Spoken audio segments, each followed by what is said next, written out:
jolly day. Would you like to try our peach mango pie with a side of the final Duel Destinies hissing appointment? Because if you do, then let's go ahead and get started.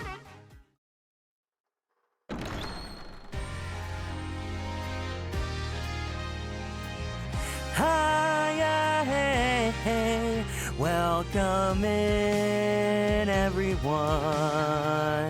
I hope you're doing well. Hiya, hey, hey everyone.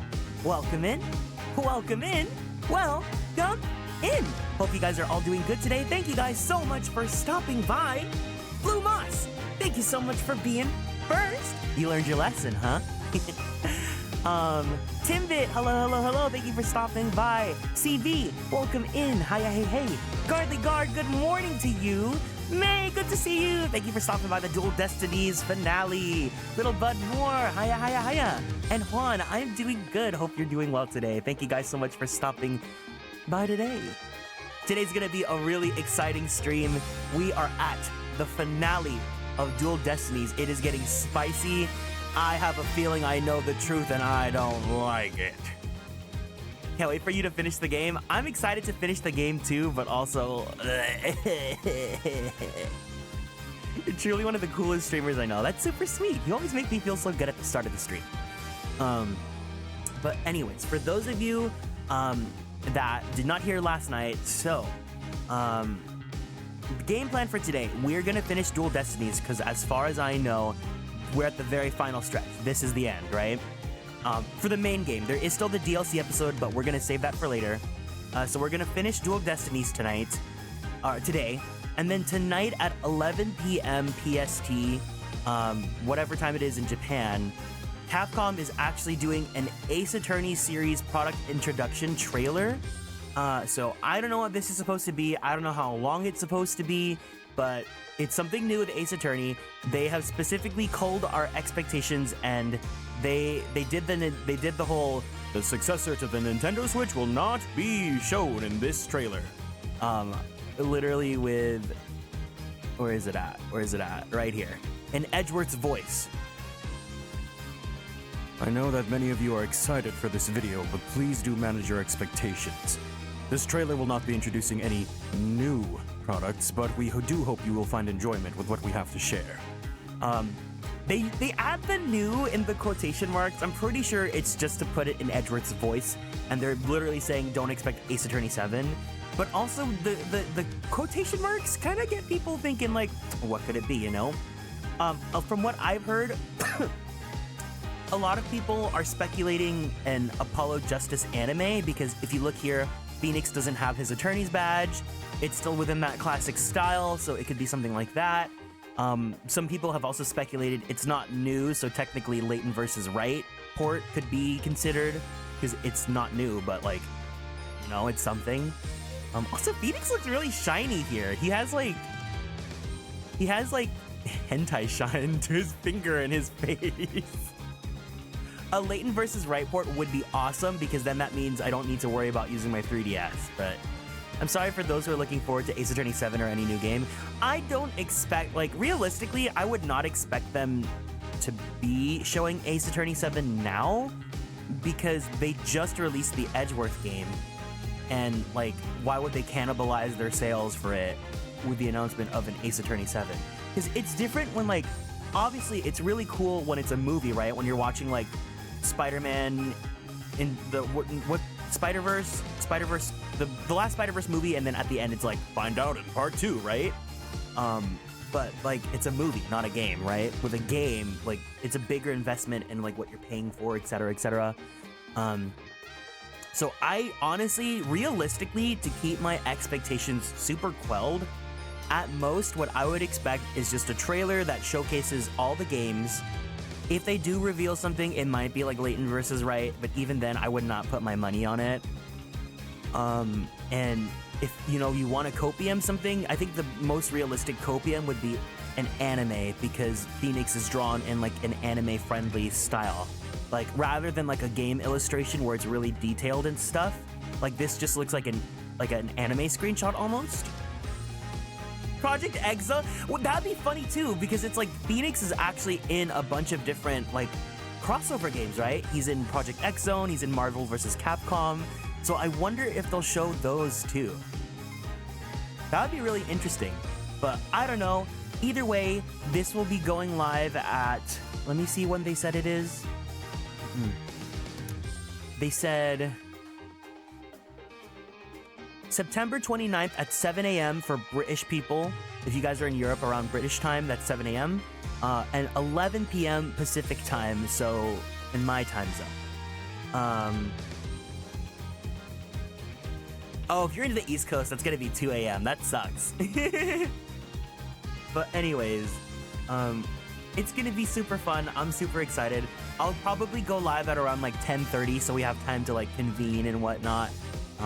But we'll do another stream tonight, and then tomorrow it's gonna be Metaphor Refantasio, the demo part 2, and then starting next week we're gonna continue on with the game that I'm super excited for. We're gonna be continuing on with Case 2 of Miles Edgeworth Ace Attorney Investigations, the first game.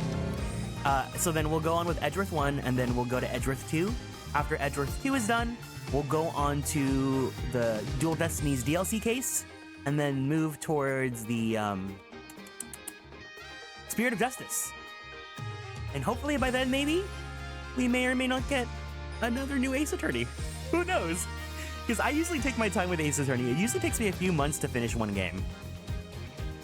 But anyways, thank you guys for joining me today. I don't have a check-in question for you guys because I couldn't think of any. If you guys want to ask me one, feel free to, and I'll try my best to answer it. But not just me, for everyone here. But yeah, we got some juicy stuff today. We're finishing up the 5th case of Duel Destinies. Oh my god. My fingers are like in PlayStation format from last night, so I hit the B button thinking that this was the X button. I missed the last few streams live, but I'm sure you've gone to the scene that made this specific game a mature rating. Oh my goodness, I'm sure. But it's gonna be crazy. I have been uploading the VODs to YouTube, or I have them scheduled. So if you guys have missed some of them, I'm really, really sorry that it took so long for me to upload them. Honestly, Ace Attorney thumbnails are like the hardest things for me to do.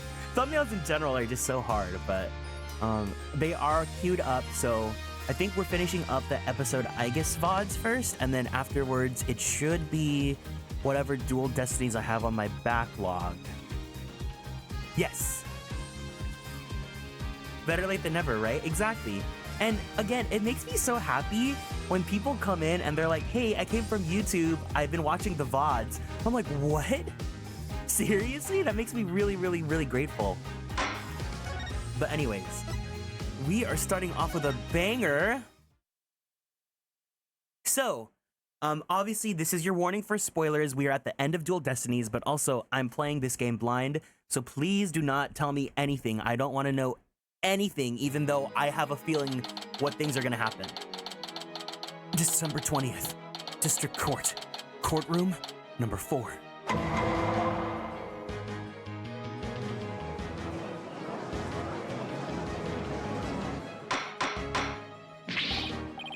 Welcome in, Yuppers. You can call me Kieran. Can we give Yuppers a warm welcome for being new here in the chat? So, what is going on? For people that need a refresher of what they missed last week, things have gotten crazy. So basically, in this case, Athena's fingerprints were found on a lighter, and she may or may not be the killer of Clay Terran, which I learned is pronounced Terran and not Terran. Apollo has left our agency and is doing some investigation on his own because he's just so in love with his boyfriend. He's literally wearing a boyfriend sweater right now. Edgeworth is now in the scene because, of course, we need to have an Edgeworth, an Edgeworth gag. And he is... We came to the ruins of this courtroom to reenact a quote-unquote mock trial to find out if Simon Blackwell really was the killer. Wendy Williams voiced the killer. We've proved that Blackwell is innocent, and Blackwell was actually covering because he thought Athena was the killer, but Athena is not, in fact, the killer.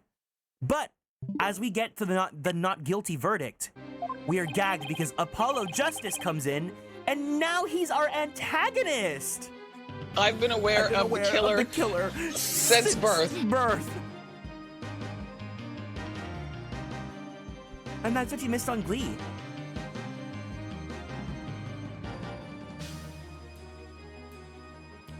Oh my god, it's gonna be crazy. Let's do this, let's do this.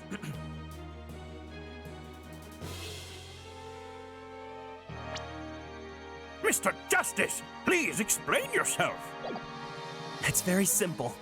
There isn't much to explain. The defendant, Miss Athena Sykes, might not be innocent. What are you talking about? The case from 7 years ago has been settled. I'm not talking about the past here. I'm talking about the present case. It's still not clear who killed Clay Taryn.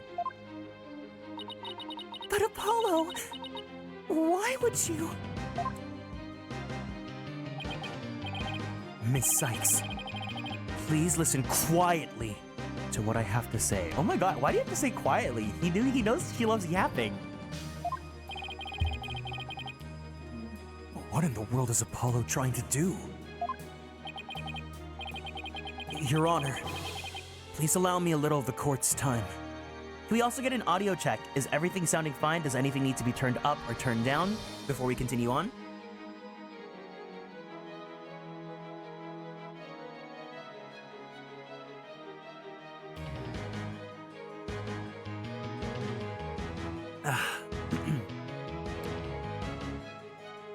Just let me know if anything needs to be adjusted, okay, guys? Seems good? Okay, cool. Your Honor, please allow me a little of the court's time. But this is a trial for the case from 7 years ago. Miss Blackwell, I'd like to ask a favor of you. Just as you've lost someone close to you, I lost someone close to me, too. And by close, I mean we're alphabet soup LGBTQIA. Move, I'm gay. Oh, let's go, lesbians! Pokemon Misaki.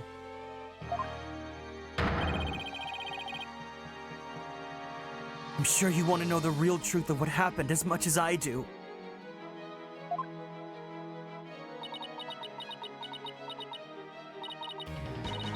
Apollo. Oh. Sure. You know I'm all for the truth. Now let's see you expose the princess's guilt. Judge, I give my permission. Continue with the trial. Very well.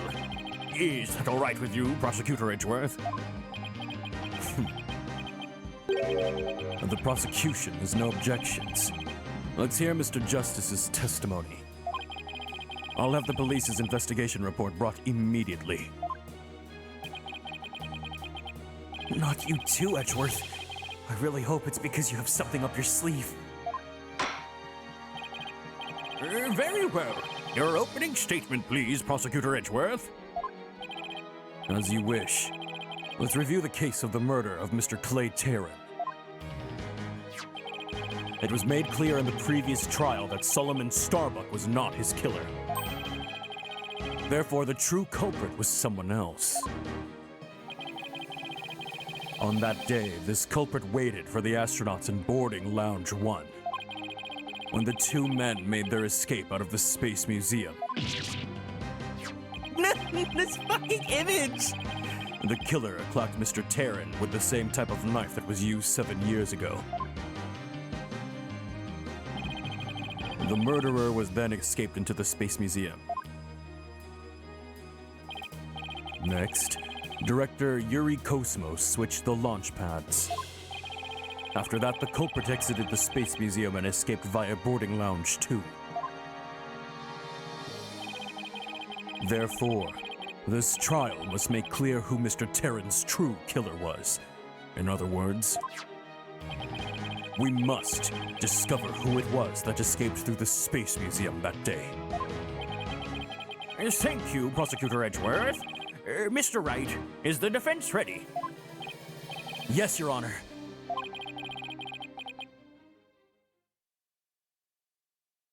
I'd better rearrange my evidence.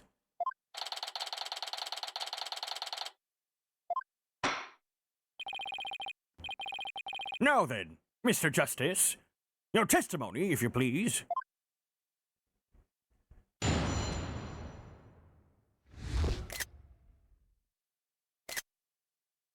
Apollo Justice's accusation. I suspected Miss Sykes of the murder of Clay Terran. My growing suspicions were confirmed when this incriminating evidence presented itself. In addition, she's the only one who could have utilized the launch pad switch to escape. That is why I wish to indict Miss Sykes on the charge of murder!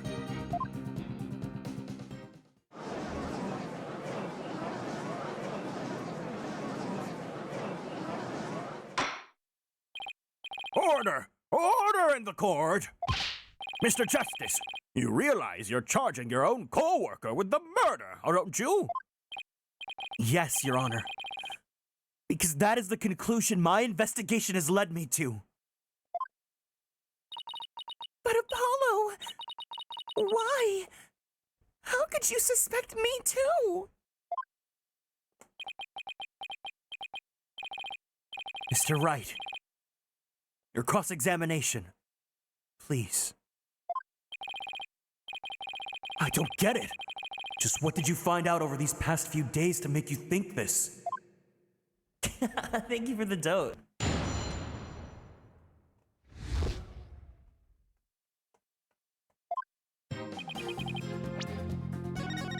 Oh, it's getting juicy! Hold it! Hold it! What first made you suspicious of Miss Sykes? It all started when Miss Sykes and I were investigating the crime scene. When she saw the weapon that killed Mr. Terran, my bracelet reacted. Oh, I'm sorry, my reacted. She said she'd never seen the knife before, but told me otherwise.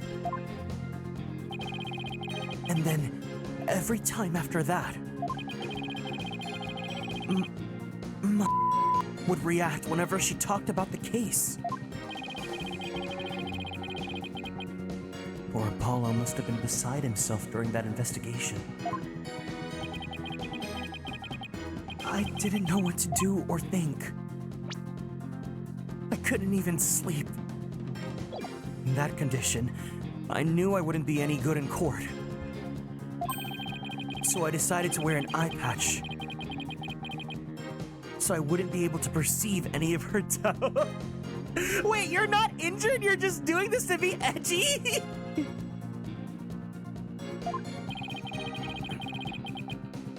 So that's why Apollo was acting so strangely.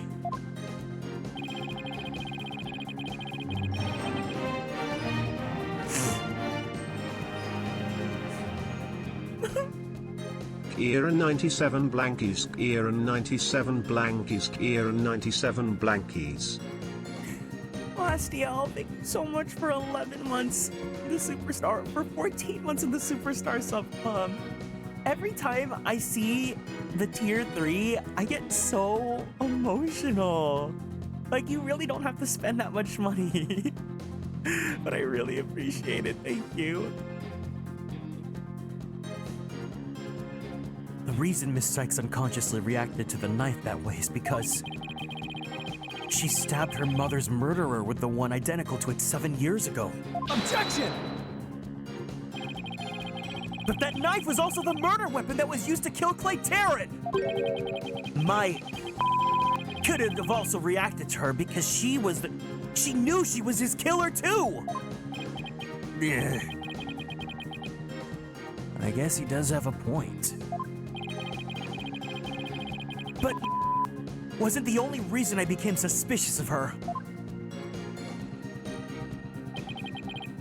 Hold it! It's the lighter that was found at the Space Museum with her fingertips on it, right? But even if it seems decisive, there must be other facts we don't know about it yet. If that's so, go ahead and prove it then. Look, honestly, I don't want to believe it's true either. But Miss Sykes was the only one who was in the Space Museum at the time of the murder. But Mr. Justice, Miss Sykes has absolutely no motive to kill Mr. Terran. Objection! 7 years ago, Miss Sykes lived at the Cosmos Space Center. It wouldn't be strange if she had some kind of connection to him. Besides, people sometimes kill for motives we can't even imagine. I know you've seen plenty of cases like that in your own career, Mr. Wright. I still can't believe this. How can you actually suspect Athena, Apollo?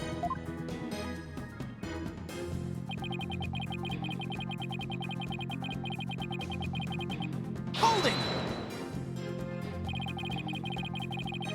Isn't it possible that someone else could have used the same escape route? I'm afraid not, Mr. Wright. Why not? Recall there's a security camera in boarding lounge 1 aimed at the launch pad door. It's the camera that captured Mr. Terran and Mr. Starbuck. But there's also another security camera on boarding lounge 2. It recorded Mr. Terran's killer, or rather, Miss Sykes coming out of the Space Museum. A camera on boarding lounge 2. First I've heard of it, but it makes sense. Athena said she snuck into the Space Museum the night before the incident, and then was overcome and passed out until noon the next day. I was out until about noon of the next day. I didn't even know about the explosions. When I woke up, nobody was around, so I just went out in boarding lounge 2. That must have been when the camera captured her. And that's what made Apollo suspect her even more. But wait a minute.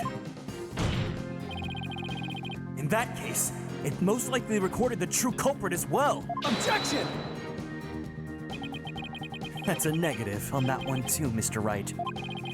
In the footage taken after the incident, Miss Sykes is the only one who appears. What? Why?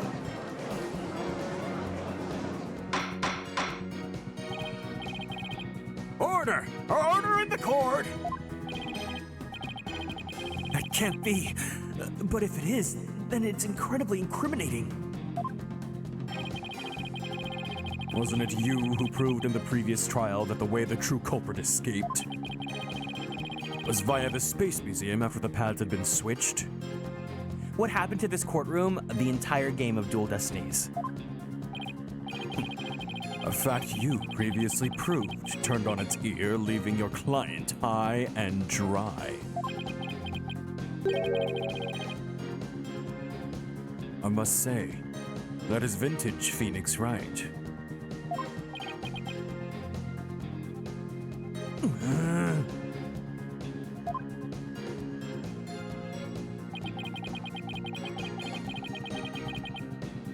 Hold it! You ripped a big one? Oh my god, I can't believe you're March 7th, Amaranth. Believing in your client to the end is a basic principle of good defense. Shouldn't you extend that same principle to your own coworker? You're probably right. Maybe I'm not even fit to be a lawyer. However, I don't care. This case is special to me!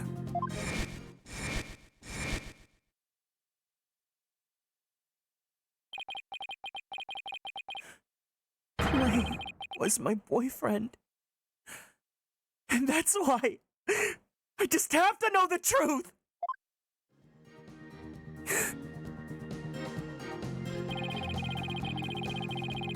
Apollo suspected his trusted coworker of killing his boyfriend.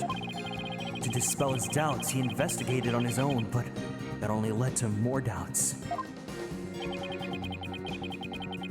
Apollo must have been really struggling with this. Well, Apollo may have doubts, but...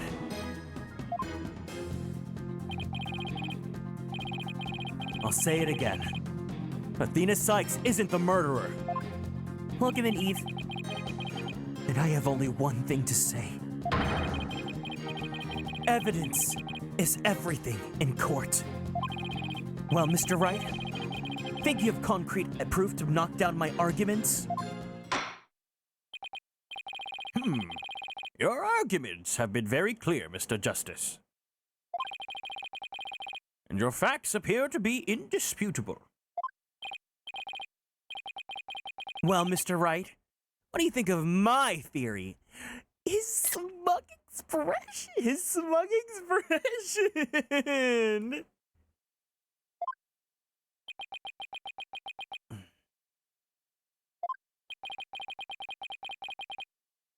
It looks like not even you can deny it. Miss Sykes was the only one who used the only possible escape route. Under these circumstances, there can be no other suspect than the defendant.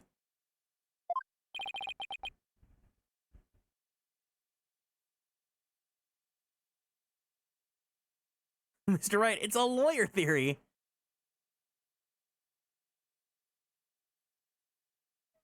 Unless...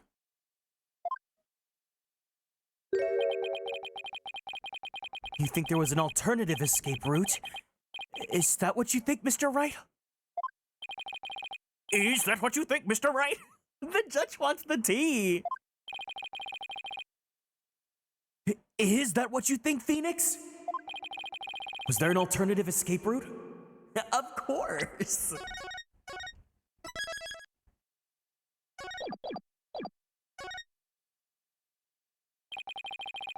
Yes, of course there must have been. Just don't ask me what. You're just bluffing again, aren't you? Me? Bluff? No way! He knows me too well.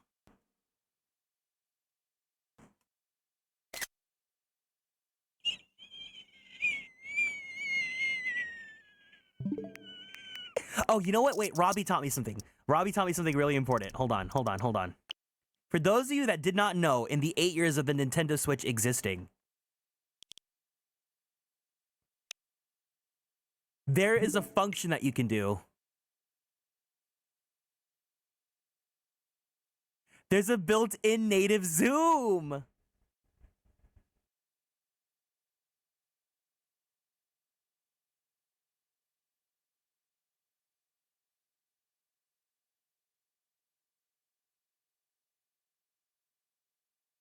We can literally zoom in hands.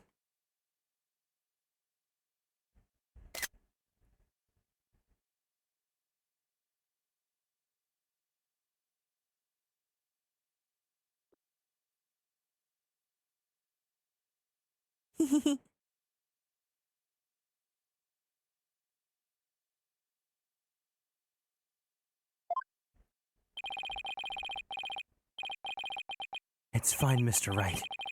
Even a bluff would suit me just fine. As long as you can clear up this doubt inside me!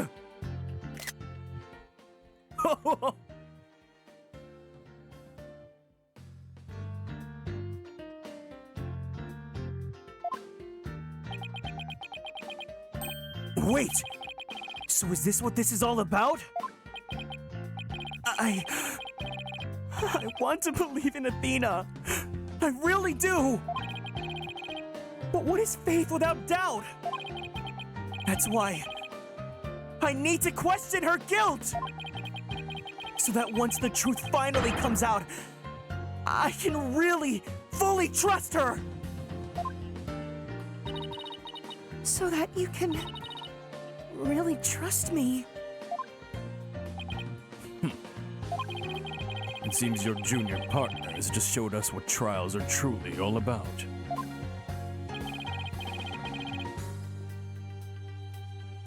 I believe you're right.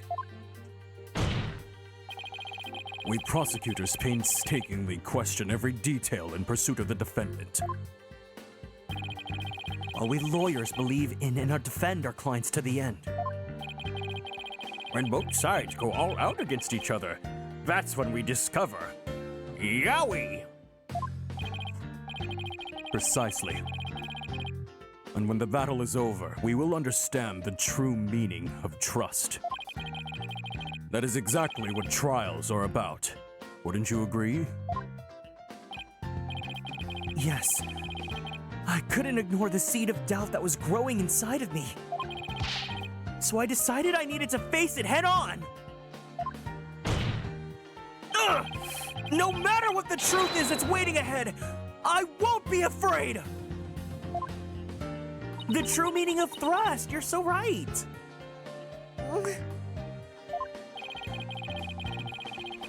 That's so like Apollo.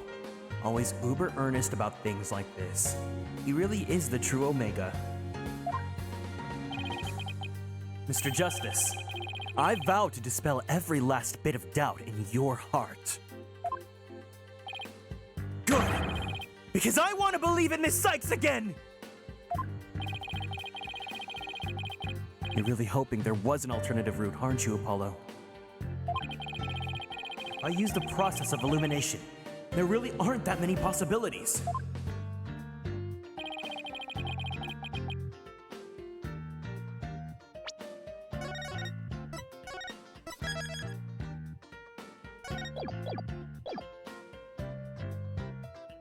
Director Cosmos was at the southern exit, leaving only the control room and the corridor to the Space Museum.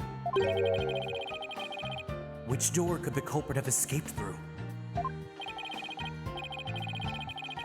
Come on, Mr. Wright! Where do you think the culprit escaped to?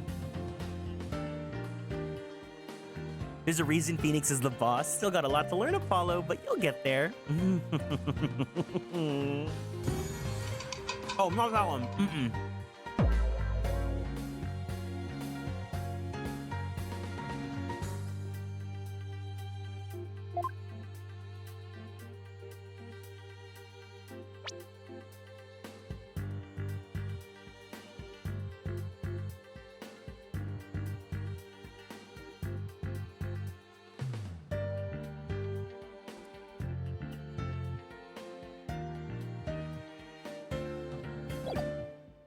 Welcome in, Andy. How are you doing?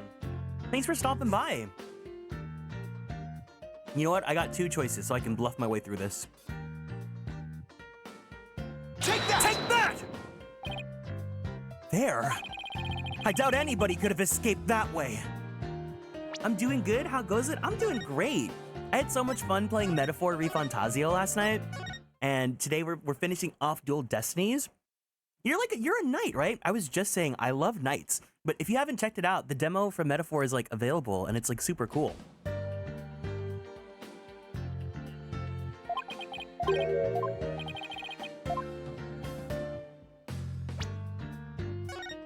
Blonde himbo knight.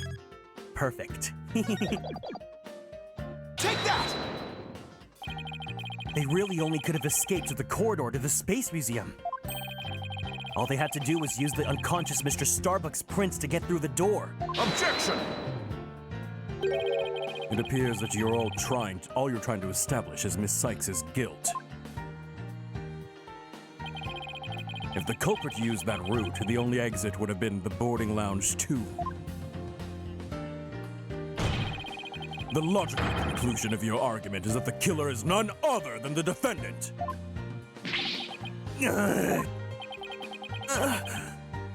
I knew it. That's the only way it could be, huh? He needs a kiss, guys. You guys need to give him kisses. Right now. Right now.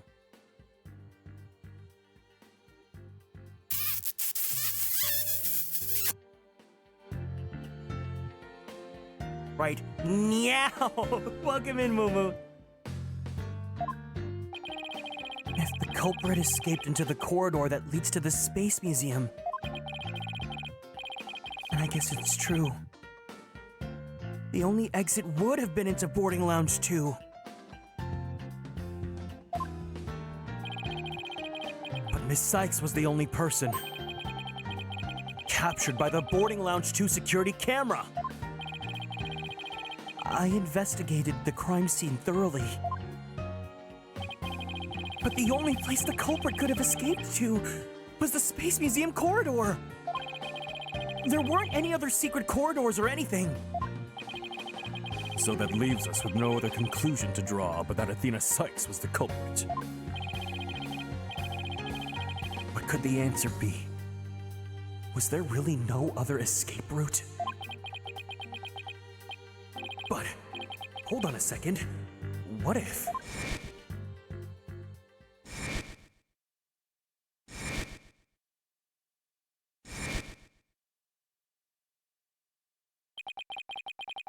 Where did those mysterious leaves we saw in the corridor come from? What if they're a clue to the culprit's real escape route?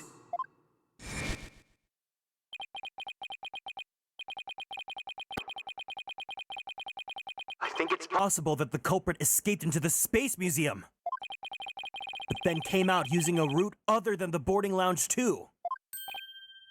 Oh? Launchpad 1 and the Space Museum were switched after the bombing, meaning the Space Museum corridor was moving along the rail at the time, which is exactly when an alternative escape route opened up for a culprit. Are you kidding me? Judging by the intense look in your eyes, I take it you're serious. Why are you looking at his eyes, huh, gay boy? Very well then, Mr. Wright. Do tell. Where could the culprit have gone from the museum corridor besides into boarding lounge 2? The control room, right? Right? Or launch site?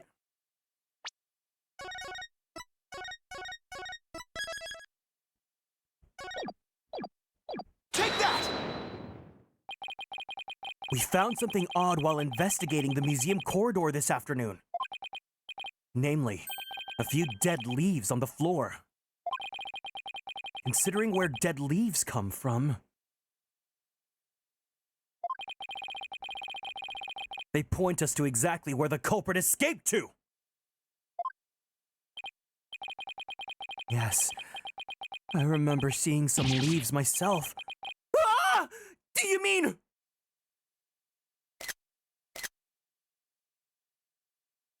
Oh my god, I should have never learned how to switch innate zoom.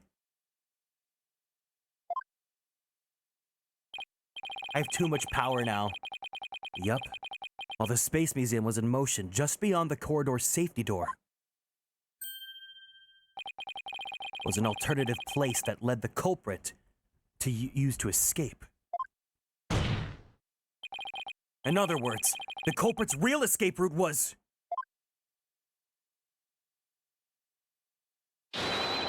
the area outside the Space Center! You're Freaking insane! Objection! Do you know how impossible that would be? The corridor is in level with the 3rd floor! Even if the culprit tried to leap to the outside wall of the Space Center building, they would fall to their death! Objection! Ordinarily, yes. But after the bombing incident, the culprit could make use of a certain item. And what item was it exactly, Mr. Wright? All right. This is what the culprit used to leap to the outside wall of the main building.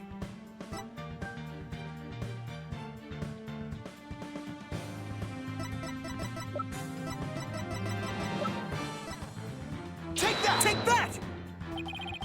An emergency ladder.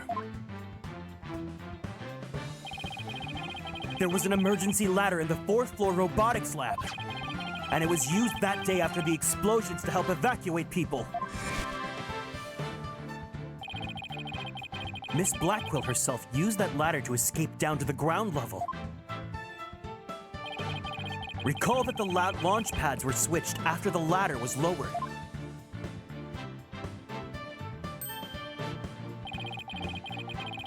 The corridor would have passed by the ladder while the pads were being switched. But was it a ladder or a step ladder? And that's when the culprit literally sprang into action.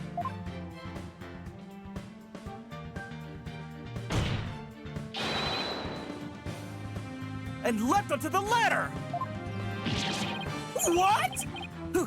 Who would have imagined?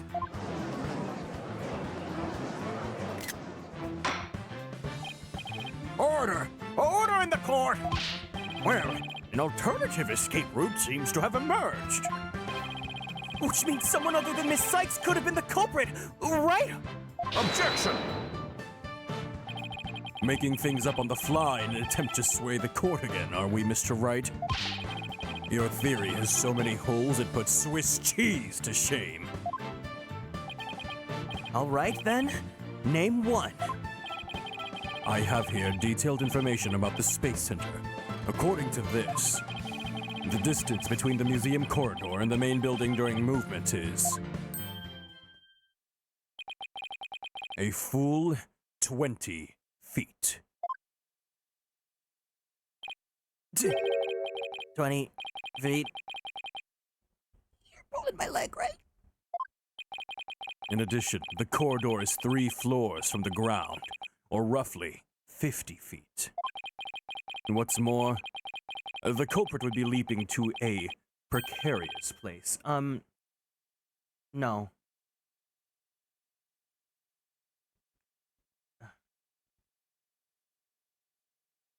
Man.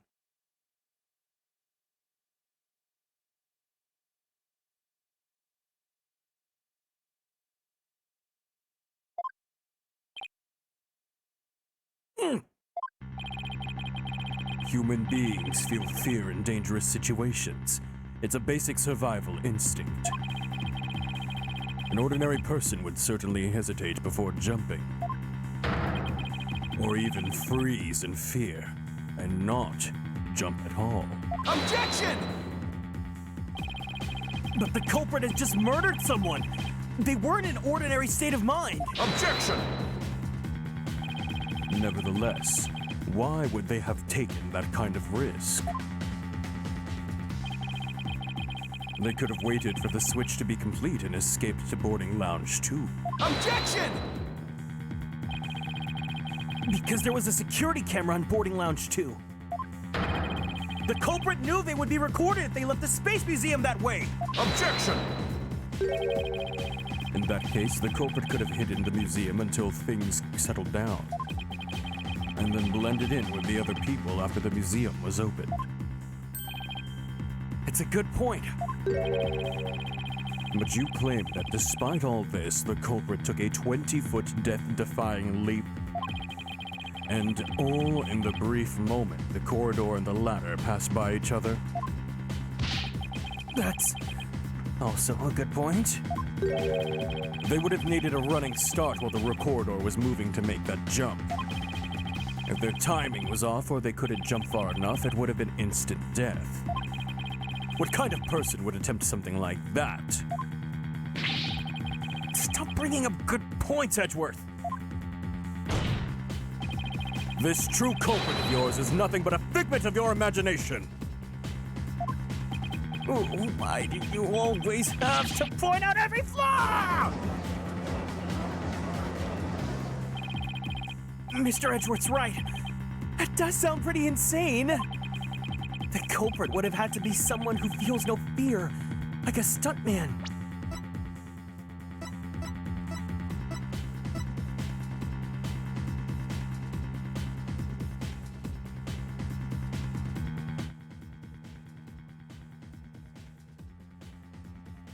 Was it him? With his anti-anxiety pills?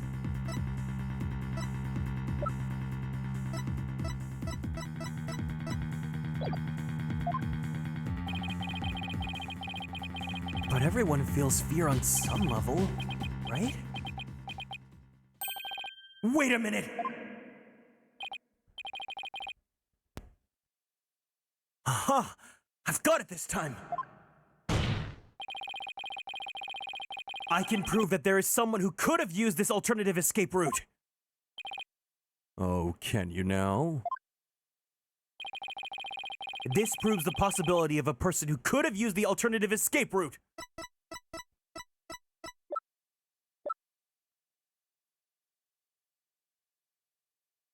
Take that! What's that, Mr. Wright? This is a certain person's very interesting psych profile.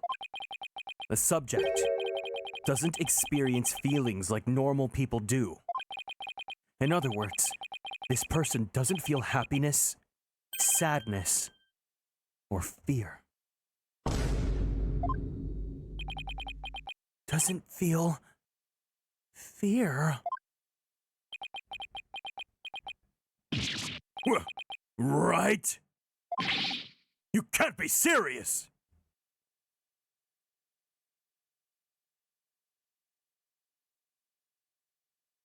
Kissy kissy.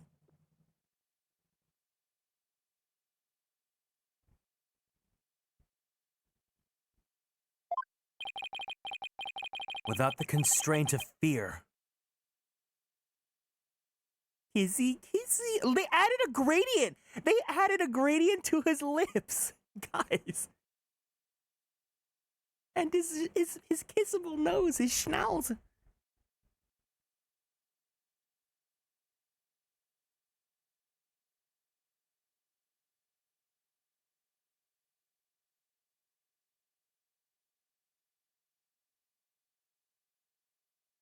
Yeah. What lipstick are you wearing, Phoenix? Peri Para? He could easily do what an ordinary person wouldn't dare! Just as you or I could do a broad jump on the ground without the slightest fear. This subject could make a 20-foot leap 50 feet up in the air. He could choose this extreme way of escaping without hesitation. So you're saying that to a person without fear, the alternative route would be quicker and eliminate the chance that they'd be spotted? That's definitely pretty extreme, Mr. Wright. But was there such a person there at the scene? Yes. The Phantom. That mysterious, shadowy figure who keeps popping up. Oh dear! The Phantom. Again?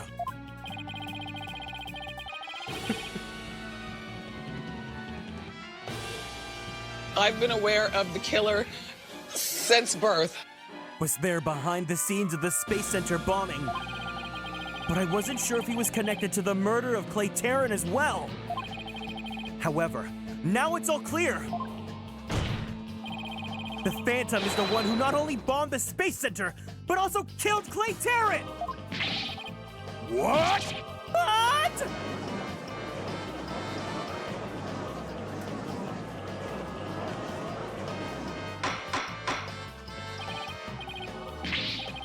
Wait, why does this theme kind of sound like Bobby Fulbright? Is Bobby Fulbright the... Is Bobby Fulbright? The killer. Order in the court! Order, I say! Mr. Wright, please continue. There were just too many similarities between this case and the one from 7 years ago. But why, you may ask? It can only be because both incidents were the work of the same Phantom! So then this Phantom is the one who killed Clay? But who is he? This Phantom has been haunting this case, pulling the strings in the background.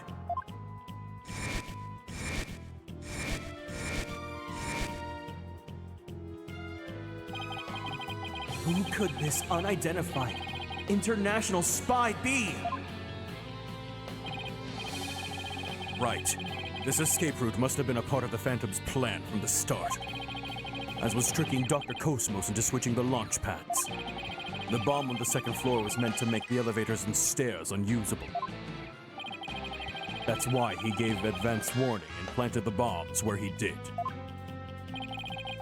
Yes, I think you're right. But it doesn't explain this one last thing.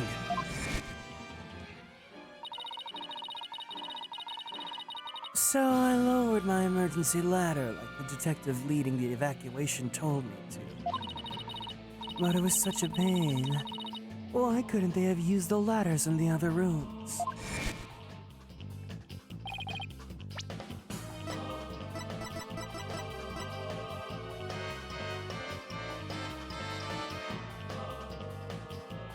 My theory might be wrong! My theory from last week might be wrong!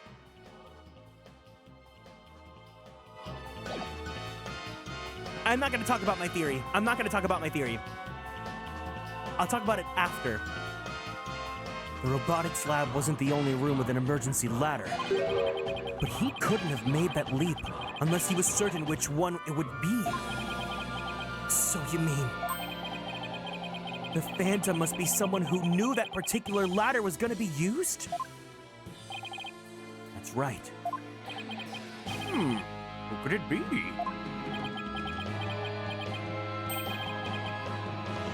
Wait a minute. So I lowered my emergency ladder like the detective leading the evacuation told me to.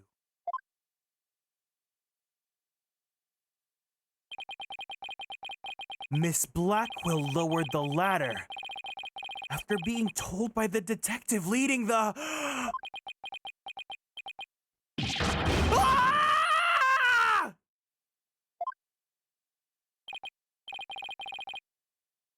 You've gotta be kidding me!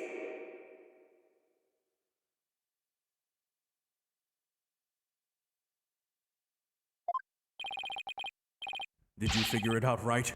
Do you know who the Phantom is? Yes, I do. Who is it? Who killed Clay?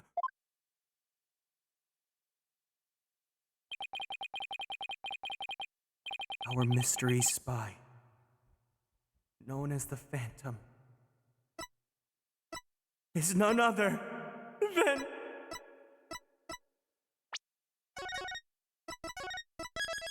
You and your ugly ass hair! You're gonna pull a fucking man on guard, aren't you?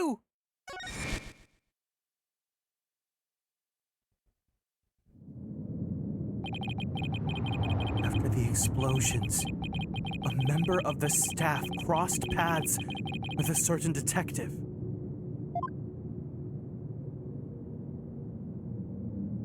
I was on duty on the 4th floor. It was quite the madhouse, I tell you. As for the detective who was leading the evacuation from the 4th floor,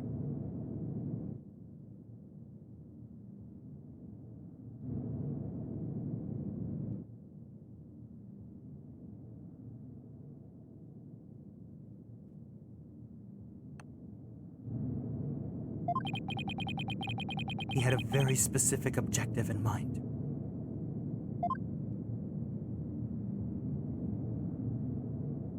So I lowered my emergency ladder like the detective leading the evacuation told me to.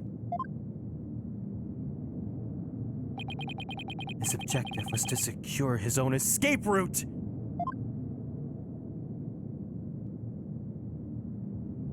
We lowered an emergency ladder from a 4th floor window and escaped that way. Once everyone else got out safely, I made my way down too and headed to the shelter.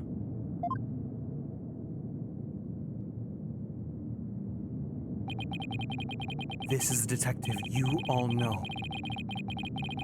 He's even the lead detective on the current case. He appears to be a very emotional man, but his psych profile says he is without emotion. Take that!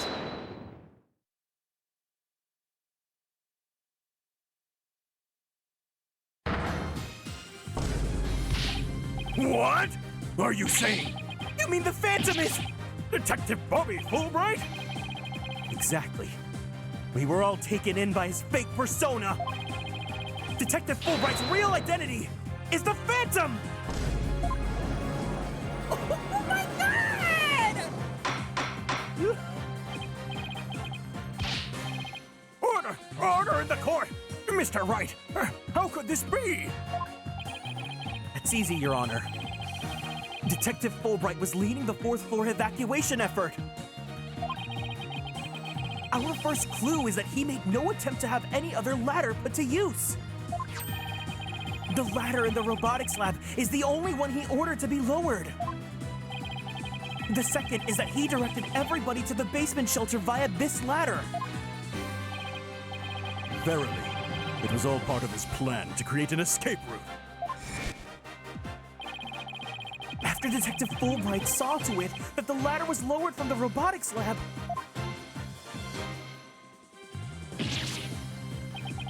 he went to the lounge, where he killed Clay Terran and escaped into the Space Museum. The museum started moving slowly, so he waited for the right time, got a running start.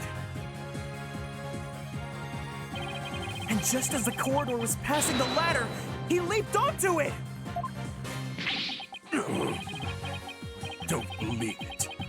That metal-painted detective did all that? Was it really him? I mean, all this time, I thought... Sorry, we didn't catch your name. My name? I'm Bobby Fulbright. The heroic detective who defends our good citizens from evil. The champion of justice who comes running whenever you're in need. We lost Detective Gumshoe for you! And my catchphrase, in justice, we trust.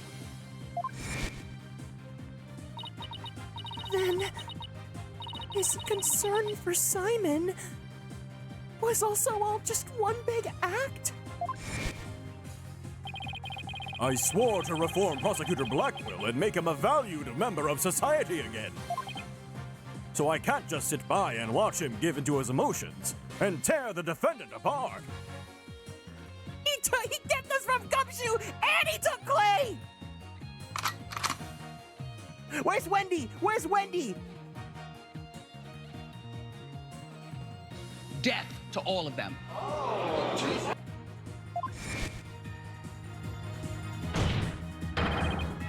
That monster killed Clay? He had me completely fooled! Come to think of it, he's the one who brought that blood-stained ladder to the court too! That scumbag made me even turn on Athena! God damn it! How the hell did I fall for all of that? For him to have wormed his way into the police department as well. Your Honor, the defense demands to question Detective Bobby Fulbright. Yes, I agree that we need to hear from him right away. The court will take a short recess, and then Detective Fulbright will take to the stand.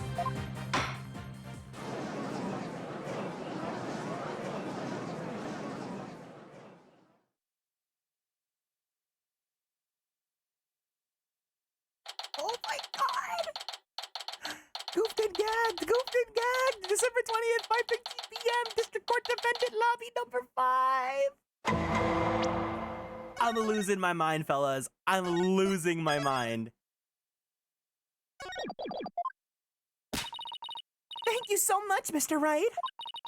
If it wasn't for everything you did, I... Don't thank me yet. We still have an uphill battle to fight. You got it, boss!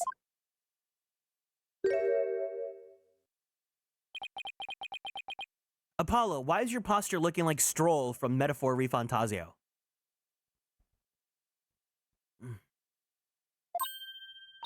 Apollo!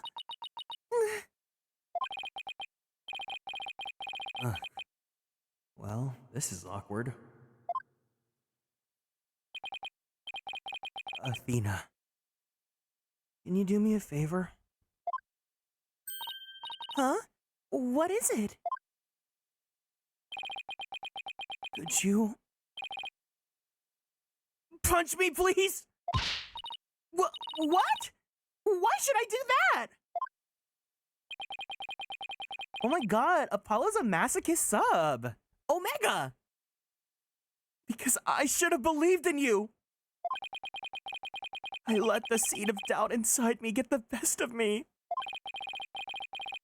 I'm really sorry that I didn't trust. Ah! Don't be such a dope! I was really touched by what you did. Huh? Now what are you talking about?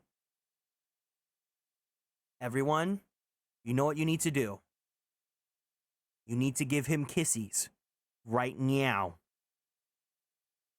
Right now.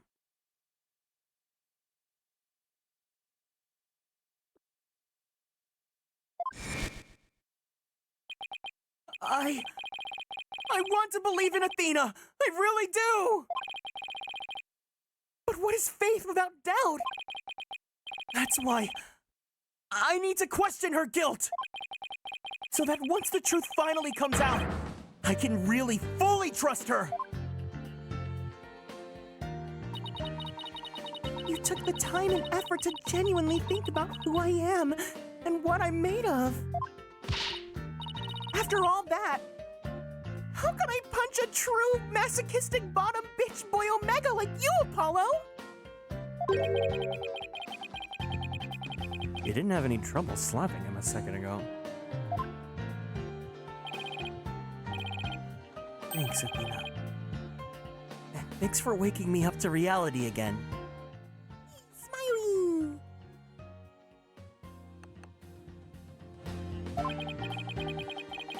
Guess I know now who to call if I ever get sleepy in court.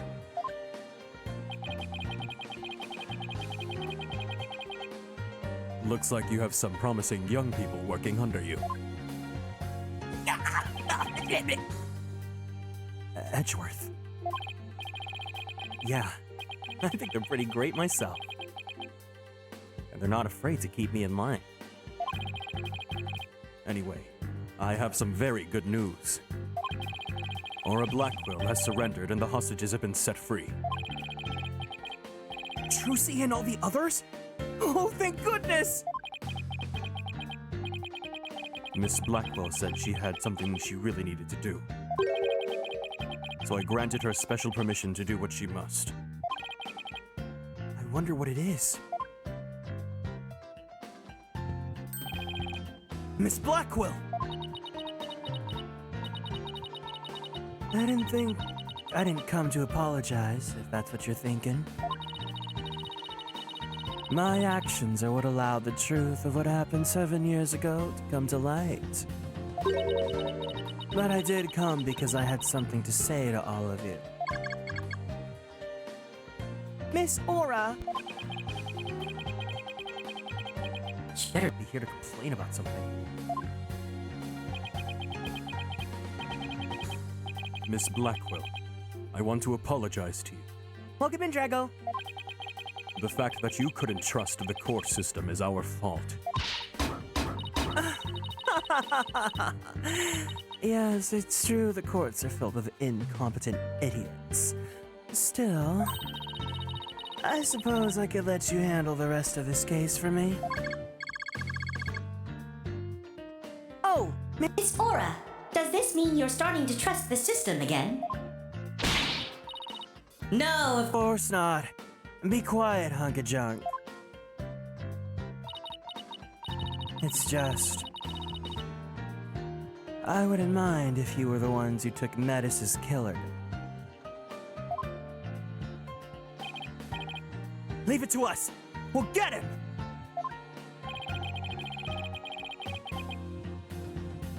So I guess that means she's starting to trust us at least.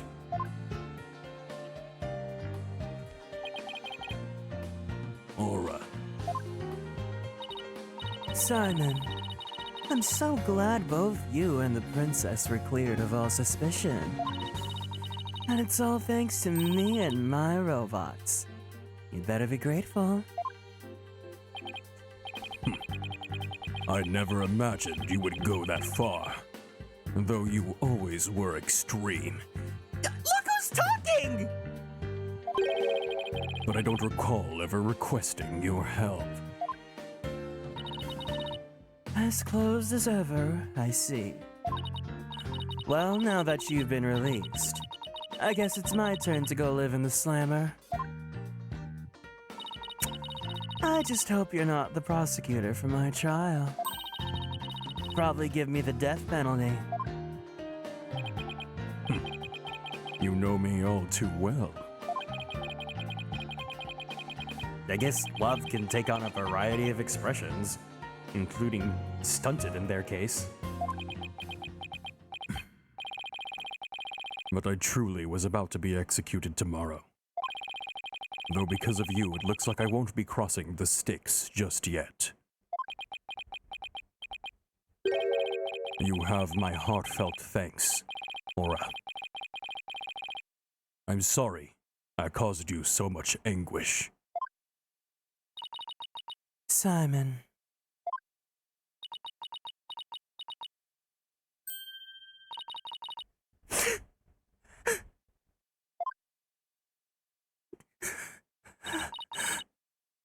I'm so glad, Simon. So very glad to hear you say that.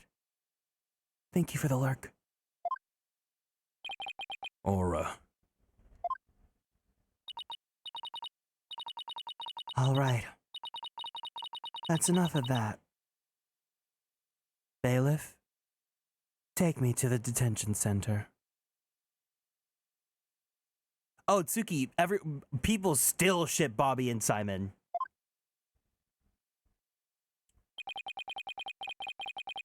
What Miss Blackwell did was inexcusable. But it's clear she did it out of love for her brother. I still can't wrap my mind around Detective Fulbright being the Phantom. I can't believe he killed Clay! Right. And murdered my mentor, which brought great distress upon little Athena. Chief Prosecutor. Yes? I would ask a favor. Would you allow me to stand at the prosecutor's bench for this trial? I wish to claim the Phantom's head by my own hand. That was my plan all along. After all, it's highly unconventional for a man of my position to stand in court.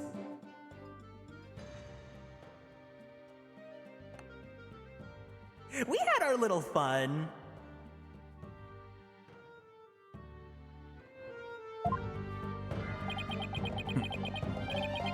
Sir.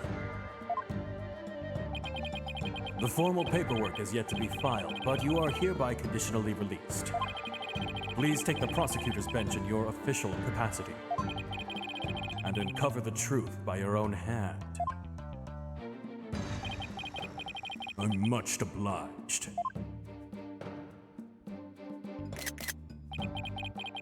The day to part with these has come at last. Chief Prosecutor, could you?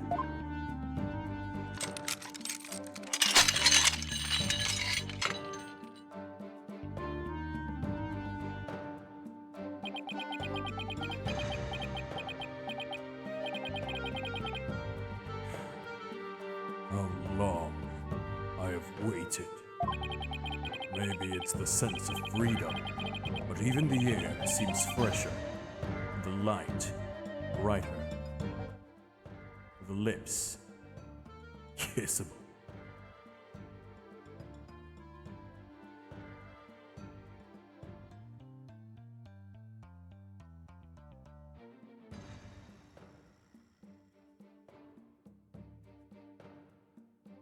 The hands, Yahweh.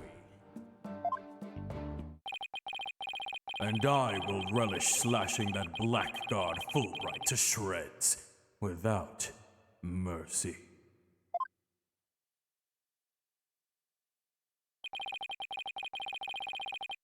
I don't have to be able to read his heart to see how happy he is.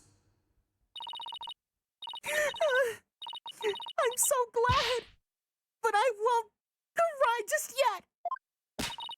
After all, we've still got a trial to finish. It's okay to cry, Athena. I promise. Prosecutor Blackquill. Mr. Wright. Please, avenge Clay's death for me. What are you talking about, Apollo? You're coming to the defense's bench with me. I am? Well, I can't expect Athena to assist me now, can I? She's the defendant. That leaves you, Apollo. But are you sure you want me?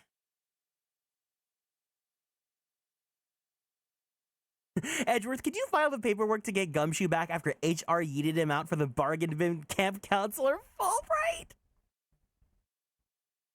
God, ooh, I love these two. I took a leave of absence and everything. Yeah, for like 1 day. Well, our office is pretty short-handed, and you're all I've got. Thank you, Mr. Wright. Apollo. Athena. I can say it with all my heart now. I believe in your complete innocence. And now, we're gonna prove it to the world! Thank you, Apollo. I know you can do it. So, you won't be needing that eye patch anymore, right? Right, because I'm fine now.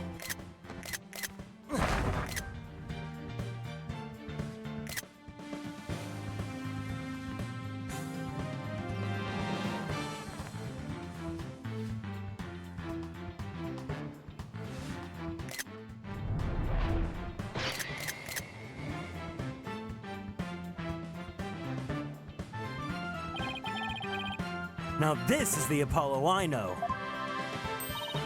Welcome back, Apollo! It's almost time for the trial to restart. Though it looks like you have things well in hand. Yup.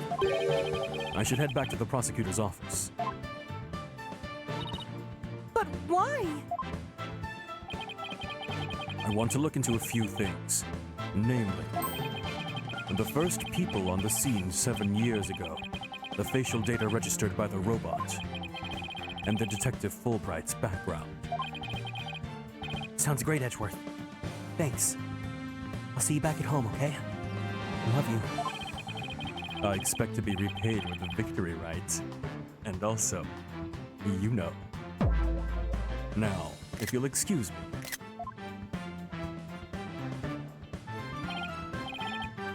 Okay. You two all set to go? You bet I am! Let's do this! I can't believe Athena's taller than Apollo.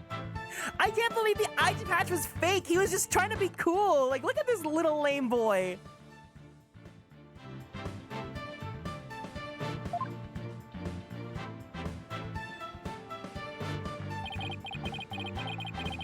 This is it. The final battle. The fucking image. The murder of Apollo's boyfriend. The courtroom bombing incident.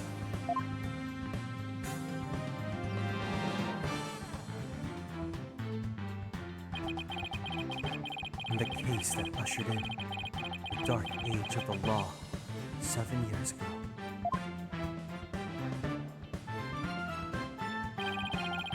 Destiny has called us to bring the one responsible for it all to justice today!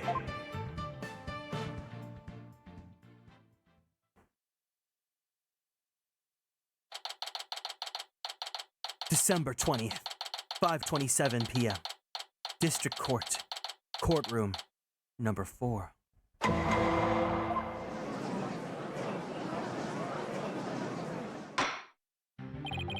I just now reconvene. The defense is ready, Your Honor. The prosecution has never been more ready. You know, this is the first time we've been at the defense bench together since I debuted. now that you mention it. Kieran's VTuber anniversary is this coming week. Although back then, I thought you were more loud than you were reliable. You really come a long way since then, Apollo. You've grown a lot.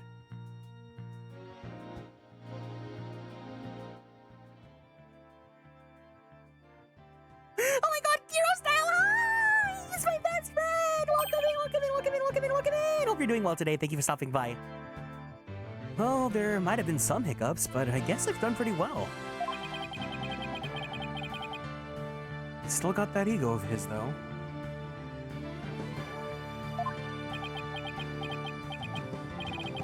Prosecutor Blackwell, with the 7-year mistake now resolved, you can finally take your rightful place. Yes, I guess we could keep the chit-chat for later. Bailiff, please bring in the witness immediately. And even with those handcuffs off, Prosecutor Blackwell seems to be pretty much the same. Wait, what do you mean the channel does not exist? No, he exists. Follow my best friend. He's made an announcement, a very, very, very important announcement.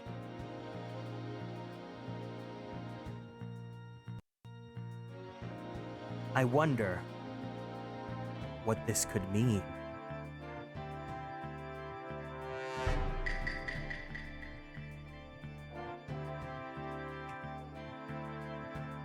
"7 years of grumpiness doesn't go away so easily, I guess."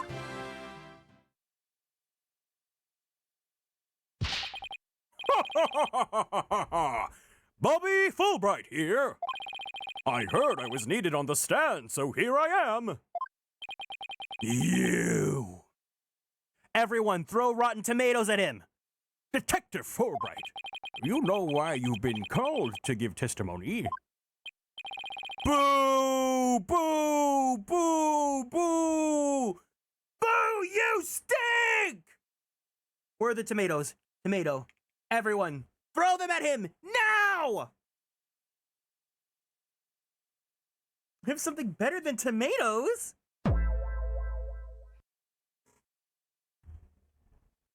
Bricks! Throw bricks at him! Throw hammers! Yup, because there's only one reason why I'd be called. And that is because it's time for justice! In justice, we trust! Objection! I've got something better than bricks! You can't fool us with that act anymore! Your justice is nothing but lies! What? Are you questioning the integrity of my sense of justice? I mean, sure, sometimes I make mistakes, but...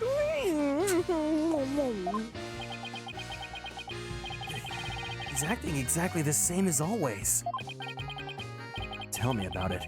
You must be feeling awfully confident. Fulbright. If you wish to dispel our suspicions, then let's get to your testimony. All right, fine. Oh my god! Woohoo!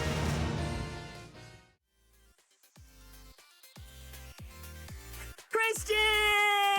Thank you so much for the raid! Welcome in, gamers! Hiya, hey, hey! If you guys are new here, it's nice to meet you all. My name is Kieran. I am a magical boy idol VTuber, as well as a queer Filipino-American voice actor for animation, anime, and video games. If you guys play Fire Emblem Heroes, I play Sane and Rickard, which Christian directed me in. If you guys are watching anime, I play Percival in the 7 Deadly Sins for Knights of the Apocalypse. And I also play Takuma Shippo in the Irregular at Magic High School. How was your stream? You guys were playing Star Wars Outlaws? You guys have fun? We're playing Ace Attorney Duel Destinies. Count of La Monte Cristo. Yeah. Shout out Count of La Monte Cristo. If you guys don't follow Christian already, please make sure you follow Christian. He is level 69, exactly. Christian is a voice actor and director. He plays Ignatz in Fire Emblem Three Spouses. He also directs He directed Engage, he directed 13 Sentinels, which I know a lot of you guys love, and he is fantastic, and I love him a lot.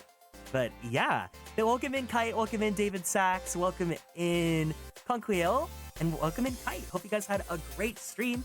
If you guys need to run, we are literally finishing up Duel Destinies. I'm playing through this game blind, so no spoilers, but there might be spoilers for you guys, so if you need to go, please make sure you take care of yourselves, go drink some water, give yourself a nice stretchy, and don't forget to take your meds if you need to. But if you guys want to hang out, let's finish this together, okay? We're gonna go back in 5, 4, 3, 2, and 1.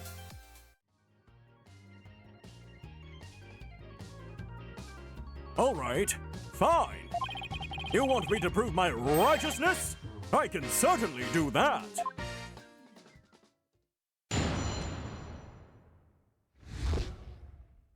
The embodiment of justice. I am the very embodiment of justice itself. I won't have you make me into a villain with your far-fetched arguments. And this bit about the escape route is only a theory. You don't have any proof. What we do have is proof that Athena Sykes is the culprit. The lighter with her prints on it.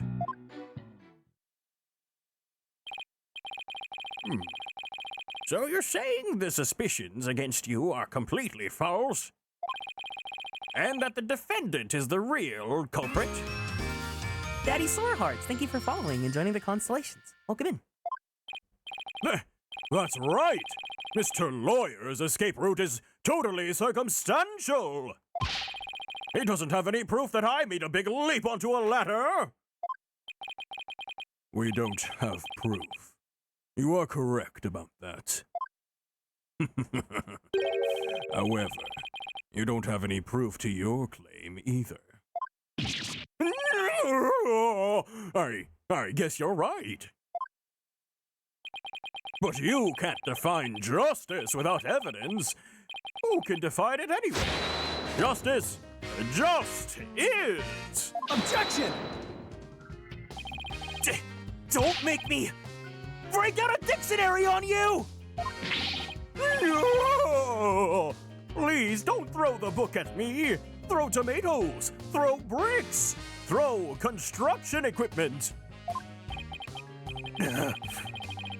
Tell me the Phantom didn't just make up a stupid pun for him. Let's try not to lose focus, all right? But my justice is crystal clear. What's not clear are your eyes. Wake up and smell the justice. Silence!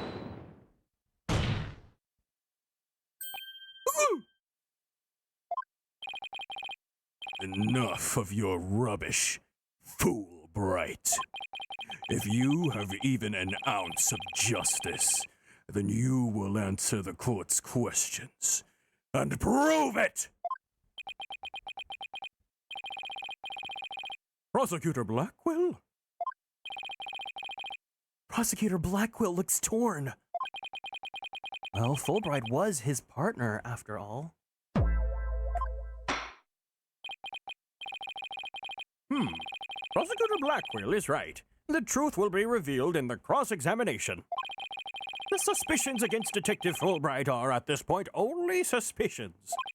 As is my duty, I will judge the claims against the detective as impartially as I can.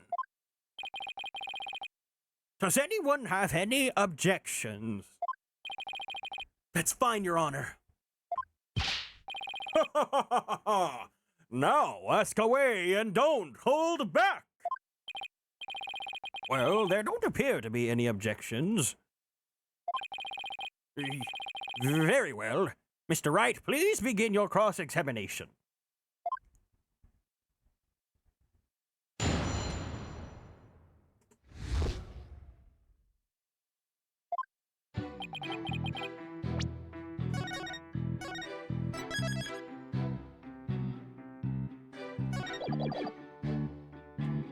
Wow, this is not what I was expecting for it to go.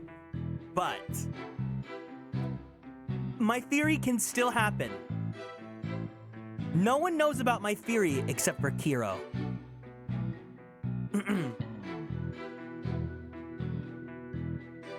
Hold it! Hold it! The embodiment of justice. Those are just empty words. But they say if you keep something, it can eventually become the truth. Isn't that how people make their dreams come true too? By wishing over and over. All right. Let's just move on.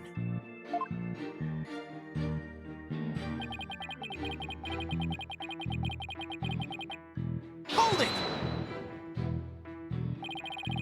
My arguments are hardly far-fetched. There's careful reasoning behind my theory. Yes, well, apparently there's reasoning behind even a tofu burger. But what we have against Miss Sykes, though, is not just reasoning, but solid evidence. And it's called the lighter, with Miss Sykes' fingerprints on it in the victim's blood. Yes, that's true, but...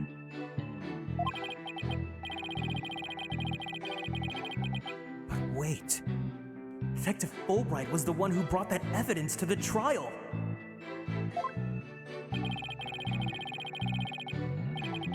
If you harbor any suspicions, I suggest you ask Fulbright. Naruhodo tono. Especially about that lighter. He's right. But what exactly should I ask about?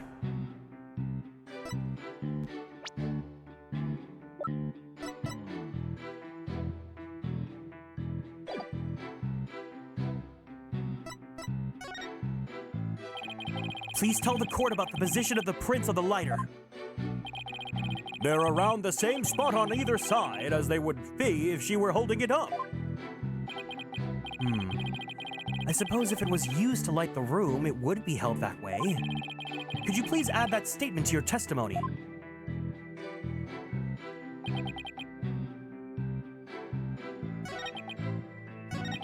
Hold it!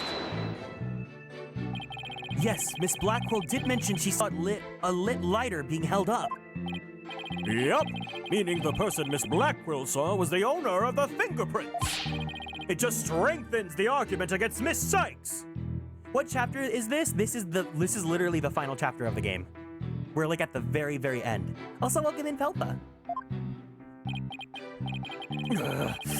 This line of questioning's gonna get me anywhere except conviction land.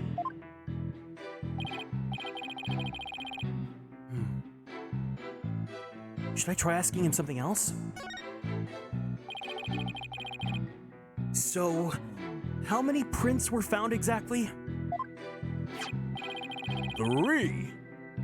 The thumb, the index finger, and the middle finger of a right hand. Your Honor, that is an important statement. Could we please have it? Swapped into my testimony. You got it. He beat me to it. Be it investigating or testifying, speed is the key.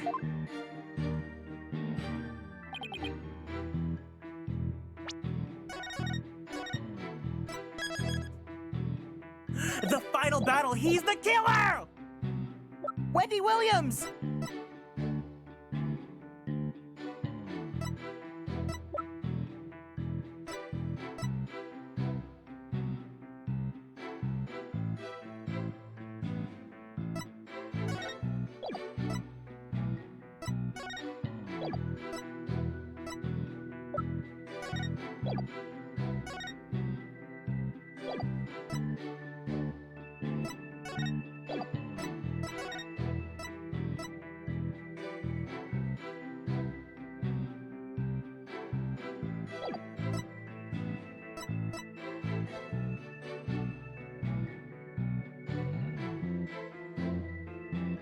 I got it! Objection! You say the prints were from a right hand. Is that correct? That's right. Very clear prints. But that just doesn't add up. Huh? What doesn't add up? According to Miss Blackquill, who saw the culprit herself, this person held the lighter in their left hand. Oh? So here's the dilemma before us. Why are the prints on the lighter from a right hand instead of a left? No! You're right. It doesn't make sense, does it? Your Honor, this lighter could hardly be called incriminating evidence. This witness's claims don't even hold water. Detective Fulbright, I hope you have a good explanation for this. I just can't understand it. They're definitely right-hand prints. But then, why are they inconsistent with Miss Blackwell's statement?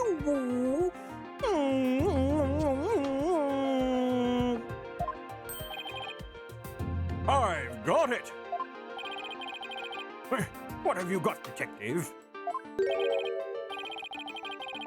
The mirror! The witness must have seen a reflection of the culprit in the mirror! Go on. Miss Blackquill was looking in through the window of boarding lounge 1, wasn't she? I believe so.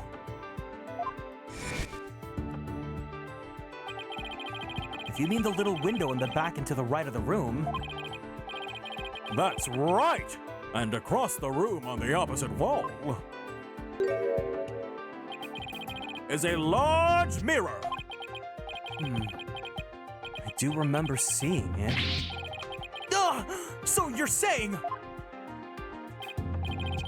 Yes, the culprit Miss Blackquill saw must have been a reflection of that person in the mirror. Ah, I see. In that case, right and left would appear reversed, wouldn't they? Now, do you see? That's the logic of pure justice! Objection! But your argument is only conjecture! You don't have any proof that Miss Blackquill saw was a reflection! Silence! Naruhodo. You'd sooner nick yourself than him like that. Put some more schmeaty, big, beefy muscle into it.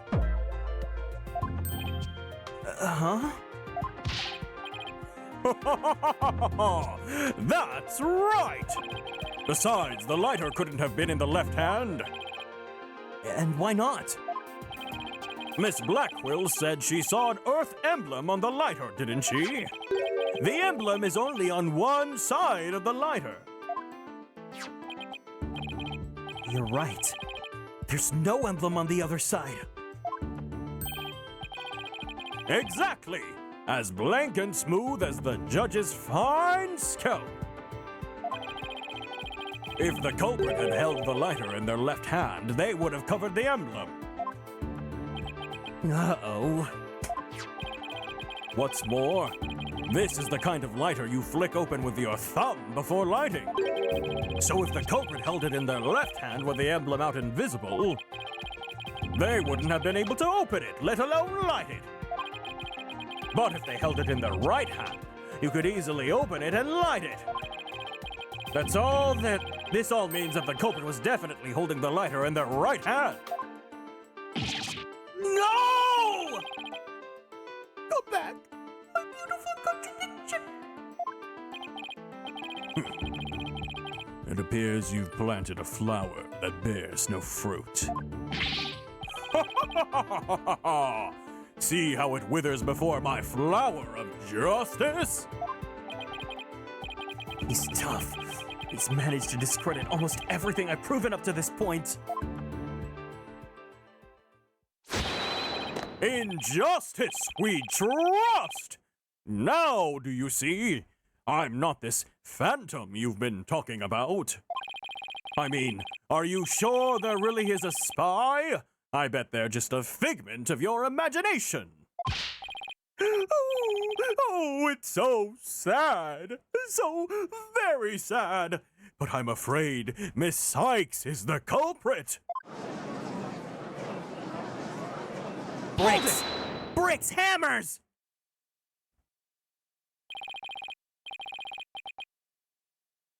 Detective Fulbright, I believe you said that the emblem is only on one side of the lighter.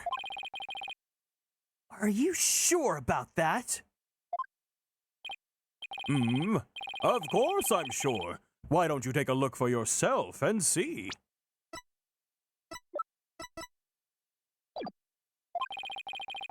Do you see an Earth emblem on both sides of the lighter?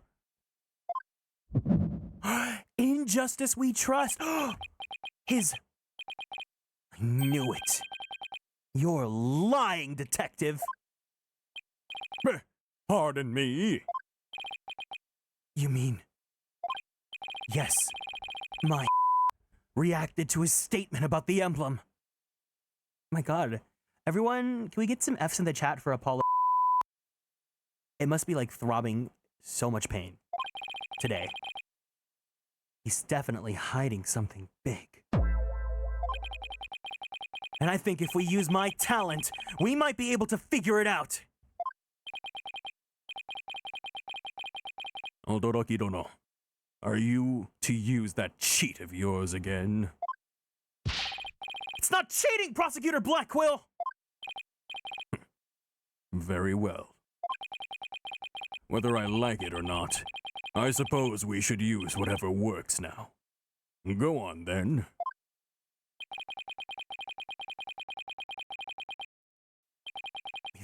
We have Prosecutor Blackwell's reluctant blessing, apparently. Okay, Apollo, you're up! Here goes, then. Detective Fulbright, could you repeat that last sentence one more time?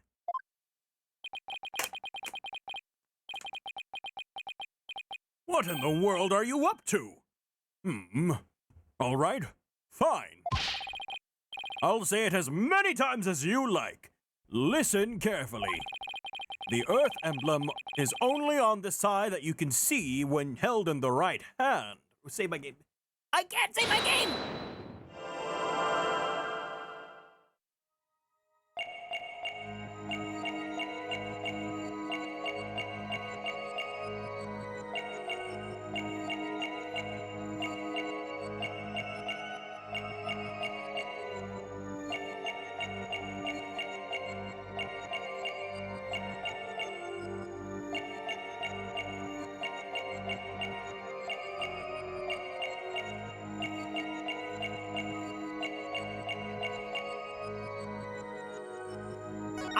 Well, we'll talk more about my thoughts at the end, when we get to the end. Hold on.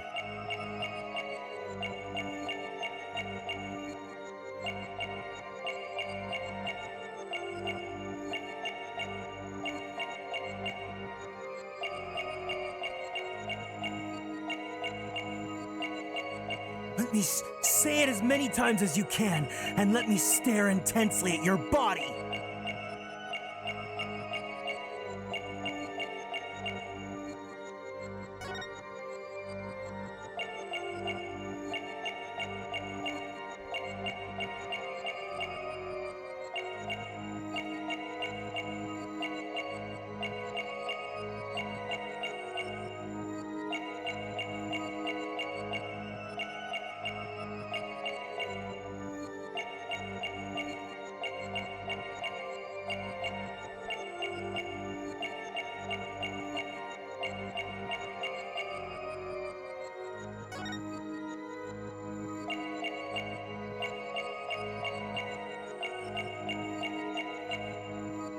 His thumb was moving?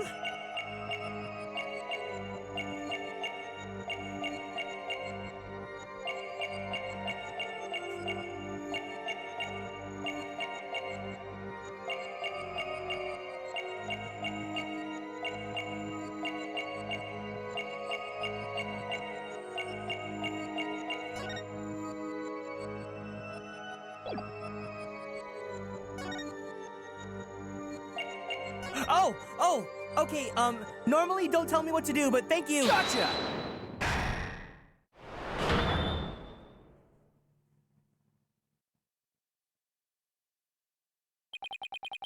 Detective Fulbright, you might not be aware of it yourself, but...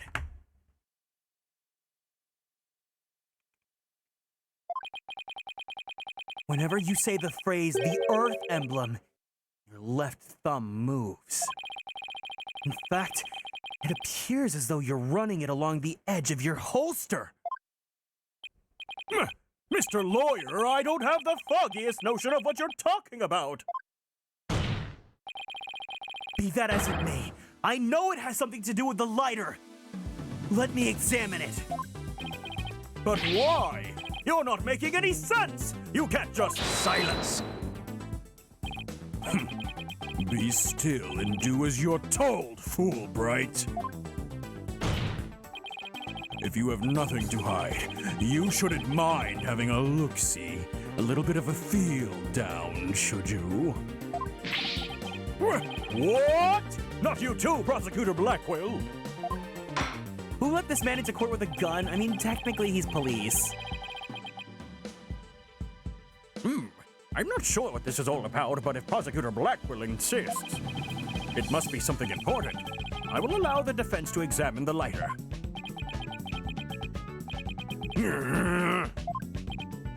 Good. Now maybe we'll learn something new. I hope so. Now let's check every inch of this thing.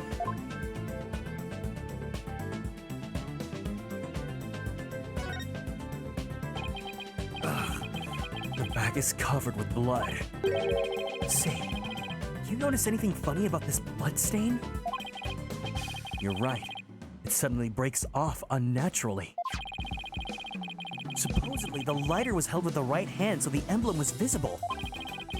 If so, the print should be around the emblem and on the lid where you open it. You're right. There's definitely something off here.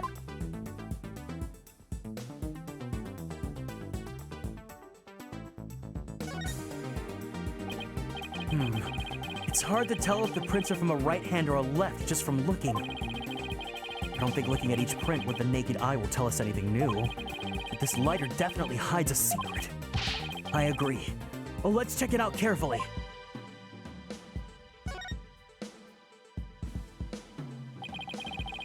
So this is the Earth emblem Detective Fulbright was talking about.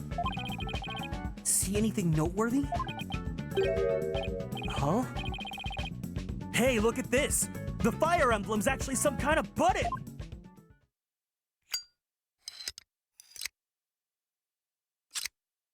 Oh my god!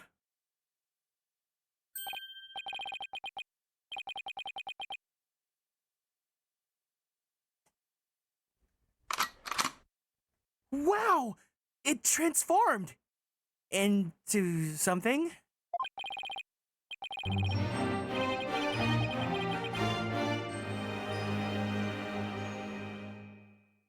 Love sign, love sign, love sign, love sign, love sign, love sign. Love sign, love sign, love sign, love sign. Thank you for 1 whole year. Wait, thank you for 15 months in the Superstar Sub Club, Light. I appreciate it. Yeah, run away now. You don't want to see this. This is don't look at this.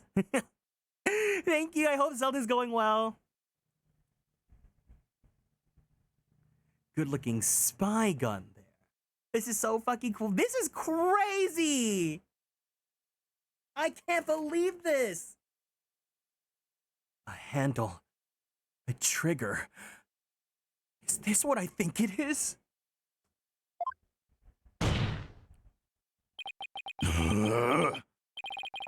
There's no question, it seems. What you have there is a gun. Well, what? A gun. So, that's it. Your Honor, please recall this morning's trial when Director Cosmos was on the stand. The bullet that hit the oxygen tank was extremely small, maybe a 10 caliber. This little compact gun probably takes bullets of that caliber. It looks like this is the gun that was fired at the scene. I'm flabbergasted! The lighter was a gun? So when Detective Fulbright would touch his holster, that's right, whenever he mentioned the Earth emblem, he must have subconsciously thought about the secret behind the lighter. In other words, he knew it was a gun from the very beginning.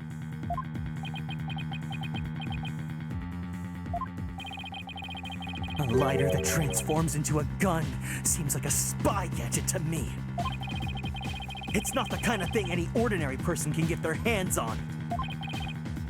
In fact, I'd say it's strictly in the domain of elite spies! Detective Fulbright, you will explain yourself!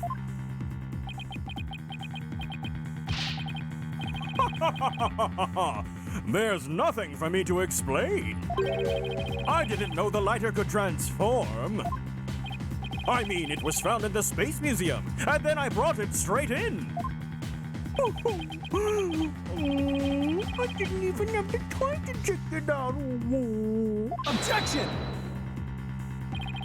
Whenever you mentioned the Earth emblem, you touched your holster! You subconsciously did that because you knew it was a gun! Accuse me all you want, but where is your proof? Do you have any evidence that I knew the lighter was a gun? Not exactly. And whose prints are on it? Miss Sykes' prints. It proves that she's the culprit who fired the gun at the scene. It would appear that the detective is right. Are you guys really trying to prove your client innocent or what? Although it pains me to do this, now that we are where we are. Oh no. He's gonna have his meltdown. Let me go grab some onigiri really fast. BRB! BRB! BRB!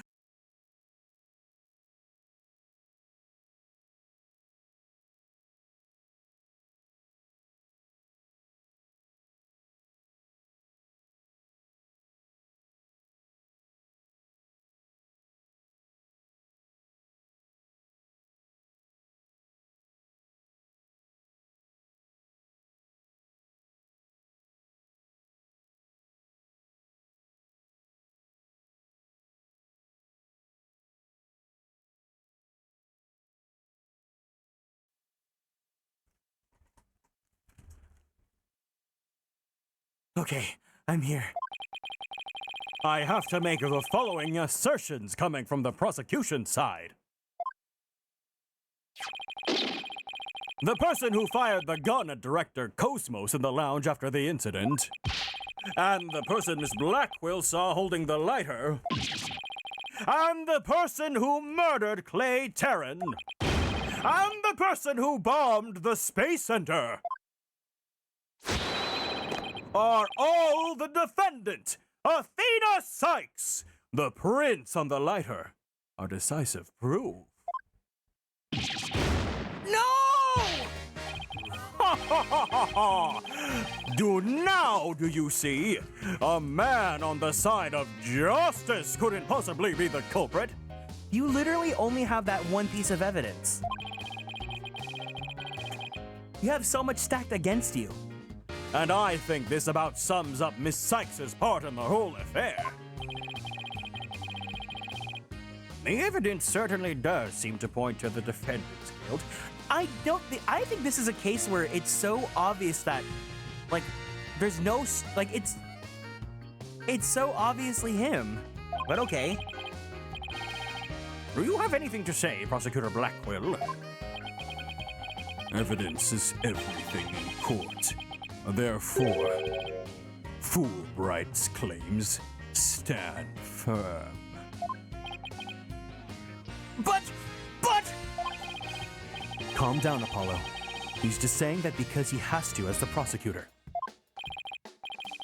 Mr. Lawyer, our job is to pursue criminals in the name of justice.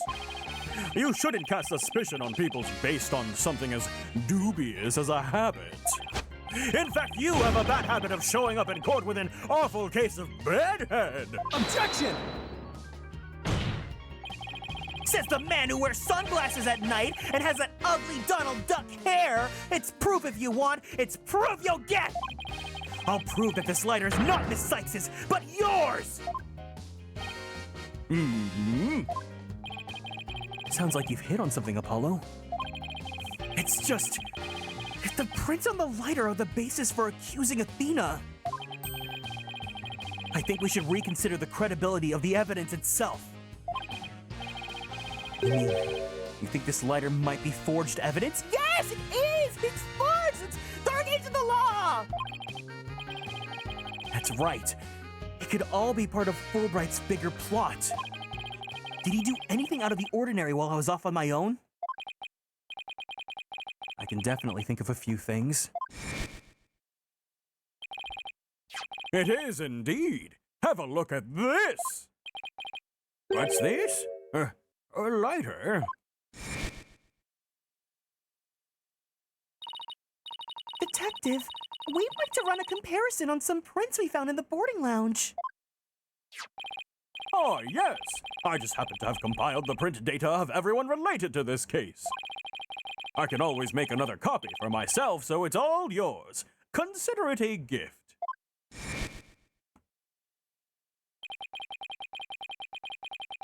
If we assume he's been laying a big trap for us all along.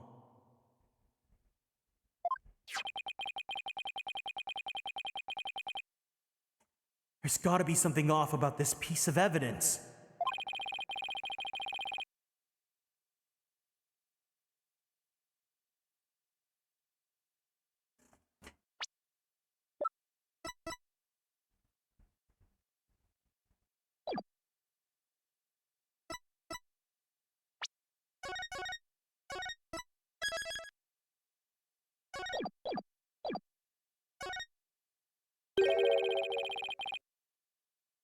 Anything odd about where the prints are? No, I guess if it was fired as a gun, that's about where the prints would be, but there's gotta be something off about this piece of evidence.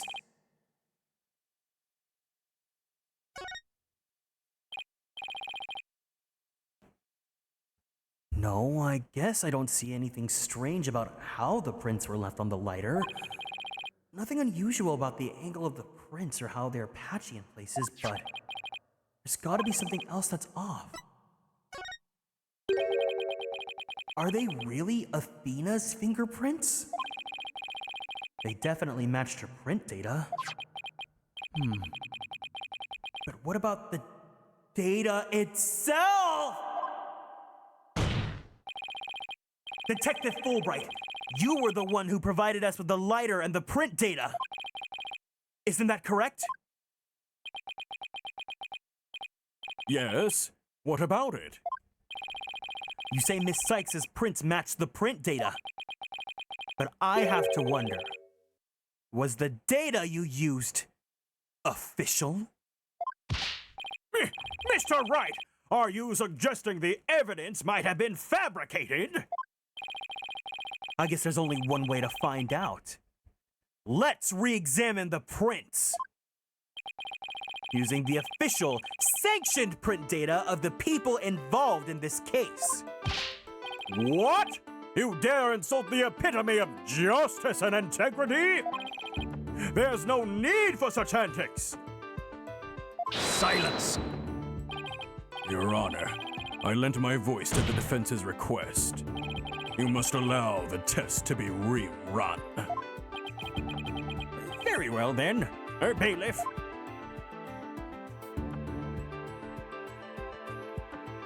Where's Ema? Ema, we need you! Ah, it appears the official data is here. And the results?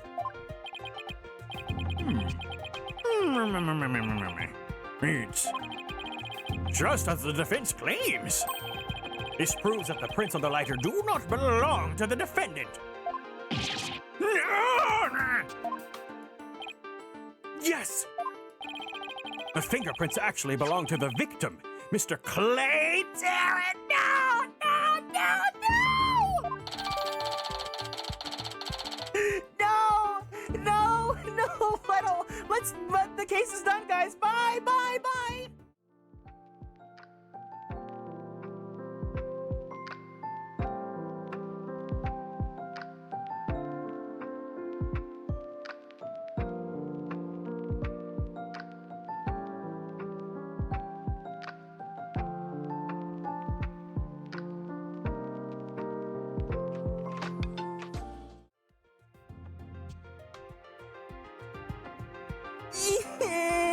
I don't want to finish this case.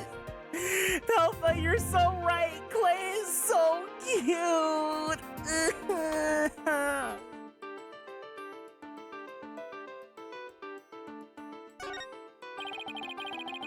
Those were Clay's fingerprints on the lighter? Ah, I see. Come to think of it.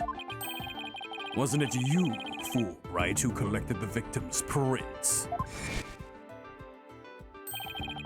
I personally removed his glove during the investigation. We had to get his fingerprints to confirm his identity, after all.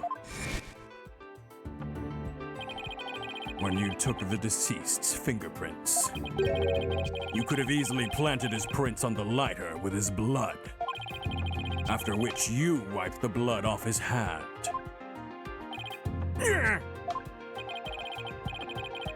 By your own admission, you were also the one who compiled the phony print data. All to put the blame on this Sykes!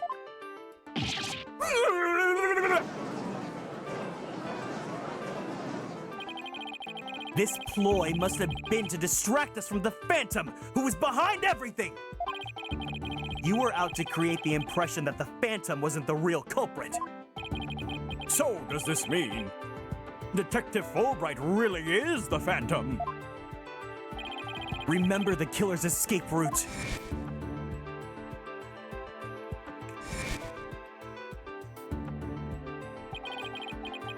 No ordinary person would have been fearless enough to attempt it.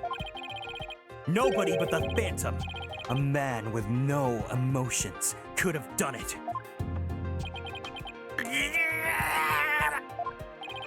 Detective Fulbright, you were the only one who could have used that escape route!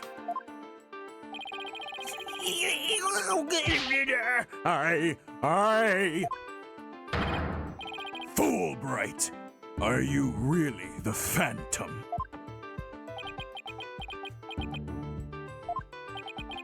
Answer me, or so help me, I will slash you to tiny slivers where you stand! All right, I'll talk. I confess. I'm not the Phantom. Silence!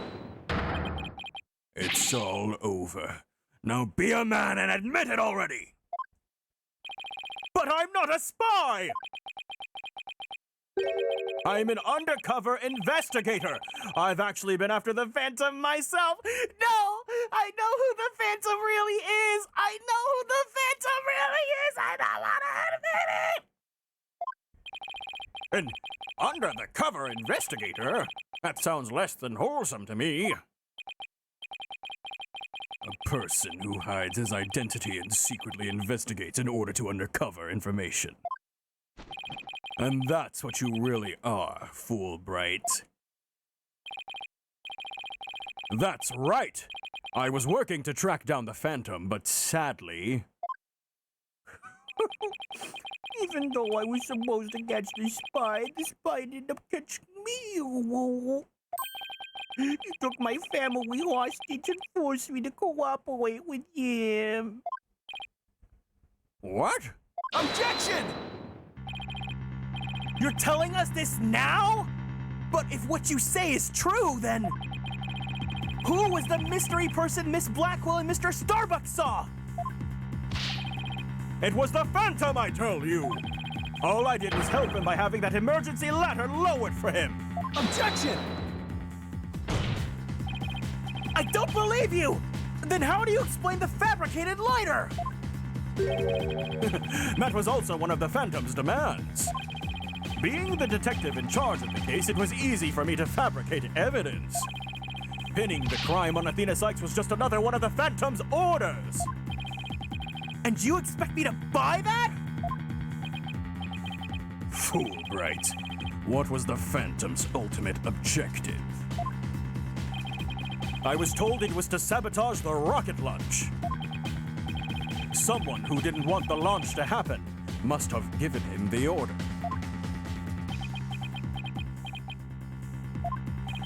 Actually, I have to apologize to you too. The Phantom told me to get close to you. He ordered me to get back the psycho file you have on them. He sent a buzzard of his own to tail me this past year, did he? Oh my god, they're arranged arranged marriage. I haven't been a champion of justice. I've just been a pawn of evil. A pawn of the bitch who stole the moonwalk and killed Dr. Sykes 7 years ago. Enough, Fulbright. Just tell us the Phantom's true identity. All right, without saying any names, who here knows or who here has an idea of who it is? Without saying names, just who's aware or who knows? I'll give it Sai. Yeah, I know. Do not allude to anything else. I think I know. Okay. I'm really sad because I'm about to prove my theory right now. I don't know. He was very careful to hide it. He has top secret information for all kinds of corporations and countries. So there's a number of organizations that want him dead.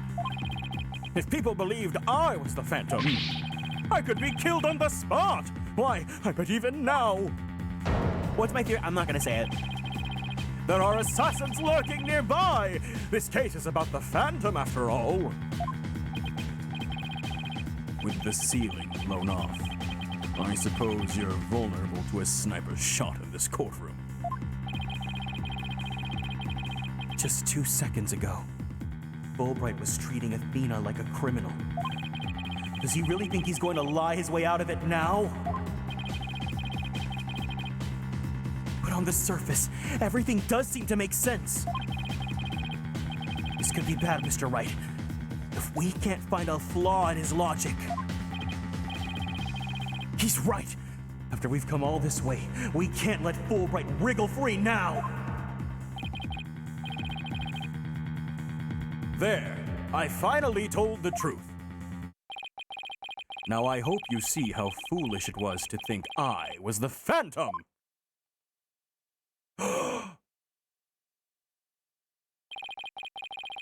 You're an intelligent man, Prosecutor Blackquill. You believe me, right? I believe you. I don't think you're the Phantom. What?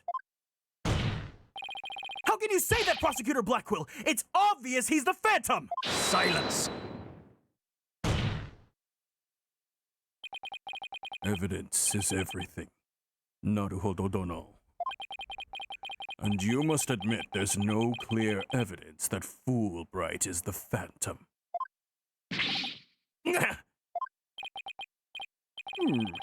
Yes, as I recall, the only solid proof we've seen up to this point is the fact that Detective Fulbright fabricated evidence. But...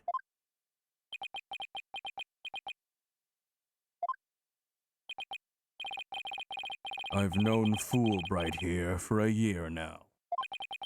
And all this time, he's been quite intent on rehabilitating me. I don't believe his efforts were a lie. Prosecutor Blackquill! This fool truly thought he could reform a death row inmate like me. He went so out of his way in his efforts for me, he actually became quite a nuisance, really. Prosecutor Blackwell, you believe me! Please tell me Prosecutor Blackwell hasn't really been taken in by this big phony. However, even if it was against your will, you still acted as the Phantom's accomplice. You will have to pay the price for that with your lips. Throw yourself at my mercy, and don't you ever betray me again! Have you got that? Dummy Daddy Blackwell!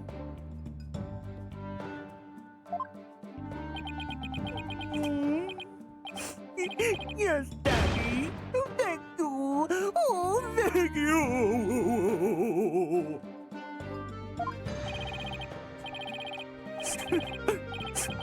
Such a bond of yaoi is a rare and beautiful thing. In any case, it looks like everything has been resolved. I can now hand down a not guilty verdict with confidence. I'm very glad to hear it. It's all over. Everything's been cleared up, and Miss Sykes will go free as well.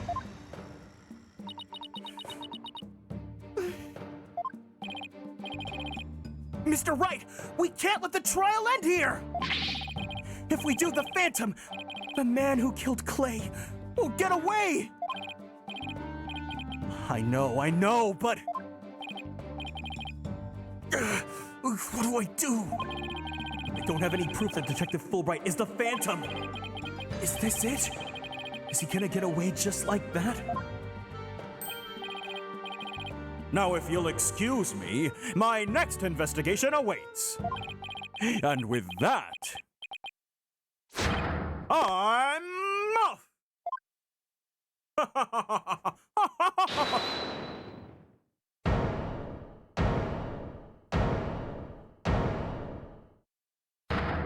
Hold it! The defense! No, wait, not the defense. The defendant feels like it's not time for a verdict yet and would like to see this trial continue. What? But I was just about to declare you innocent of all charges. It just doesn't feel right to be standing here. Hey, Apollo, think you could scooch over?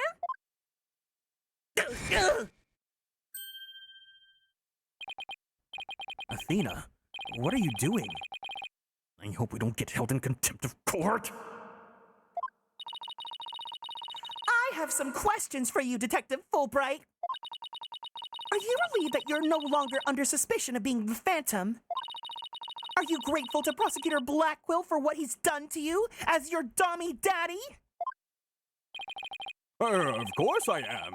And I'm truly grateful from the bottom of my heart. Athena, Where are you going with these questions? I've yet to hear a single emotion behind any of Detective Fulbright's words, boss. The suspicion against him has been cleared up, but he's not feeling happy at all. What does that mean? We may not have any evidence, but the heart doesn't lie. That's it. With your special ability, we might be able to just stop him. Your Honor, the detective has been deeply traumatized by our accusations. Yes, well, even before all this, I thought he was a rather odd fellow. If he doesn't get counseling right away, who knows what might happen to him?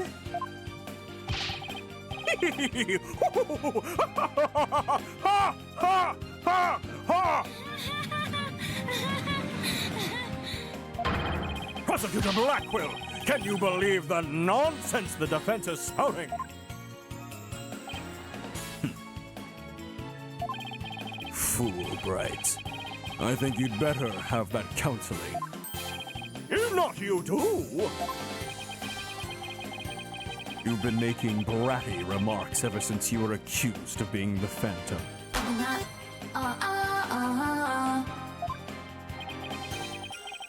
Such as, you are an undercover investigator, and your family has been taken hostage.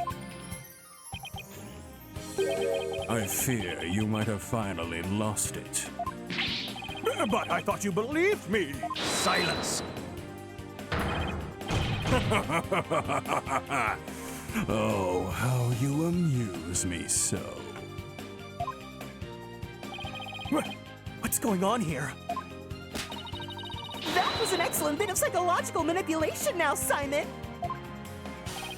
I knew you would catch on, Athena. Kokone. He's on first name terms with her. Yeah. Do you guys want to kiss him?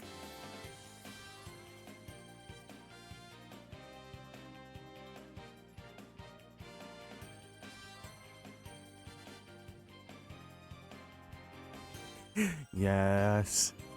Simon, girl boss, gaslight, gatekeep, Fulbright. I'll gladly kiss him. It might be a bit musky, but you know what? We can just shower together. Huh? Mind filling me in here? Guess we left you in the dust, huh, Mr. Wright? Simon was only pretending to believe Detective Fulbright.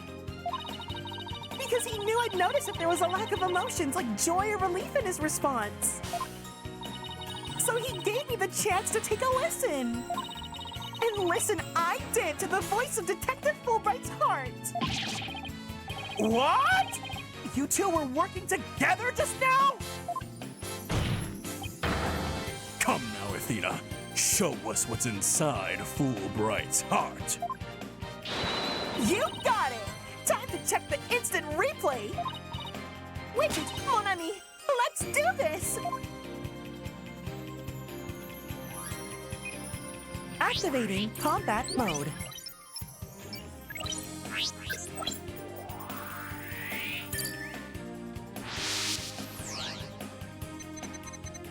Thank you for believing in me, Prosecutor Blackwell.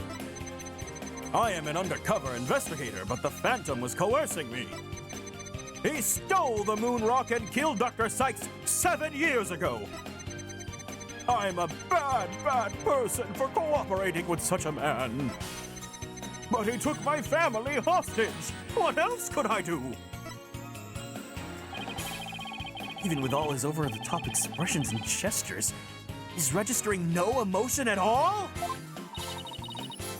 It's just like I thought, and right in the line with the Phantom Psych profile.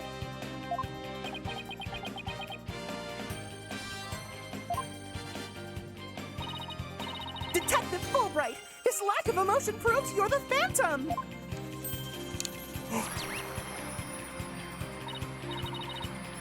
Hey, what's going on?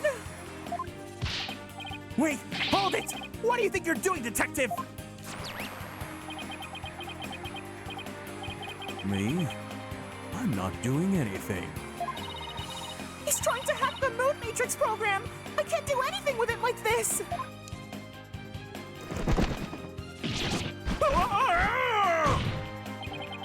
Fancy device you have there. But I'll tolerate no cheating, thank you.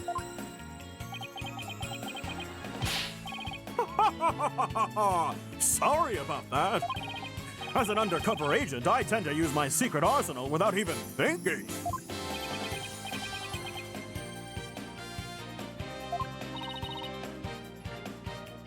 More like as a spy. Thanks, Prosecutor Blackquill. There! Now you can't hack me anymore! I dare you to try to hide your lack of emotions from us!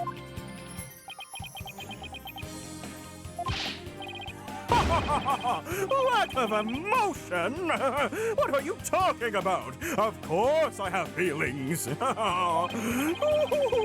a matter of fact, you wounded me very deeply with that accusation.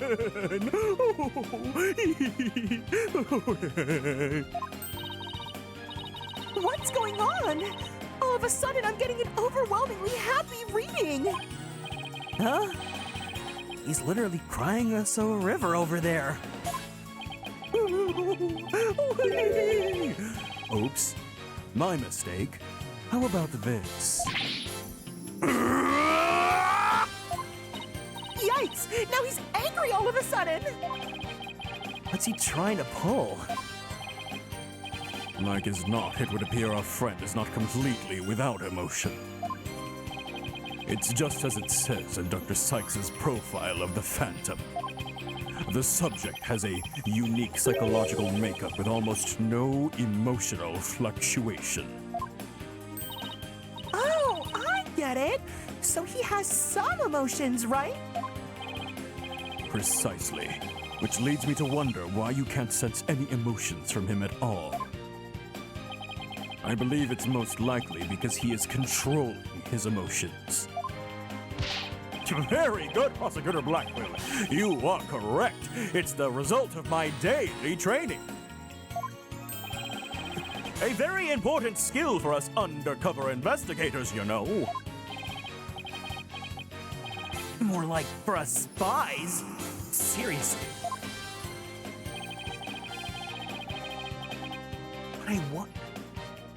But I wonder why he suddenly showed several strong emotions. Wait a minute. I think I know.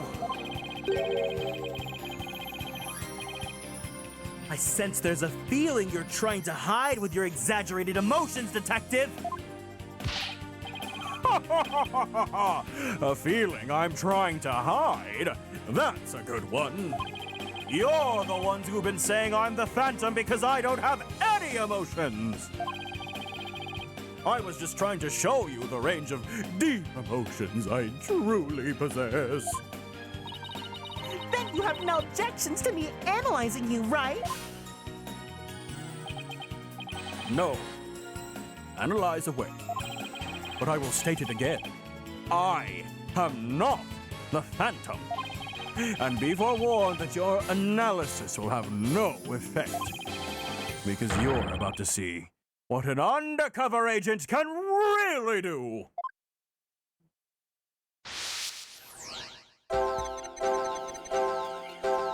Me?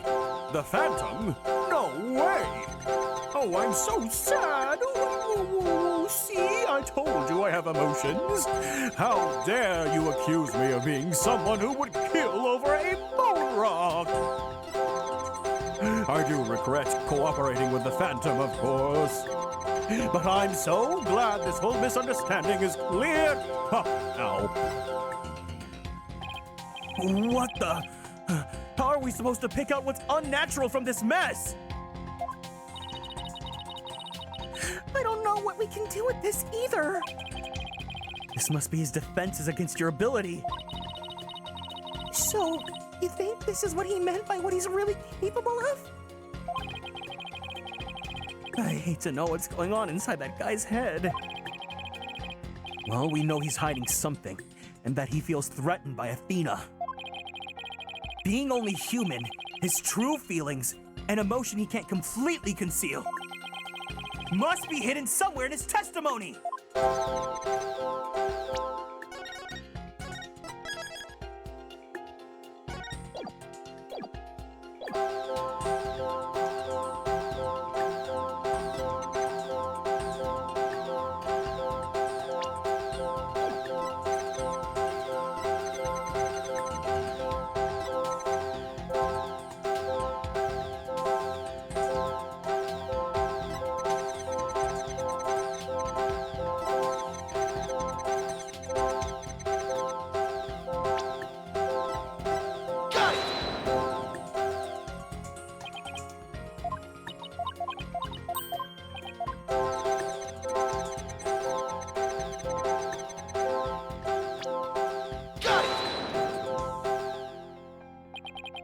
this? I don't think so. I've never seen a person in such a chaotic emotional state. There has to be something here. I just know it. This might be a long shot, but if there really is an emotion mixed in here somewhere, then it's possible that it would be the one emotion that doesn't disappear.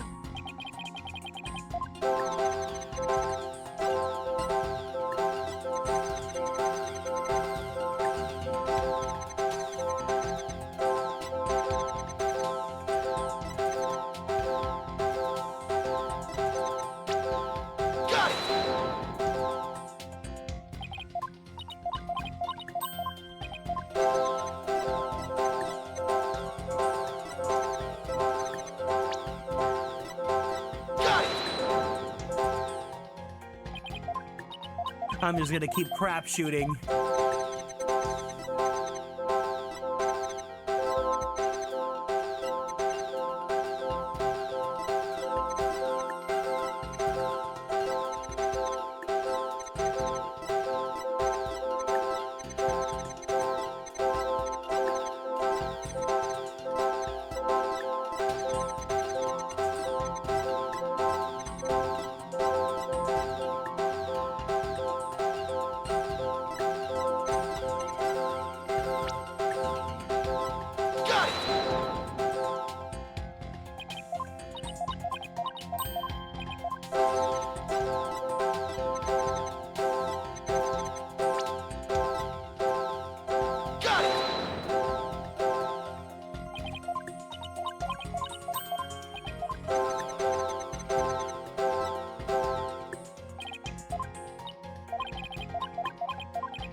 I think I see it, but I'm not sure. I'll find out, don't worry.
I found it!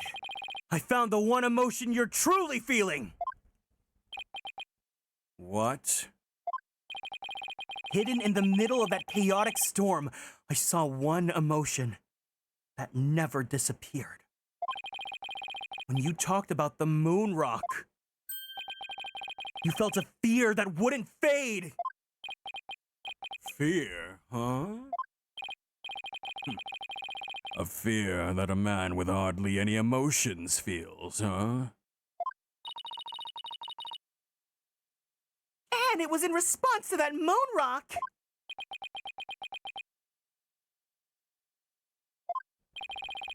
Detective Fulbright, I presume you feel fear concerning the moon rock because...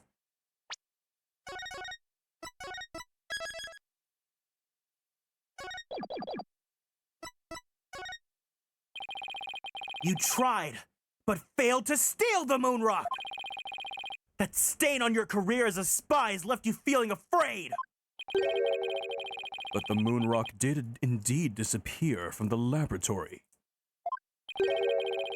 And I'd hardly think a person who feels so little would feel fear over a thing like that. Don't everyone jump on the Phoenix hype train all at once now.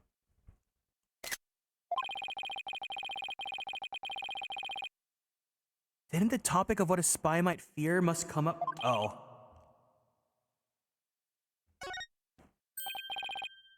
Of course! That's it! Enough, Fulbright. Just tell us the Phantom's true identity. I don't know. He was very careful to hide it. He has top secret information for all kinds of corporations and countries. So there's a number of organizations that want him dead. If people believed I was the Phantom, I could be killed on the spot! Why, I bet even now there are assassins lurking nearby! This case is about the Phantom, after all. Detective Fulbright, I think I know why you would feel afraid. You're afraid that the moon rock will somehow reveal your identity. If his identity were revealed, he would be killed immediately. That's certainly enough to make even the Phantom feel afraid. Me? Afraid? I don't know what you're talking about. So there really is something about the moon rock that would reveal his identity? Apparently so. Wait a minute. Maybe the Phantom didn't so much steal the moon rock, but more like he had to take it with him. Because there was something on it that would reveal his true identity.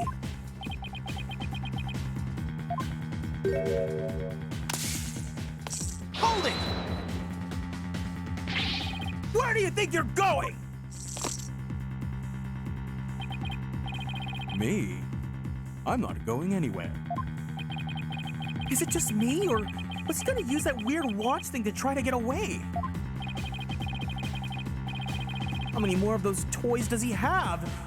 Where can I get myself some? Detective Fulbright, you will answer honestly to this court right now! Why do you feel fear in connection with the moon rock? Injustice! We trust, not emotions, Mr. Lawyer. He's an alien? Evidence is everything. I'm the Phantom because I am afraid. Don't make me laugh. Ah! And what was that just now? But all human beings have hearts and experience emotions. Sometimes analyzing a case from the psychological perspective is the best way to find out the truth.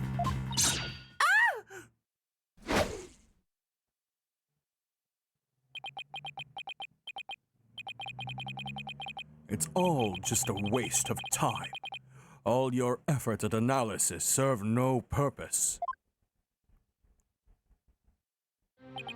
And now in this dark age of the law, nobody would believe your claim that it's effective. In an era where evidence is fabricated, do you truly expect feelings to be accepted as proof? And where exactly is your proof that I fear the moon rock anyway? Well, I admit I don't have any conventional proof. But I will say that examining a person's heart has its merits. Oh, really? Then why don't you listen carefully with those special ears of yours? Listen to the voices of the hearts of the people in the gallery.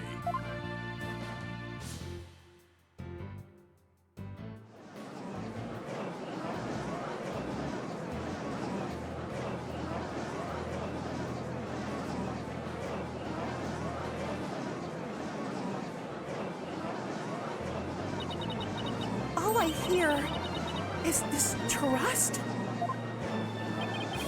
As you can see, the people are on my side. Because all they see is a strange little girl using a weird little tick-tock machine. But it's not like I use analytical psychology to falsely accuse people. Uh-oh. He's got Athena downing herself. Miss Sykes' analytical psychologies breathed new life into the courtroom. It has freed the hearts of many witnesses and has been key in getting to the truth. What nonsense!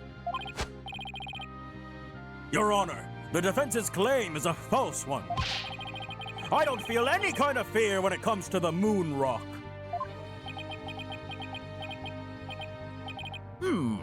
I see. Very well. I will give the opinion of this court. In a trial, I don't feel that a person's emotions are quite as compelling as actual evidence is. But, Your Honor...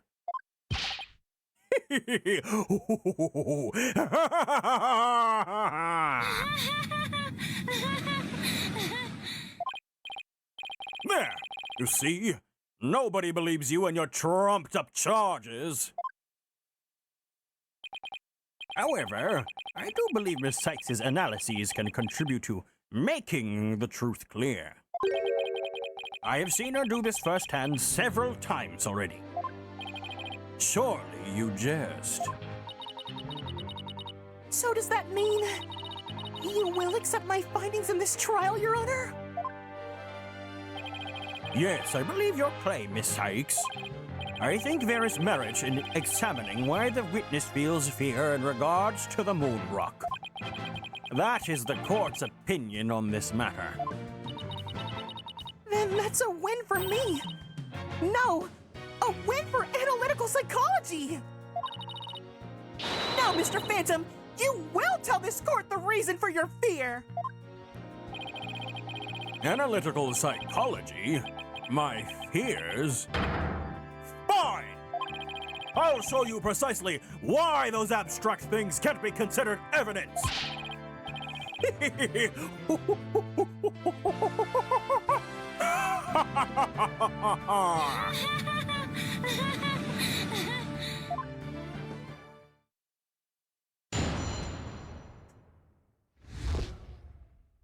My fear of the moon rock. I felt fear when I thought about the moon rock because it reminded me of the Phantom. Yes, I'm very afraid of him because he took my family hostage. What reason would the Phantom have to be afraid of the moon rock? None at all. So the very fact that I'm afraid of the moon rock means I am not him. In fact, I am on the side of justice.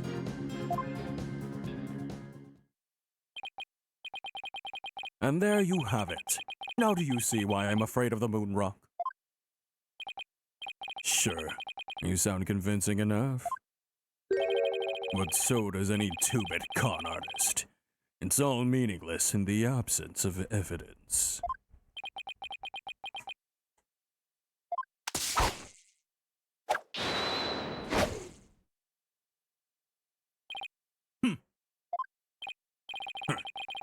The Phantom is like mist. No flesh, no bones. My sword alone cannot cut it. Naruhodo dono.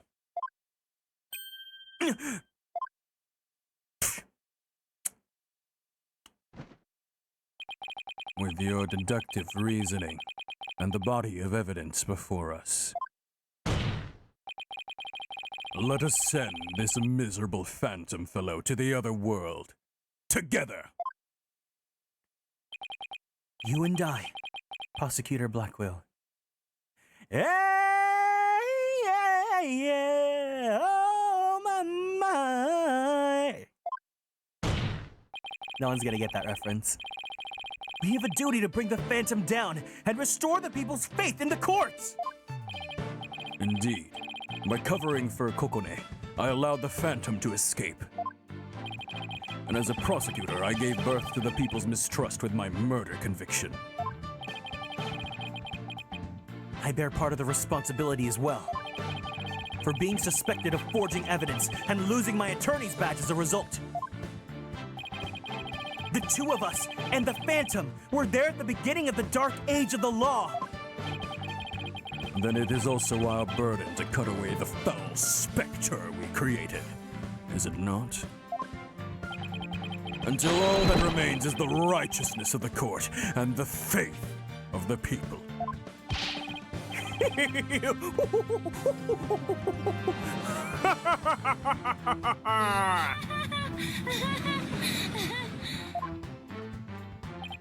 Trust, understanding.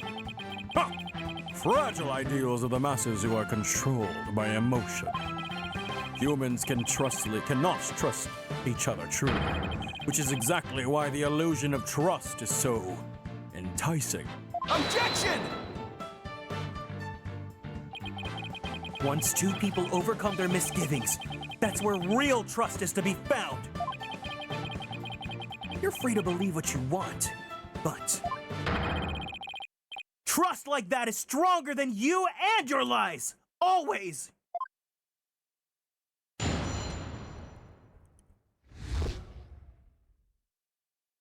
Welcome in, Shoujo.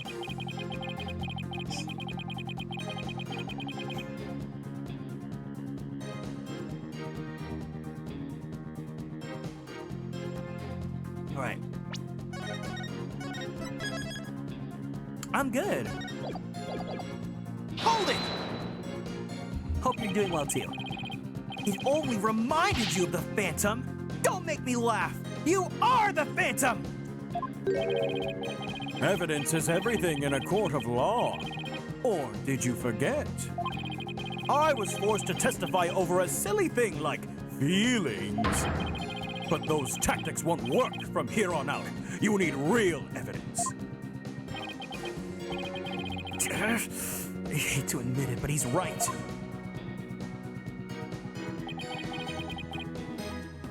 Hold it! Your family. Like who in your family, specifically? My wife. Rosie! I don't know, like, maybe my lover, for example. For example? Maybe? We need a more concrete answer than that! Maybe my mother, my son, or my daughter. Maybe it was all of them. I'm so sad and worried. I miss them so much. He's obviously lying! Look how upset I am. Is it any wonder I followed the Phantom's orders?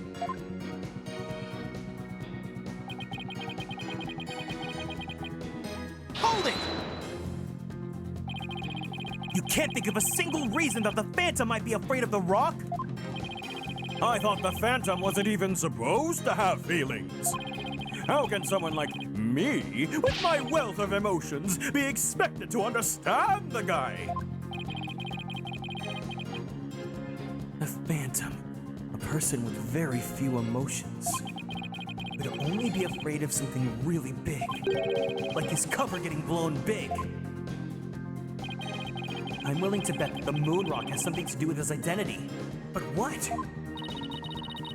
Maybe the Phantom's fingerprints are on the rock. But fingerprints can be wiped off. Then maybe he wanted the rock so bad he literally drooled on it and left his DNA. We're dealing with a spy here, Athena, not a slob. True. But maybe the DNA part isn't too far off. Huh? Something unexpected happened to him during the Incident 7. His blood! Athena stabbed him! I just know I have something that can show why the Phantom's afraid of the moon rock. I'll continue with my testimony while you're pondering then, if you don't mind. Nice job, little Athena. Guys, this is so good. I love Ace Attorney so much. Damn, I have my onigiri with me, but like now I kind of don't want to eat it. I want to save it for tomorrow. Because if we finish so relatively within the hour or so, I can go get some pizza for lunch.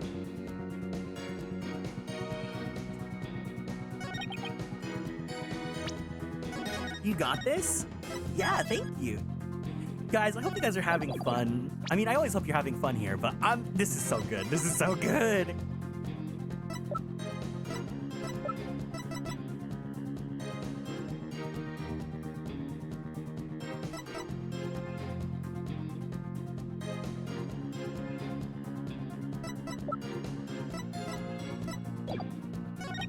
Hold it!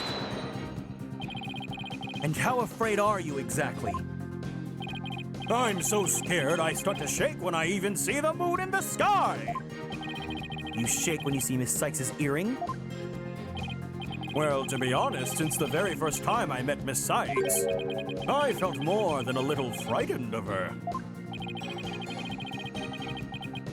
Yes, some people just inspire that much fear in others. Mr. Wright, you were thinking something mean-spirited and rude, weren't you? Of course not. Must beef up mind-reading defenses. Beef up!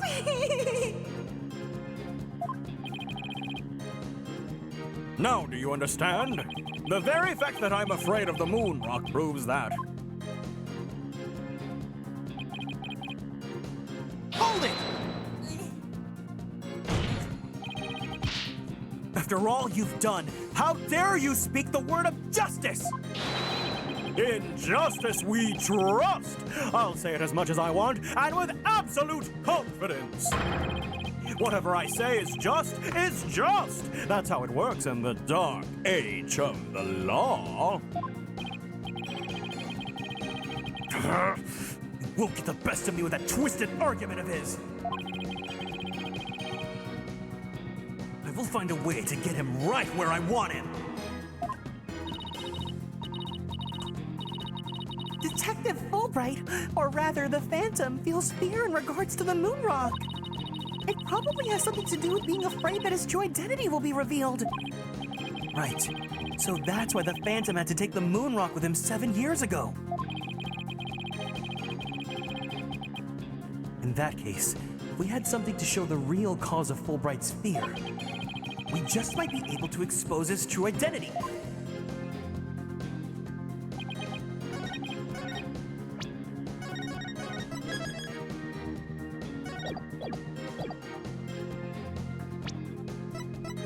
Objection!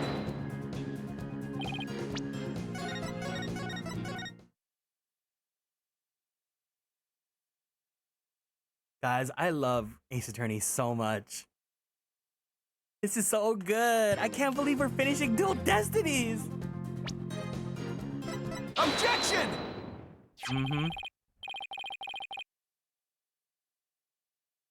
Detective Fulbright. I assume you know what this is. Of course! That's the knife the Phantom used to kill Clay Terran! Clay Terran. I'm trying to think what the pun is, but I'll just have Kiro explain it later. That's right. The exact type of knife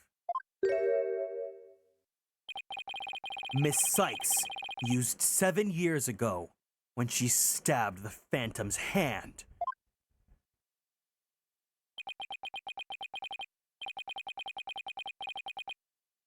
Yes.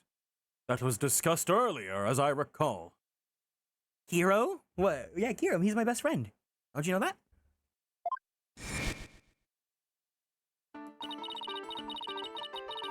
He dodged at first, so I only got his clothes, but I tried again. And this time you got him, didn't you? I did. I remember it clearly now. The knife went back into the back of his hand. Hold a pause on discussions for now. We'll talk after I finish the trial. We'll talk after the end.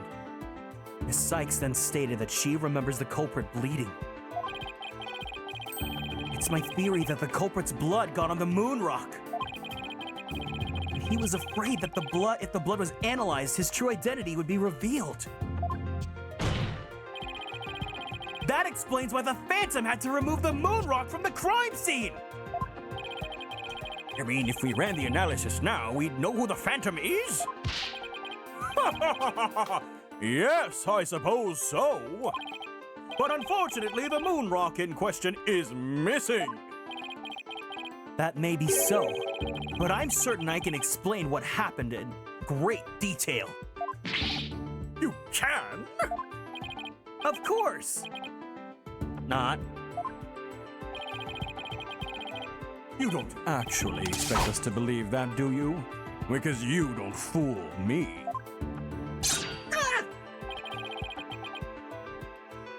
What this court needs is a bully-free zone. And you know what? Franziska set that blueprint. She was the first to commit abuse in the court. Physically. Ah, the infamous sword, the beguiling bluff. Its edge is without compare. Come now, get it ready with me, and show us just how finely it cuts. Your Honor, that is an outrage!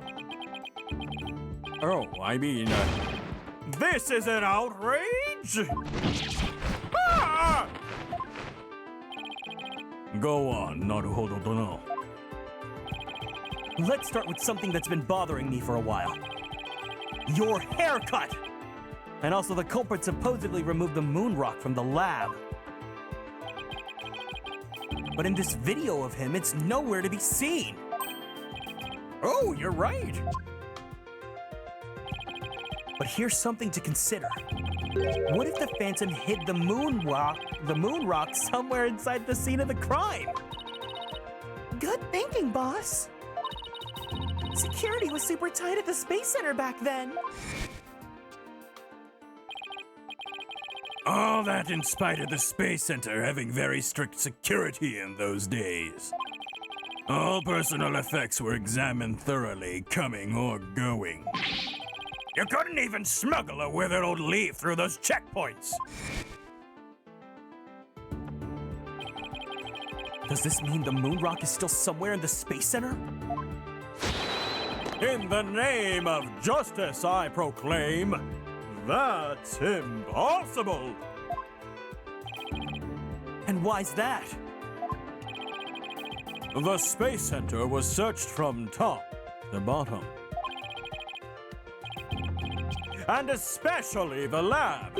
But the moon rock was never found. Ah! How could I forget about that? A sad but true fact. We still haven't a grasp on how it was done. But the Phantom made the moon rock vanish into the ether. There's no way it just disappeared. Logic and evidence tells us otherwise. The Phantom didn't have the moon rock on him when he left the lab. Yet a thorough police search didn't turn up anything. And it never turned up in the 7 years after that either. The Phantom made the rock disappear without physically removing it himself. But how? There must have been a way! Think, Phoenix, think!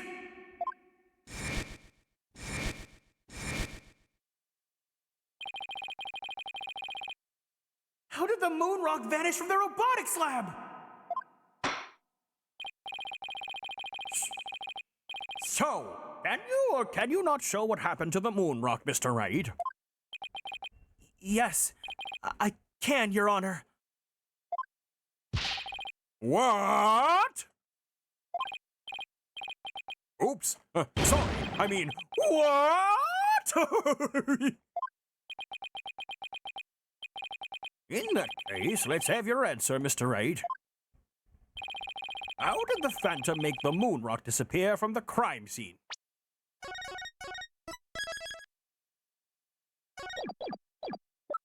Hold on, I gotta use my brain. I'm not exactly known for using that, so,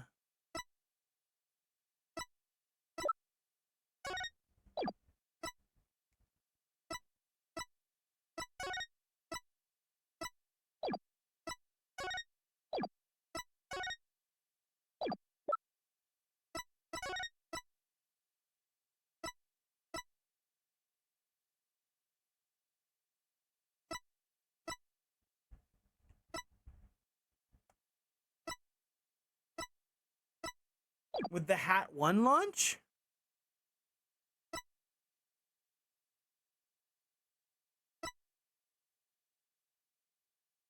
The capsule also hi. Welcome in, BB Gamer.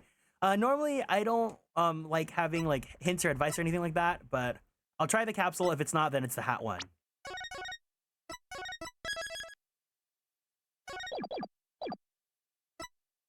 Take that!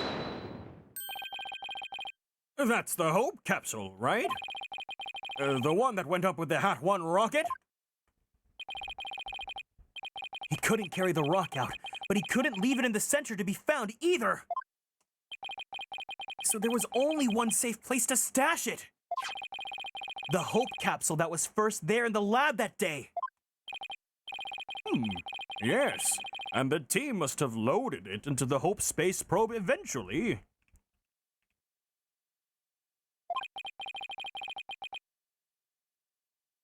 But if that's what happened, then the moon rock would have been launched up into space along with the rocket.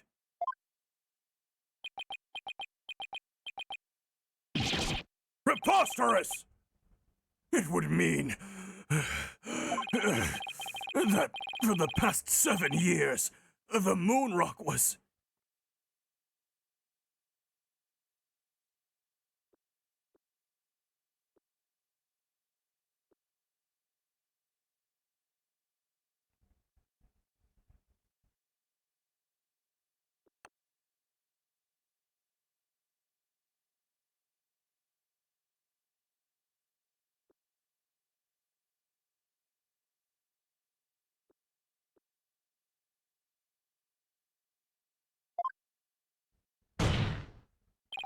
Exactly. The Phantom got rid of the moon rock in the most cosmic way he knew how.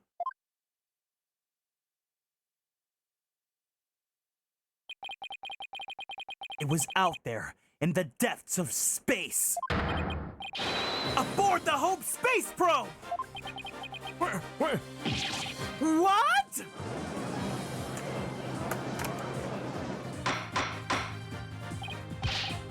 Order! Order in the court!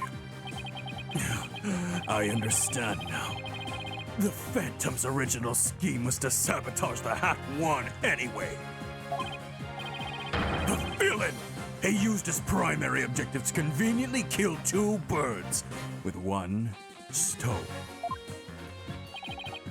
That's right. He planned for the moon rock to be turned into cosmic dust out in space, thereby destroying the one piece of evidence that could reveal his true identity. But Mr. Starbuck and the others foiled the Phantom's plot. The Hope space probe sailed off safely on its mission and returned 7 years later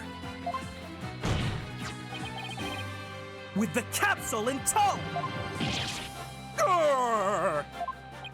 If we analyze the blood on the moon rock, it should make the one thing crystal clear. That you were the Phantom all along! Detective Fulbright!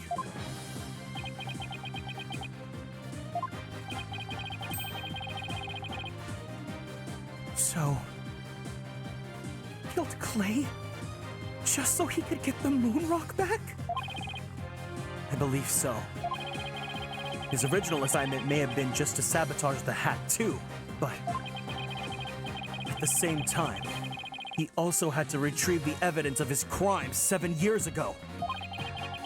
That's why he went to the boarding lounge. Attacked Clay as he made his escape out of the rocket with the capsule. But in the end, it was all he could do just to escape himself, so he didn't get the capsule. Clay must have done everything he could to stop Fulbright! He probably hung onto that capsule for all it was worth until his very last breath!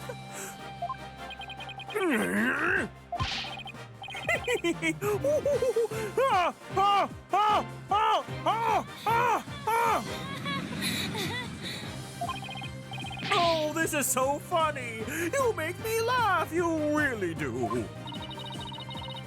Boy, he's totally out of whack now. It's game over for you, Detective Fulbright.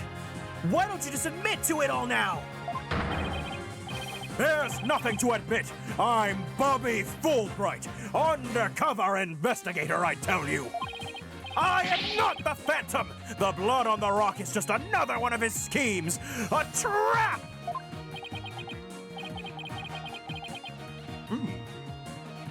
No, I'm not sure what to... Oh.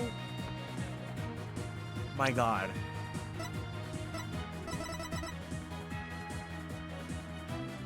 Fulbright. Full moon. Space rock. I suppose if the Phantom is a spy worth his salt, a trap is not out of the question. Objection! But in that case, you could say anything is a trap.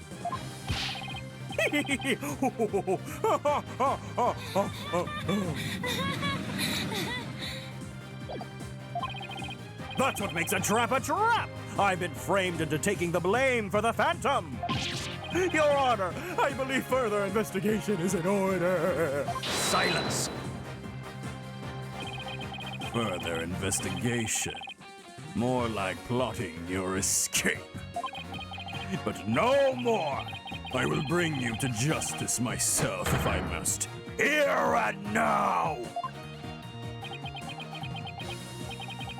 I guess it's time to show you just what I'm really capable of. Die, Simon Blackwell! Hey, you guys aren't really...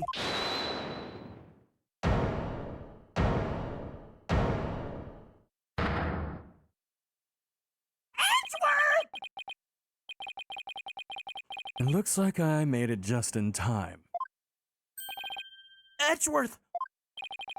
I have good news for you, Mr. Wright. I've uncovered some very crucial facts. Did you find something about the Phantom's true identity? You might say that. I started by looking into the first people on the scene 7 years ago.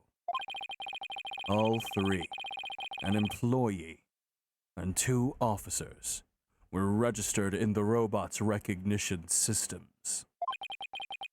But none of them looked the least bit like Detective Fulbright. That's not good. But there's more. I've yet to share my most important finding. Mr. Wright, Prosecutor Blackwell, you'd best brace yourselves.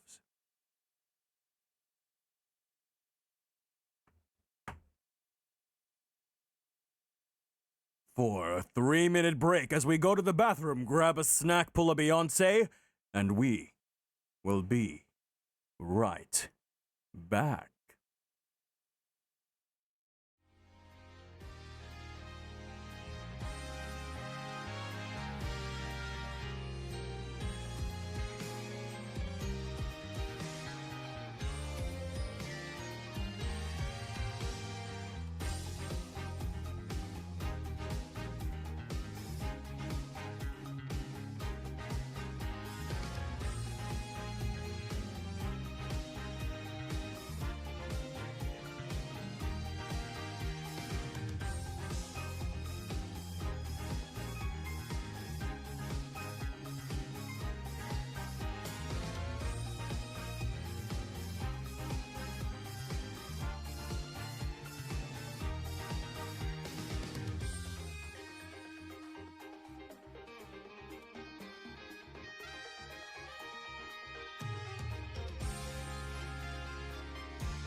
We're back.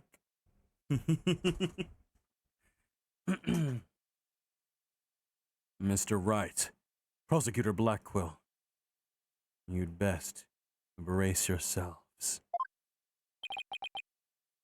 Uh-oh.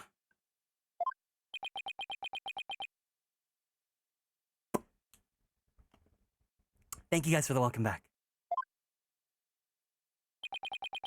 The man you see there before you, Bobby Fulbright, is already long dead.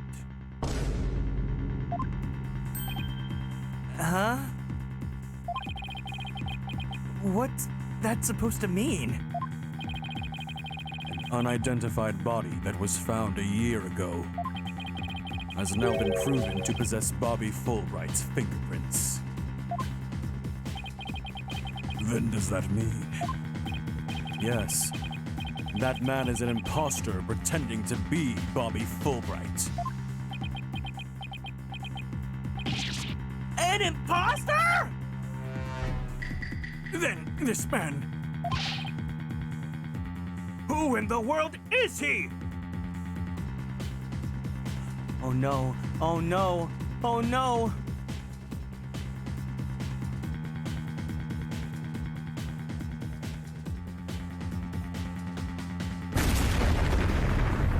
Are you saying... Are you saying that we... have an imposter?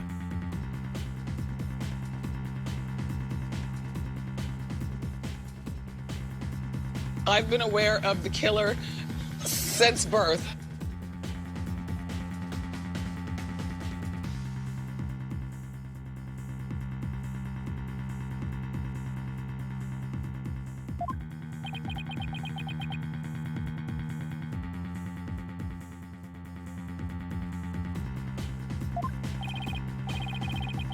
Enough of your trickery. If you will not reveal yourself to us, then I shall do it for you!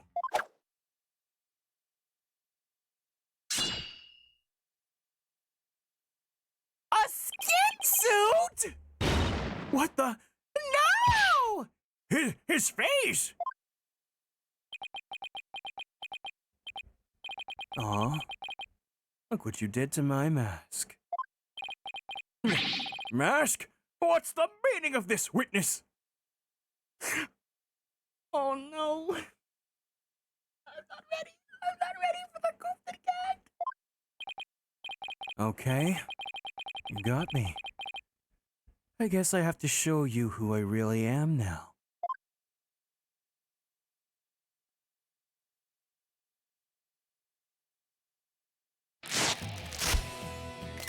Wait, what? Goof that gagged! Wait, but that's... Hey, Apollo. Yep, it's me, Solomon Starbuck. Mr. Starbuck?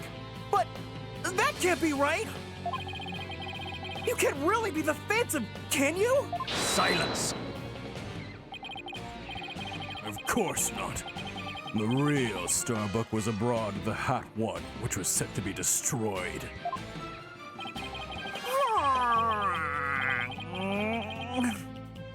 Yeah, this is just another mask. I mean, didn't I tell you, dude? I'm an undercover investigator. I can change identities at will. I can be anyone I want. Objection!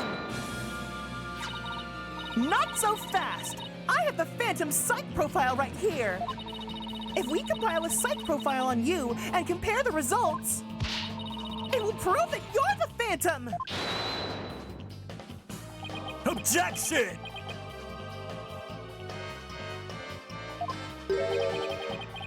It's time for me to show you the real meaning of the phrase, the end justifies the means. That voice! Those words!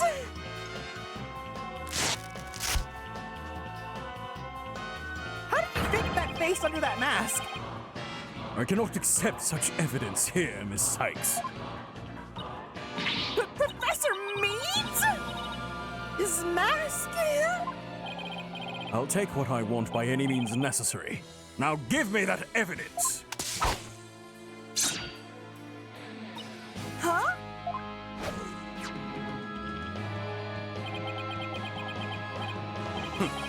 Time to take out the trash. Permanently. How could you? Now do you see how powerful the end justifies the means can be? Silence! How pathetic. You can't even speak without wearing another man's face. But that's the life of an undercover agent for you. My real face has no meaning or value to me at all. Or perhaps it really is the case that you don't even know who you are anymore.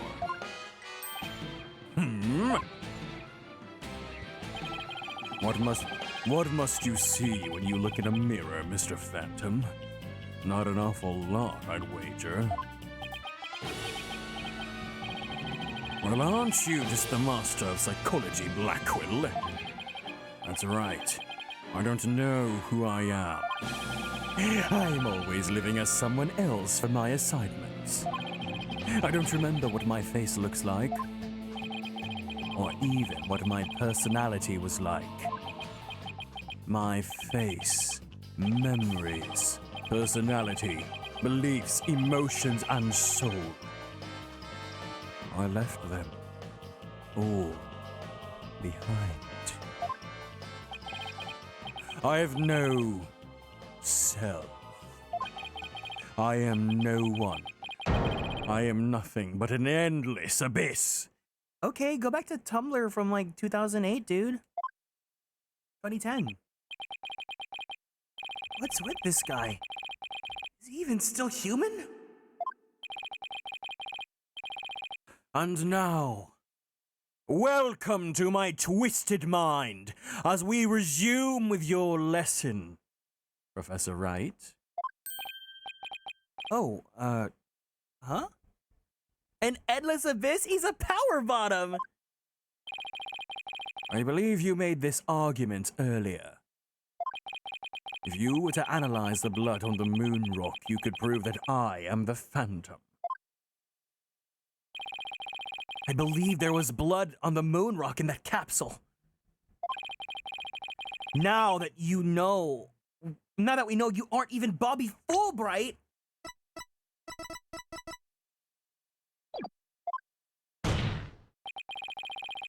your claims of a phantom trap won't work anymore! Then why don't you bring this moon rock in? This decisive evidence from the Hope Capsule. I think I will do just that. Get ready, because the Hope Capsule is about to seal your... Fudge! It was the courtroom bombing from the other day. The capsule was in the courtroom as evidence and was blown to smithereens.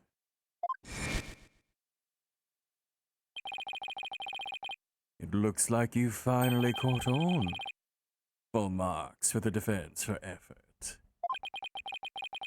But what a shame that your hope was lost in that courtroom explosion.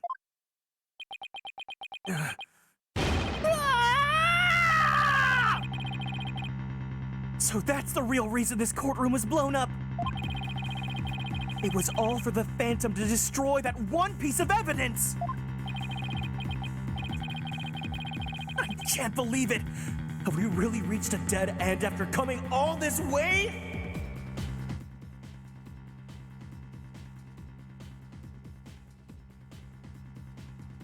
I love that the game's volume goes down when I zoom in. It's like, yeah, we know what you want to pay attention to. But this feature really is cool, though, from an accessibility standpoint, because some games, Fire Emblem Three Spouses, have really tiny fonts. So this is really helpful, especially if you're like on handheld mode.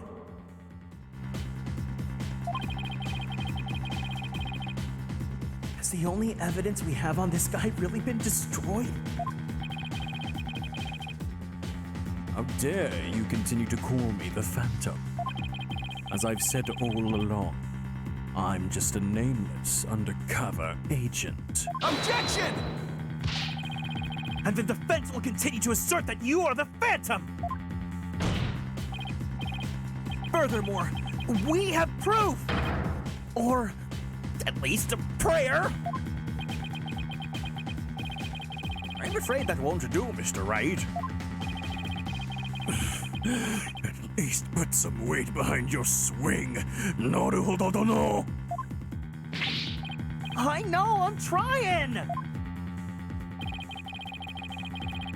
There's only one thing that can unmask this menace, and a moon rock. But that was blown to bits in the courtroom bombing. And yet, is it really gone without a trace? What if some tiny part, some little fragment still exists?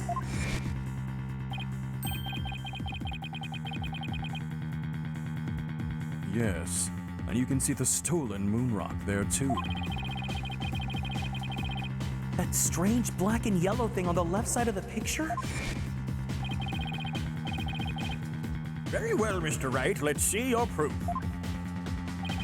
What evidence will finally prove the Phantom's identity?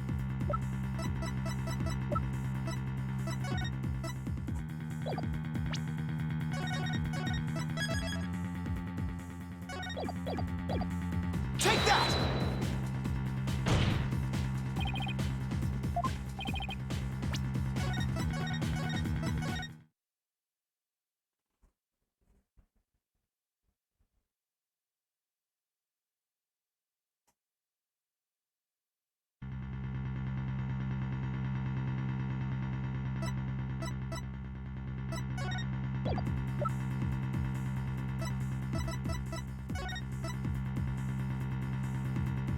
Bomb Rap Righty!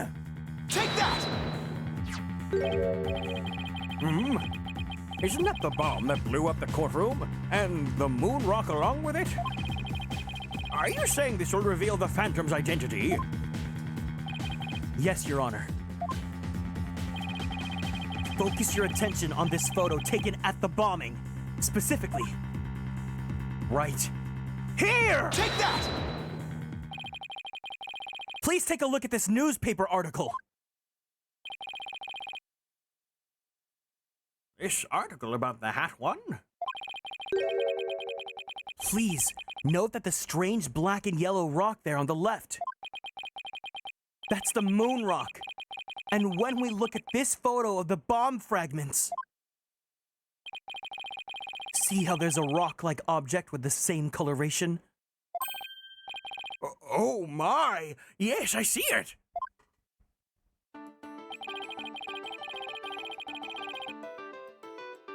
It would seem that the moon rock was much more durable than the Phantom thought.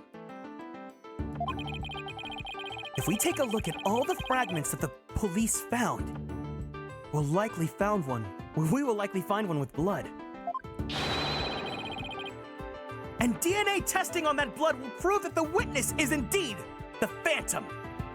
He had a very smug smile there. He did it for me. Let me do it for you.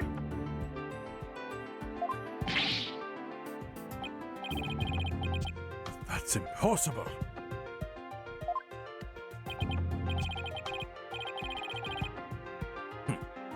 A surprise, to be sure.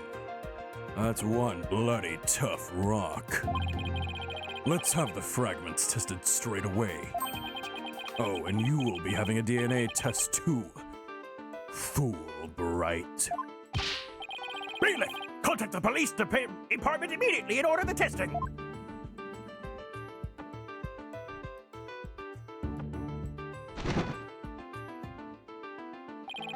Prosecutor Blackquill, what do the test results show? There was a rock fragment that had blood on it that appeared to be several years old. DNA testing revealed. Oh, here it comes, here it comes!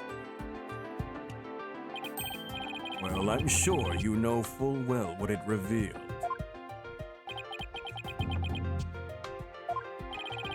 confirmed it was the witness's blood, didn't they? There's no use trying to talk your way out of it anymore. Admit it! You are the Phantom! Objection!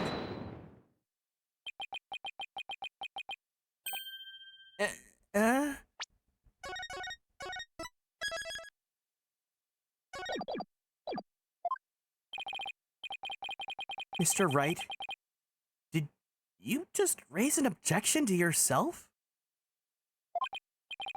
No. I didn't say a word. That was my objection. Apollo? Uh-huh?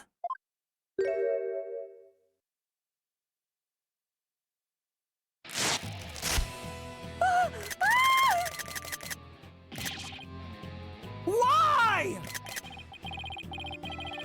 That was a pretty good objection too, don't you think?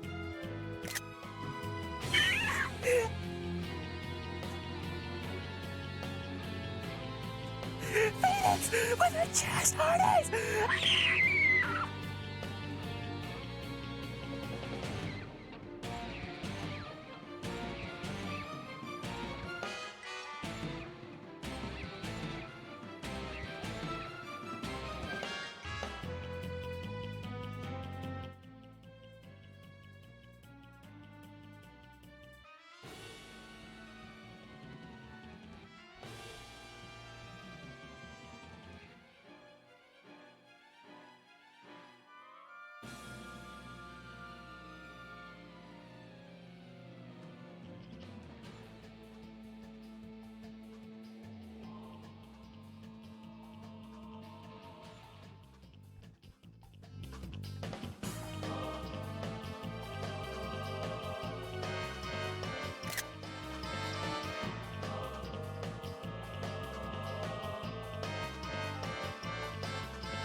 Now he's me?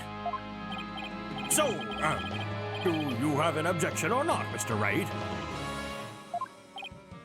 Huh? No, not really, Your Honor.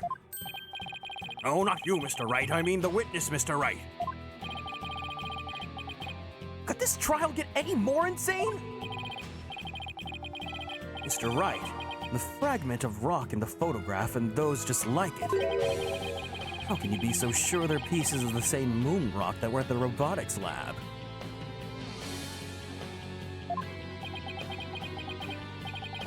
Care to explain what you mean?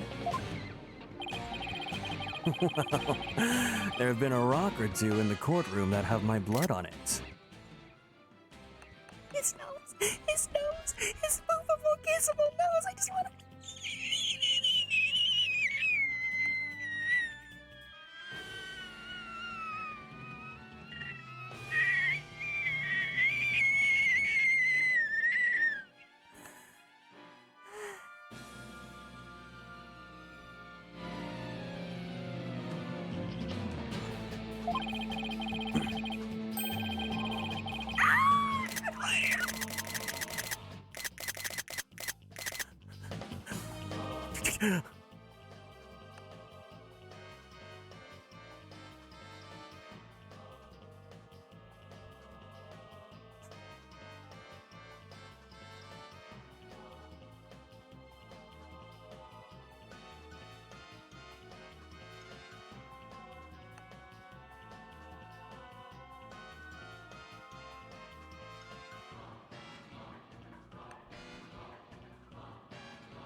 But how do you know they're not just rocks? You can't prove that they're the moon rock, right? Objection! Don't be absurd! Just compare the fragment with the rock in the newspaper article. Anybody could see they're the same. They have the exact same coloration! Objection! But maybe some other rock with the same coloration happened to be in the courtroom. It's highly unlikely that a rock with such a unique appearance just happened to be there. This is why I'm so happy that every man in the Ace Attorney series is a brick rectangle man. But you can't deny it's a possibility. Objection! But your blood was found on one of the fragments! Apollo, there's nothing suspicious about my blood being on a piece of rock. And why not? I know it sounds like an excuse, but Several years ago, I tripped and fell in this very courtroom, and I was hurt pretty badly. Tee pedal.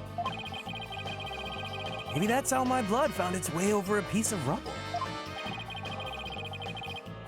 Even he must realize how ridiculous that sounds. And yet, I suppose it's not completely out of the question. I see you're starting to sweat, Mr. Wright. I thought that the worst of times are when lawyers have to force their biggest smiles. You're the last person I want to hear that from. Well, then why don't we get those fragments analyzed? We could ask an expert to verify if they were from the moon rock or in the robotics lab or not. I'm sorry, but I'm afraid that just isn't going to be possible. And why not? In order to prove that the fragments are from what you say they're all from, you need a sample of the moon rock from 7 years ago to compare it with. But that moon rock doesn't exist anymore, and there's no sample data left early either. So you see, short of going back in time, there's no way to prove that any of the fragments are from that moon rock.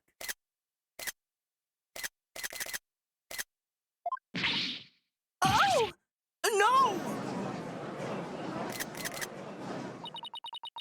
There's really no way to prove it? Are you finally ready to throw in the towel? Objection!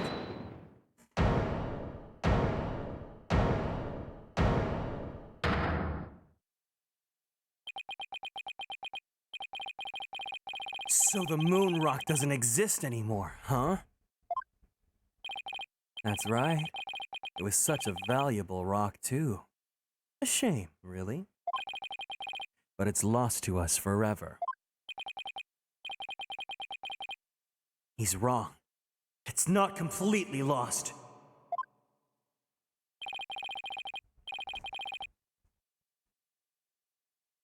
There's another piece of it, right here by our side.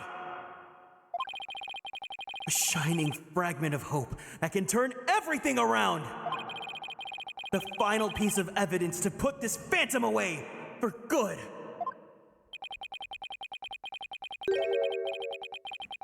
The defense has a piece of evidence that completely contradicts your claim.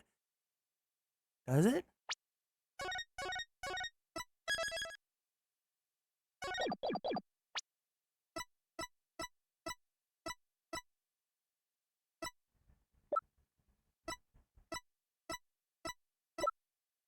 The earring? You have what now? A final fragment of hope that was passed down with great love and care! We do? We do. Even if the person holding it hasn't realized it yet.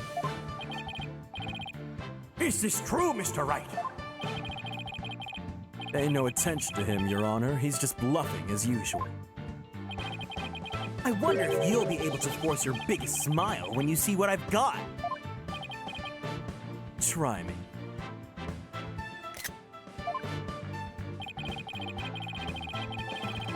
The piece of evidence that shows the original moon rock isn't completely lost is this!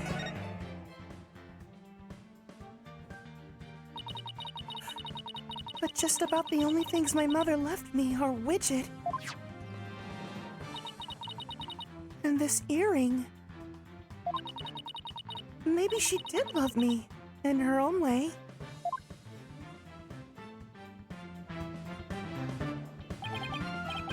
Athena, you may not know it, but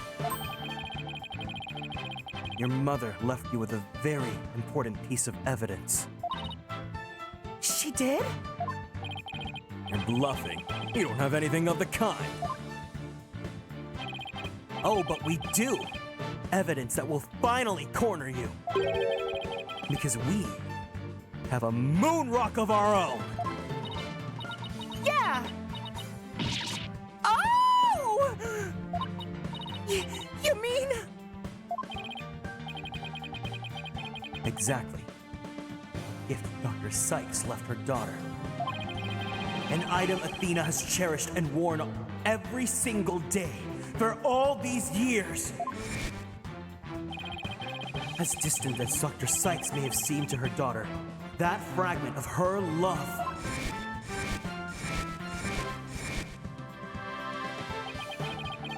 will shake off the darkness of the past and give us all hope for the future! This is the defense's sample of the moon rock! Take that! Nice. Your sample? This earring that Miss Sykes always wears was made from that original moon rock! What? All this time. It was here, right or wrong?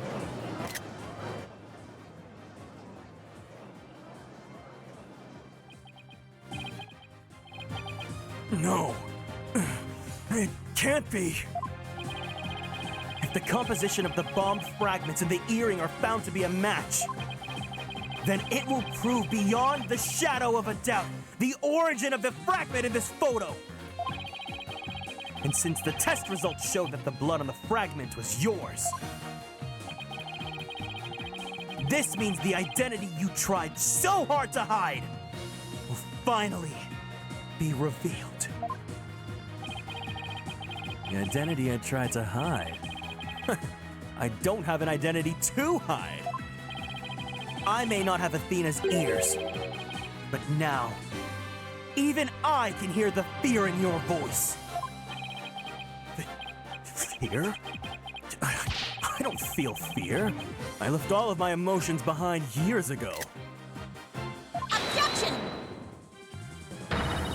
Every human being feels fear. You simply can't face the emotions inside of you. You can't face them because you have nothing. No love, no trust. I suppose you do? I didn't have anybody to support me at first either. I couldn't face the fear inside me. Couldn't get over the trauma of my past. Like I said, I don't feel fear. Objection! Then you're just a coward for running away from yourself!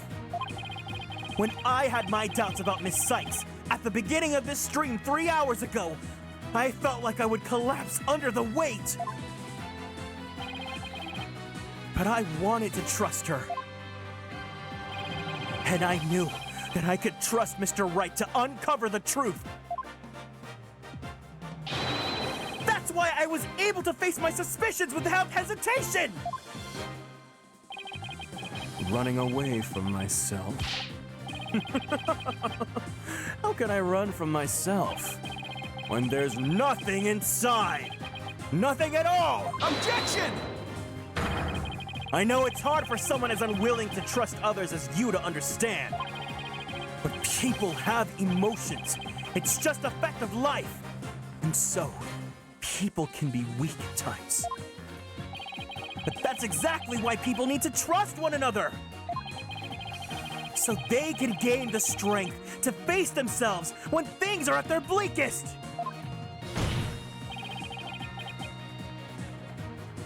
What is this, like, power of friendship message they're trying to bring right now? Like, we don't have time for that. We're trying to, like, literally solve who murdered.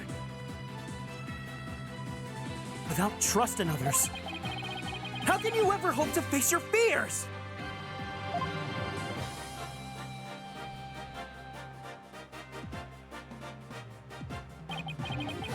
The fear inside of me is this. No.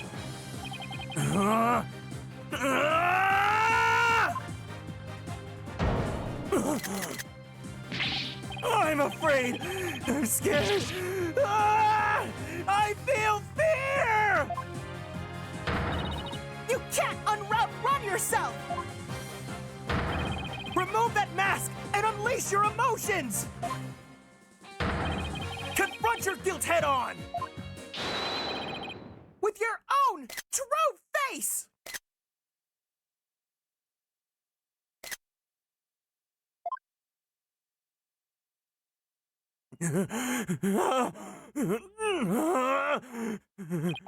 My own true face. No! Please don't! I know you're here. Where are you? See, I haven't revealed anything yet. Honest! My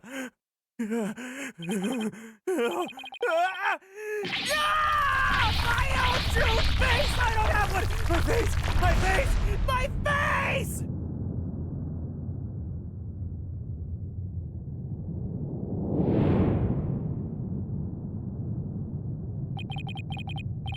Is that my face? Is it? No! That's not it! No! Oh! This isn't me either! Oh! Is this me? Which one is my face? What am I? Who am I? Yeah!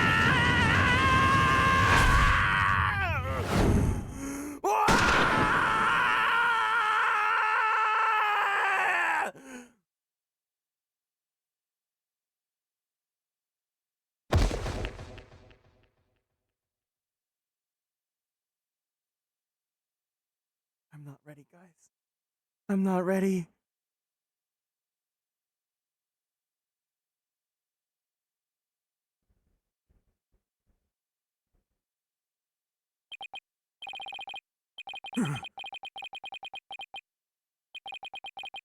A sniper attack in this very courtroom.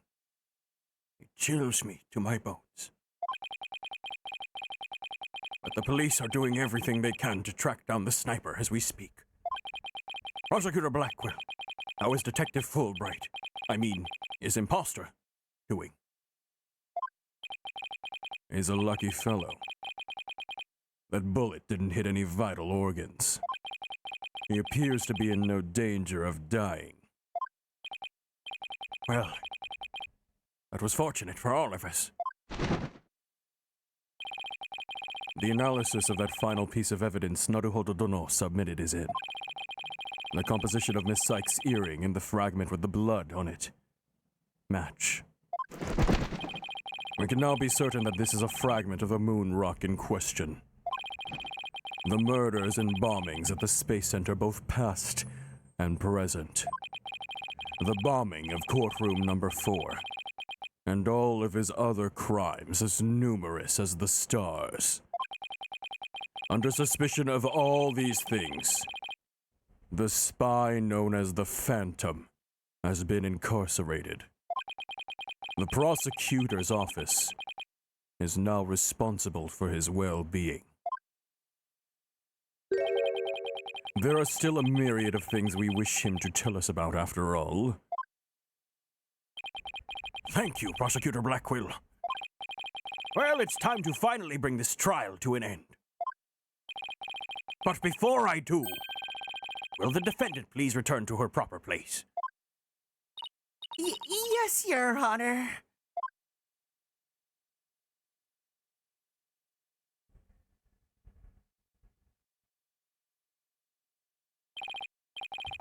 Now then, the court finds the defendant, Athena Sykes,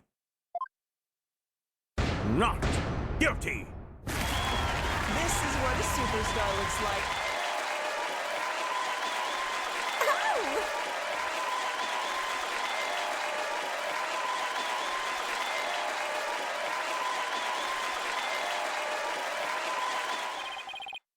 Court is adjourned.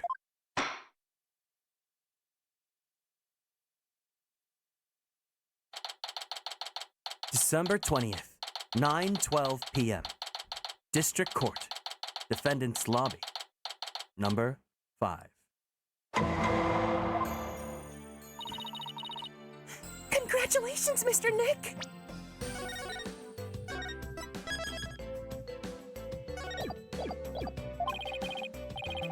Thank you, Pearls, and thank you for being there for Athena.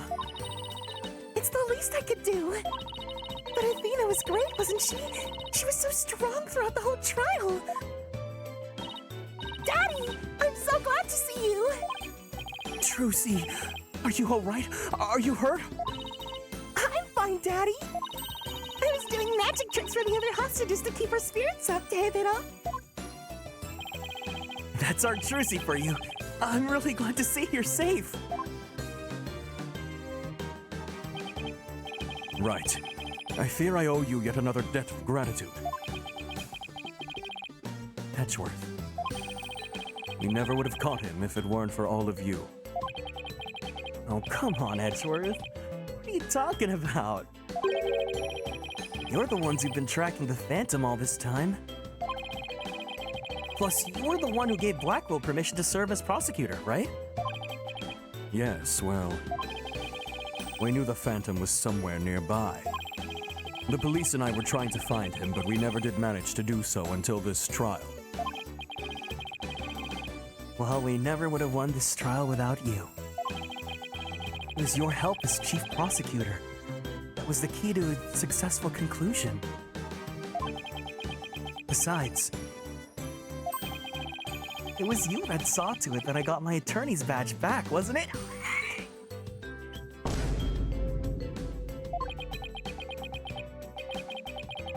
So you figured it out, did you? Yeah. Getting my license back went just a little too smoothly, you know? It should have been much harder after that evidence forging scandal. Well, I owe you a few favors. Hey, Edgeworth. Think we can finally bring the dark age of the law to an end?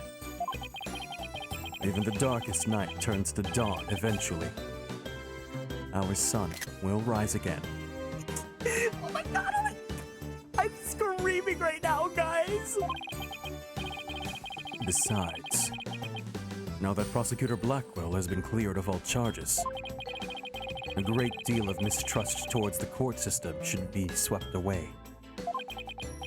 You know, you could have said that with a bigger smile, Edgeworth. It won't kill you. Instead, the furrows in that brow of yours just keep getting deeper and deeper. So I should smile more, huh? I'll think about it. The complicated love-hate relationship between lifelong enemies to lovers. Athena. I'm forever in your debt. We went to all that trouble, even taking the bar exam while you were overseas. Well, I knew that if I didn't get your sentence overturned fast, you'd be executed. So I studied and studied. I was frantic. I'm so glad I made it in time.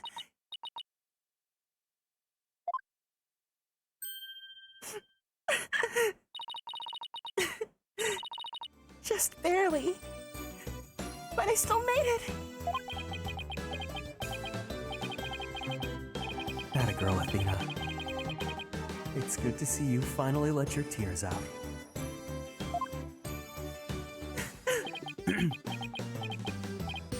Yes, I survived by the skin of my teeth, thanks to you. Shame on you, Simon! For trying to throw your life away like that! It was never my intention to just throw my life away. But some things in this world are more important than your own life. Like what? honor-bound duty to protect with my life. My mentor's most beloved treasure. Huh? That's some loyalty. This guy's a samurai through and through. Well, looks like we can breathe easy now. And Apollo gets no conclusion because his boyfriend's dead. Apollo? Athena? Thank you both. It took all of us together to pull it off. You bet, boss! What a team we are, huh? It was definitely the most amazing turnabout I've ever seen. I'm a lucky guy. My office has the best, most capable lawyers around. Thanks, Mr. Wright. I'm gonna work extra hard to make up for all the worry I caused over the one day that I was gone from your team. Apollo Justice is fine and ready to go! Let's hear it for the Right Anything Agency! Well, nobody's gonna try harder than me, so you'd better watch out, Apollo. Simon's free thanks to Mr. Right. But there's so many more people out there who need our help. You're right. And I'll be needing you both to help them. We still have a long way to go.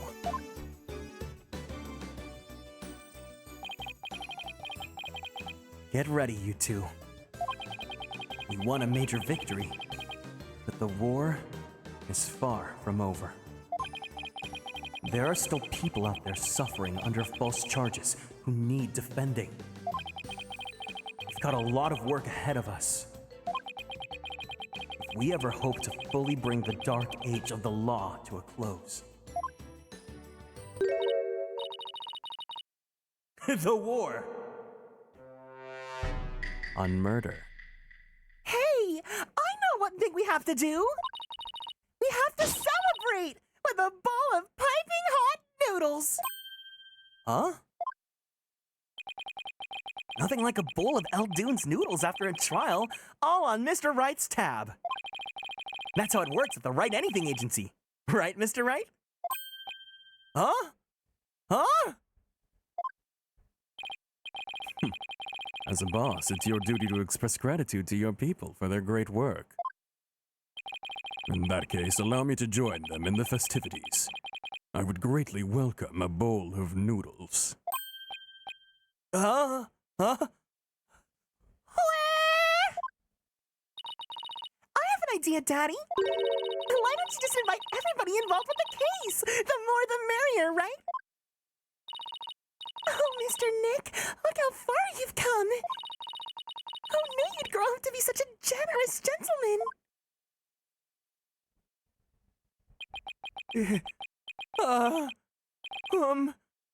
Guys? Under these circumstances, there's only one thing I can say. Only if I get to join in. Hey, no fair! I want to say it too! Okay, here we go. Objection! Objection! Oh my God! I was trying to think of something nice I could do for Polly now that he's back. So I decided to go and get a bunch of jobs for him to do. Find a lost cat, install an air conditioner, give a computer lesson, find a lost item. You think I should have found him a new legal case? Nah, that's okay. This is the Right Anything Agency after all.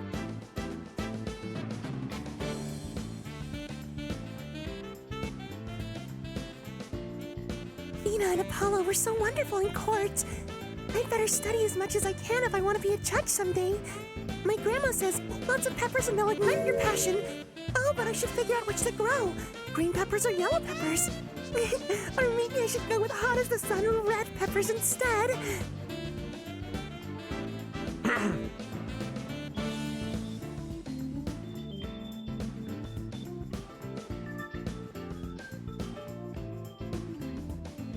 The end of the dark age of the law, you say? How naive. Don't you know it's sometimes necessary to get a guilty verdict by any means possible? But they're putting me under investigation. The chief prosecutor wants to see me.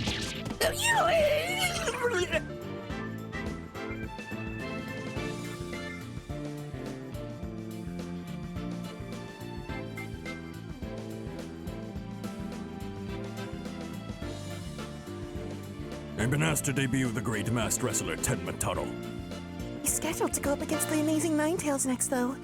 Oh, what to do? What to do? A fight to finish with myself? Why don't you ask the Mr. Demon Lawyer to be an amazing Ninetales? That's not a bad idea. I bet he'd be all up for it.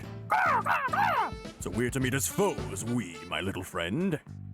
Oh my god, imagine Apollo in like a wrestler, like, Speedo. Would you believe it? I'm Alderman of the Ninetales Vale now. Pretty impressive, huh? I took over after Rex Scooby for the good old misbeloved village. What do you say? Would you like to make a little donation to help us out? Hey, you, what do you think you're doing speaking to the manor? Ah, the jig is up. Better run for it!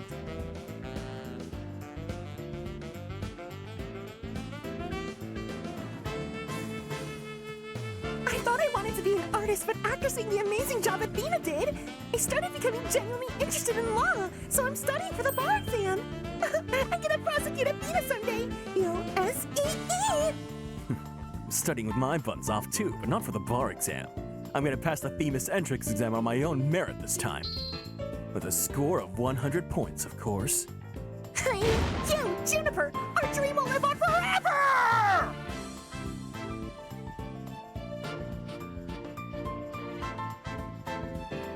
I found really sweet boxes for all three of them, but they won't wear them. Is it because I want to be a legal journalist instead of a lawyer or a judge? But anyway, thanks to the trial, the school newspaper future is as bright as can be. Now let's see what the fresh blood has to say in the new school paper. Our editor tried so hard at graduation rehearsal, her cardboard box got soggy. Amanda, please.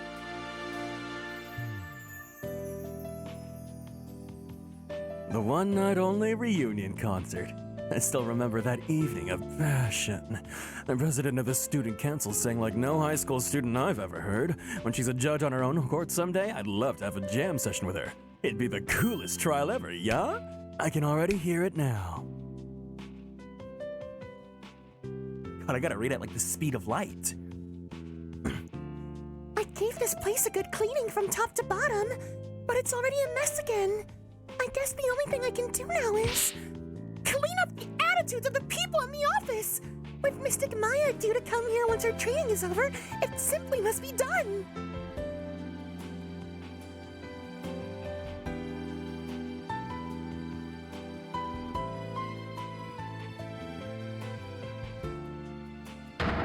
Ha ha ha! Humanity's dreams for outer space will never die! In fact, planning for the Hat-3 rocket has already officially begun! Look upon me, people of this great nation, and witness the glory of Yuri Cosmos! What do you... Oh, a director! Yes, rocket preparations are fully complete. Yes. You will just leave everything to me! Assistant Director Yuri Cosmos!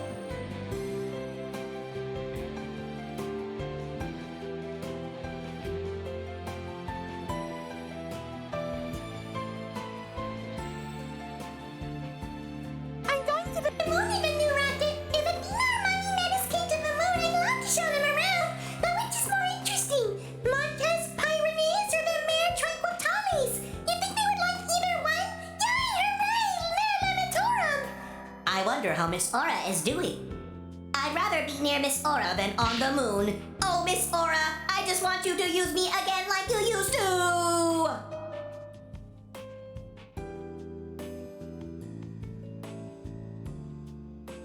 Ready for launch? 5, 4, 3, 2, 1. Lift off! I'm gonna move for the real this time, for me and Clay. Thanks to my lawyers, I now know I should never give up. But I'm worried. You can't breathe in space, and in fact, it's cold as heck. Oh man, I'm really getting nervous. This dialogue is moving at the speed of light, guys.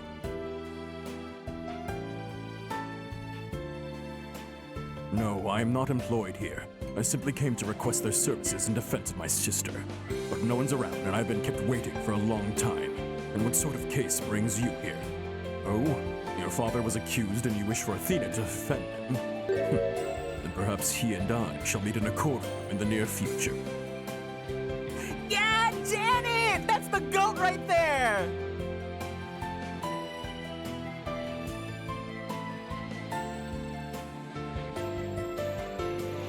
I look forward to your next month's salary assessment. Please forgive me!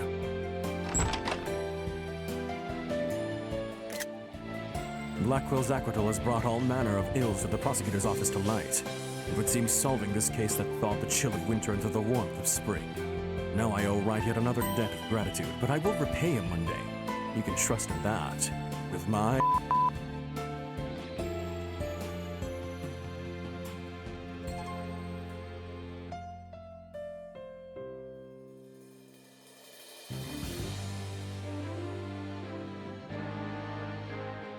Yeah!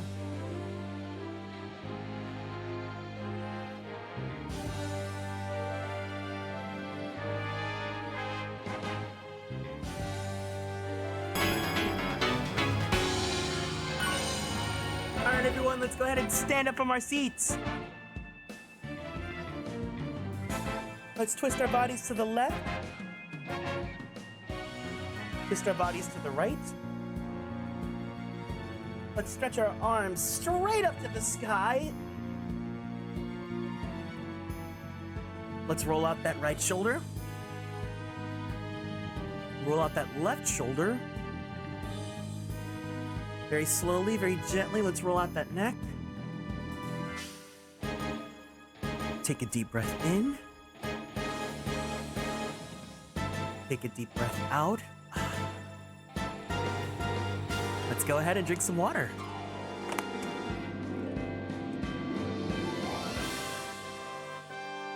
Thank you for taking care of me.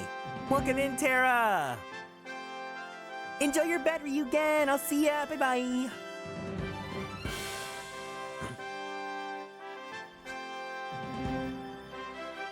Wow. Thank you, thank you. We're done. We finished Duel Destinies. All right. Did I like the game? I did. And I'm happy to say that my theory was dead wrong. For now, I'm gonna wait until we get to the very, very end in case there's an after credit scene. Because I will tell you my theory and then you will laugh at me.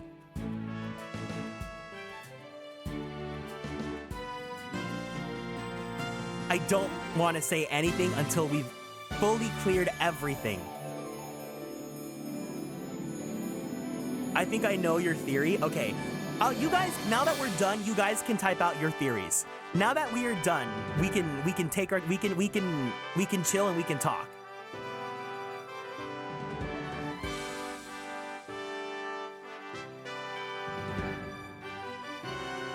What do you guys think my theory was?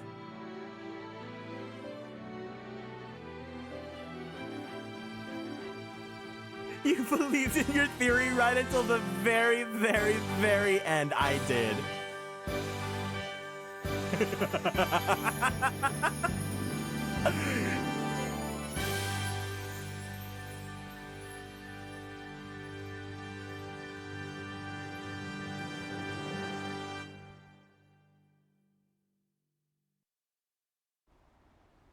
Anime!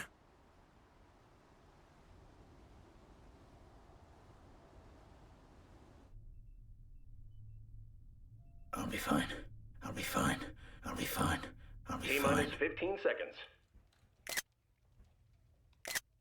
10, 9, 8, 7, 6, 5, 4, 3, 2, 1. Liftoff.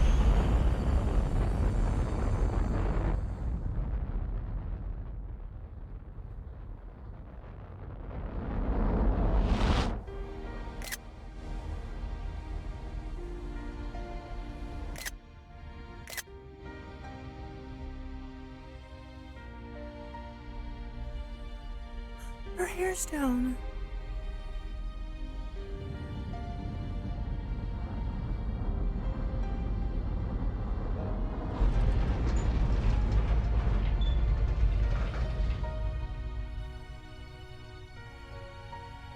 Mr. Starbuck!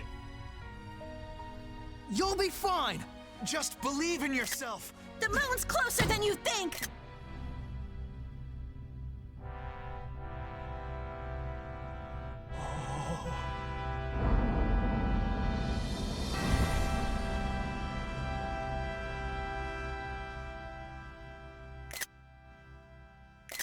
Thanks, guys. I wouldn't have made it back into space if it wasn't for you. Oh, yeah! All right!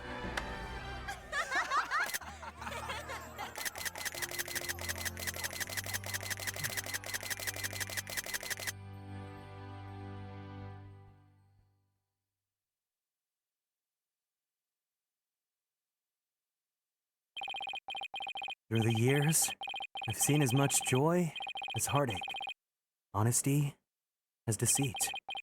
But just as Mr. Starbuck was able to escape the harsh pull of his fears and despair, I believe that hope and friendship can lift us all up towards a brighter tomorrow.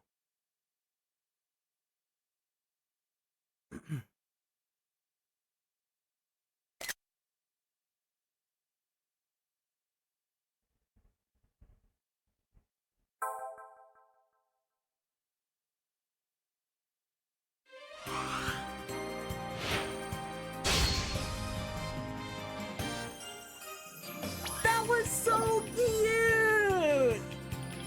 All right, one of you guys was right about my theory. And it was Pelfa. I thought at the very end, Clay was gonna be the Phantom. I really believed, I really thought, if only because in the murder scene of Metis, you see a fresh coat there. So I was like, it's Clay. So I guess we never find out who the Phantom really is. I don't think they're gonna tackle it in Spirit of Justice because it looks like it's like a pretty much different plotline. It would have been crazy because my thing was like, Apollo is going all out being possessed by Clay's spirit, but it turns out that Clay was actually like not who we thought he was all this time. And that would have been crazy. It like Apollo would have had a really big BSOD, right? And like, if anything, I was a little disappointed in Apollo in this, of how they treated Apollo in this case, because it really felt like they were building up, right? And Apollo doesn't really, like, Athena obviously gets a really big conclusion, right? She gets her grand conclusion, she's safe. She now knows that her mother, you know, like, Simon didn't kill her mother, and Simon is free and stuff, right? And even in the final part of the trial, Athena is, like, super active in, like, being the, you know, doing her mood matrix and stuff, and Apollo is just there as, like, the cheerleader. Apollo was the Bond girl for that case. But what I do like about Duel Destinies overall, though, is that we can talk about our thoughts now. Not excluding the DLC, because we're not going to do that yet. But Apollo Justice Trilogy. What I do like about Duel Destinies is that they try their best to split up the lead time with all three. So, like, you know, Apollo does get to be the lead defense attorney. Athena gets to be the defense attorney and stuff. And, like, they really try to make sure that you do at least some of everyone's gimmicks. So, you know, Athena's mood matrix, Apollo's little, like, you know, using his little, and then Phoenix, you know, they added some psyche locks, right? And they use them sparingly, so it's not annoying and there's one every case. So it's like, oh, that's their thing. Yeah, I like that. I still think I get why it had to be Phoenix for the final two cases. I really wish it could have been Apollo or Athena. But overall, I would say I'm pretty happy with how Duel Destinies turned out. Do I think it's the best Ace Attorney game? No. But I think for what it did, it was pretty good. All of the victims were good people in this game. It's sad. Usually there's one asshole. Yeah. I mean, you guys know, I've been in love with Clay ever since, like, I saw him on Tumblr years ago. So now that I know his story, it's really tragic, but I wish they kind of expanded on it more. I really wish we got more of it. So we're not done just yet. We have a lot that we can still discuss together. Please feel free to tell me your thoughts about the main game as well. I think for me personally, my least favorite episode was episode 2, the yokai one. I just didn't think it was that necessary. Again, my thoughts about Ace Attorney is that the first case is like usually like fine, the last case is usually really good, and the middle cases are kind of just filler.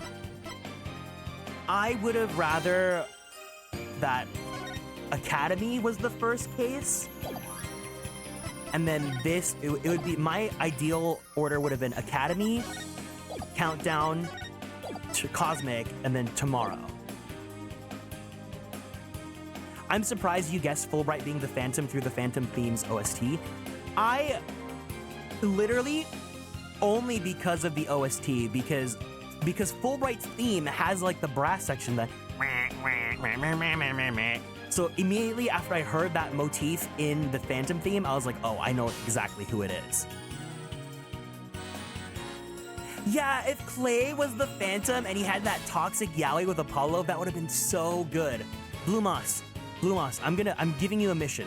Blue Moss, I'm trusting you to write fanfic where we rewrite history. Clay is the Phantom, and I will narrate it on stream. The deaths are more hard-hitting if it's people that died that are kind. Yeah, but like, it also just sucks because we haven't met Clay. So all we know about him is through Apollo's story times. Like, I would have been even more attached if I really, like, just got to physically meet him and, like, know why Apollo's so attached. Because, like, hold on, I dropped my AirPods. Like, it's cute that Apollo goes through, like, his little black screen of death with, like, him just really trying to be possessed to, like, find Clay's killer and all that. I get it, but if it was Gumshoe, I would have lost it. It's just like, I'm only seeing Apollo's reaction to everything, and I don't get to see Clay himself and really get that attachment myself. He still has a cute design, though. Yeah. I feel like me catching Fulbright, though, is like a once in a lifetime. Like, I'm not always that perceptive about who the real killer is or whatever, right? So I'll give myself a pat on the back for that one. This game bucks the third case syndrome. Yeah, the third case... I still think the second one was, like, not that good. I could have lived without it. I played this right after the Great Ace Attorney without playing the previous 4. I understand the issues people point out, but I still like it a lot. I love Blackpool, one of my favorite prosecutors. I definitely... So right now, if I was to rank my favorite Ace Attorneys, not including Great Ace Attorney, because the Great Ace Attorney is its own tier. Right now, my order would be... Trials and Tribulations first, because I really liked the through line for that game. I think the overall arc of that story, it felt really coherent, and I really like seeing Mia in a different light than just big booby, overall omniscient lady. I like seeing Mia in that sort of green rookie era of her life. So Trials and Tribulations first. Duel Destinies is my second favorite so far. And then it would go Apollo Justice, Phoenix Wright, Ace Attorney, and then Justice for All as my least favorite. But I didn't hate playing Justice for All. I still enjoyed it, but it definitely is the weakest out of all of them, in my opinion. Clay should have been in the previous game, and then his death would have been so much more sadder and crazier. Like, can you imagine if Larry was That's the thing, Blue Moss. I was telling Hero this. It's like so funny that Apollo's like, Clay, he's always been there for me. He's been there my entire life. Where was he in the entire game where you were the main character? Because you're never gonna be the main character again, because in the Apollo Justice trilogy, whose name is slapped on the top left corner?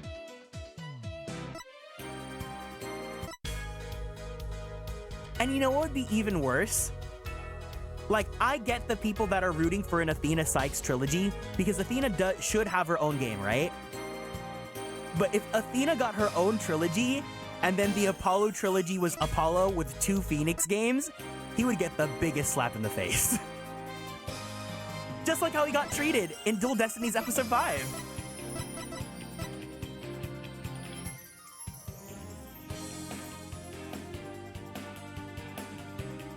Larry would never die. He has bad luck, but he won't die. All in all, I still had fun. I really enjoyed this. I enjoyed this game a lot more than I thought I was gonna, because I just haven't really heard people root for Duel Destinies or Spirit of Justice.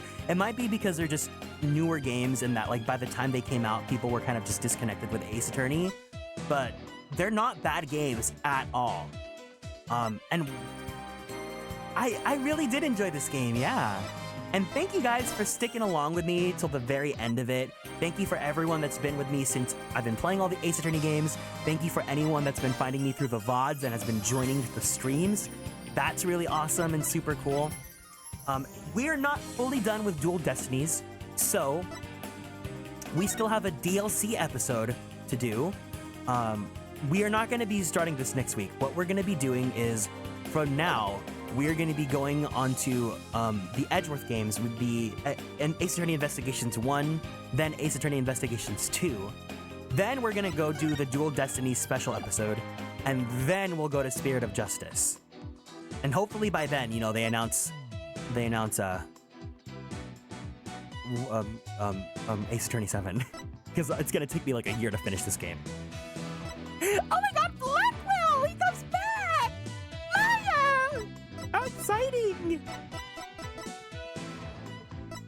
So this is going to be really fun. Of course, you already know. I'm going to be playing with him in this costume the entire game.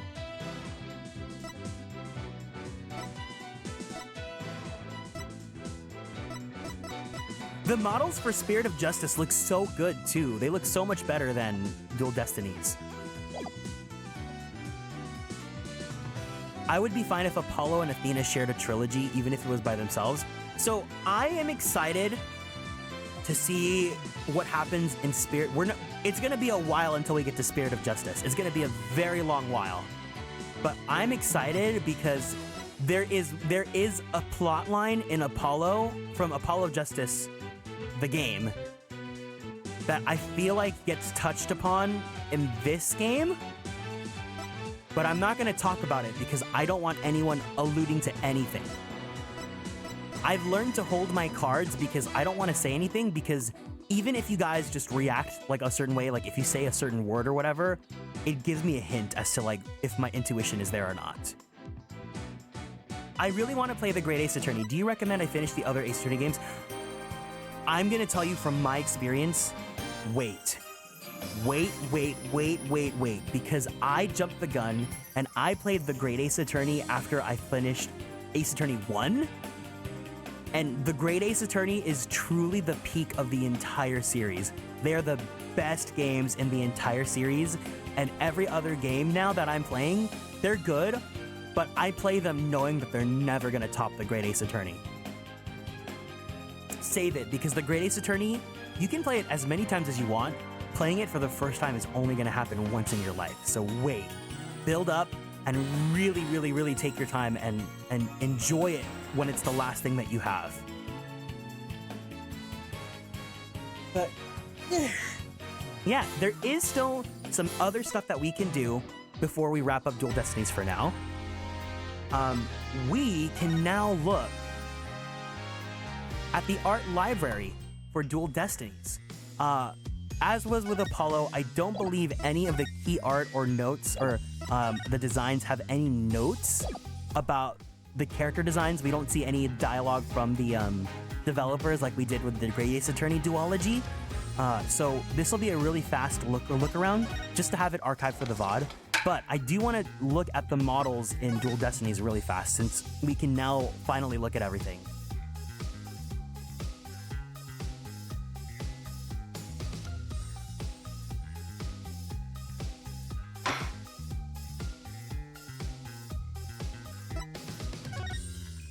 Apollo's the first one here, and yet he has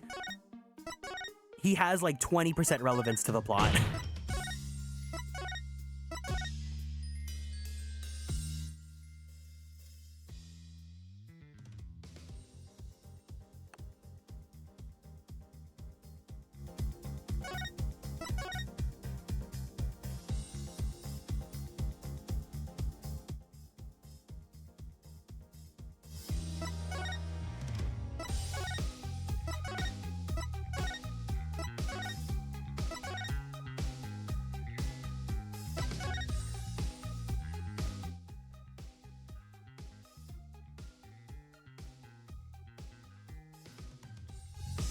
Did I play Investigate? No, we're gonna be continuing Investigations next week. I've only played the first case. So we're gonna be starting off from the second case starting next week.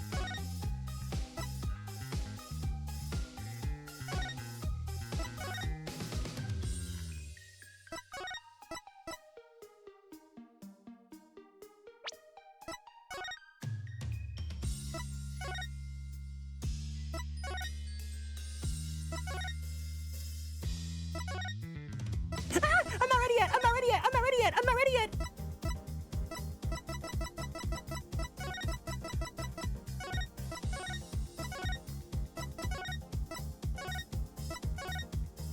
Oh, because he doesn't have eye patch in.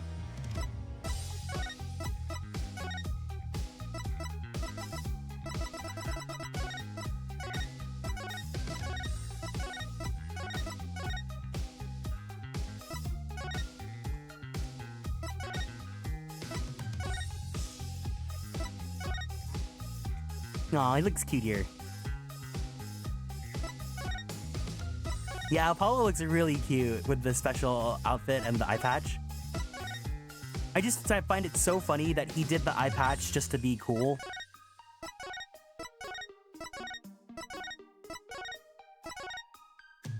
They call it mysterious.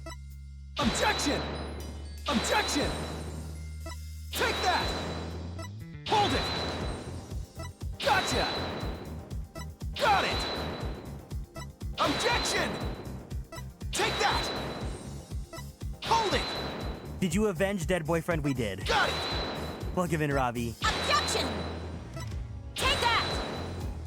Take that! Hold it! Got it! Objection! Silence! Objection! Objection! Objection!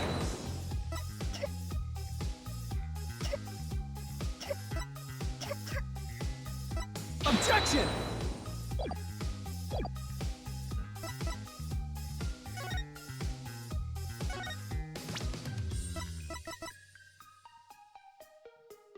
Kieran, is it okay if I say something Phoenix said to Edgeworth you missed during case 5?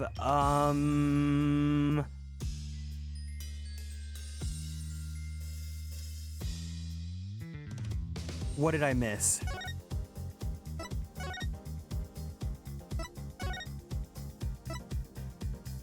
Not spoilers? Can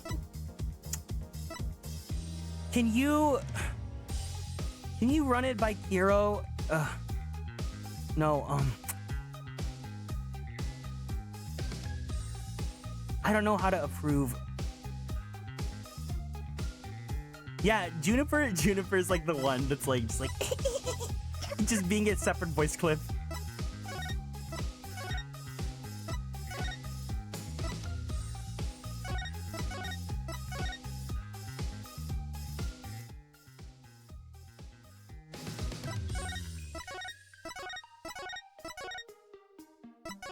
Who coughs like that? I don't know. A video game girl.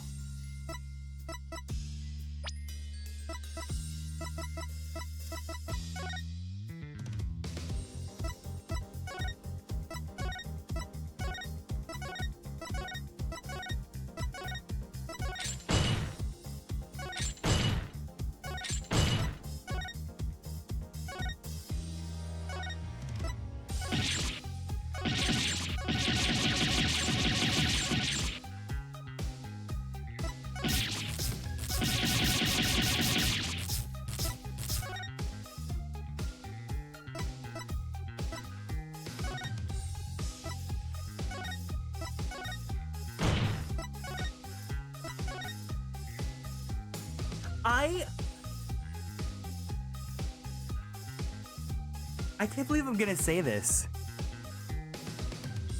I feel like as happy as I was to see Edgeworth, I felt like he was kind of not necessary. Like they did it just for fan service, and it's like, I mean, it's nice that like he gets Phoenix's badge back and stuff, but like it just felt like they just did it just be like, oh, we have to fulfill our quota of putting Edgeworth in so that, you know, the fangirls can love it. And I'm happy that we had a really good moment with him. And I'm glad that they used him sparingly. But I just felt like they didn't need to bring him.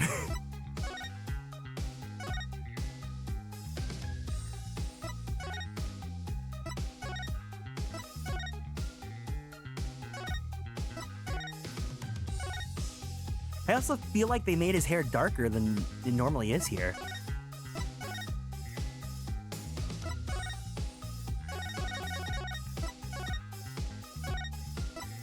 Is he laughing, game?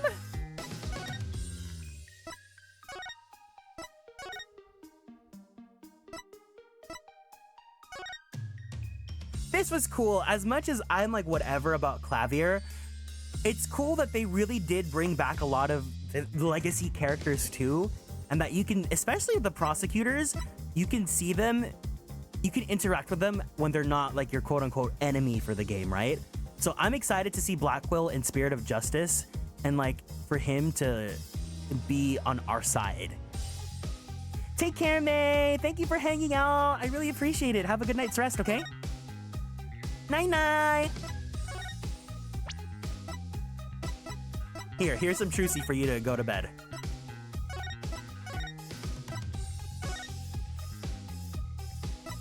I hope you like Phantom Phoenix. Phantom Phoenix, what?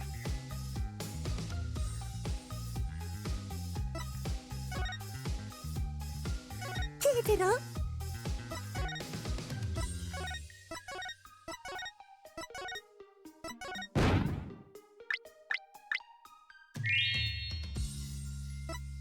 Panties! I'm still pissed that they brought Pearl back, but they didn't bring Maya back.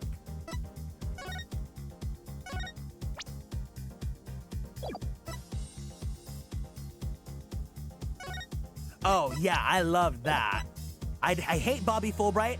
I love his outfit on Phoenix Wright. Wait, where's Juniper's school outfit?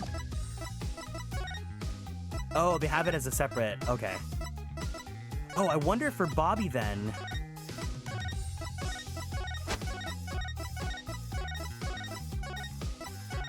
Where's Gumshoe? In Ace Attorney Investigations, which we will play next week.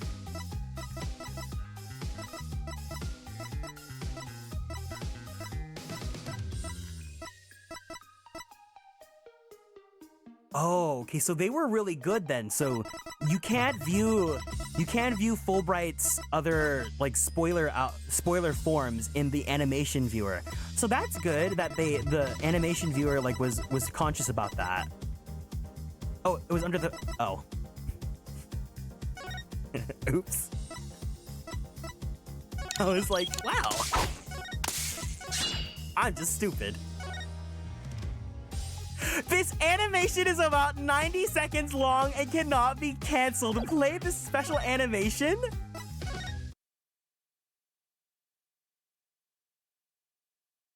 They have to whip out the whole video? Oh, they show the scene?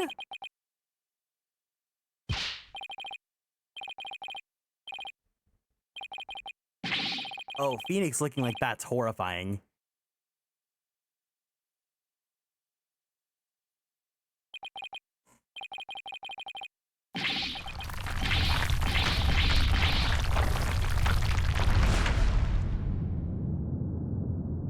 I really wonder, are they just never gonna bring him back? Like they're not gonna touch upon this subject?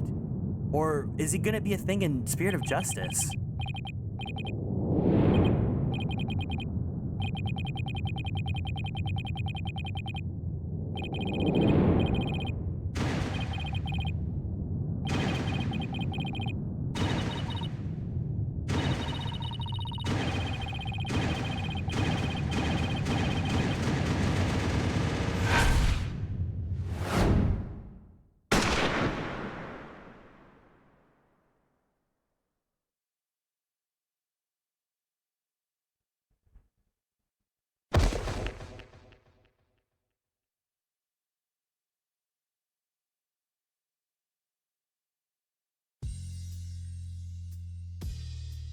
The fact that they give you this warning is so hilarious.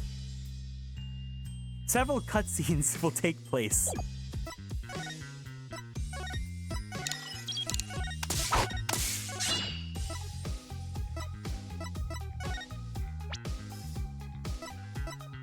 We can't see Phoenix, though.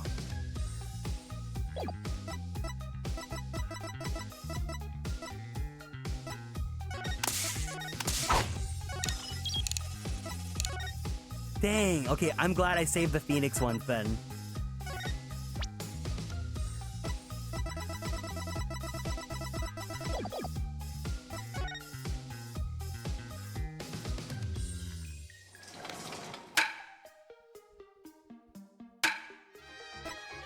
Okay, let's quickly check through the art library and then we'll be good.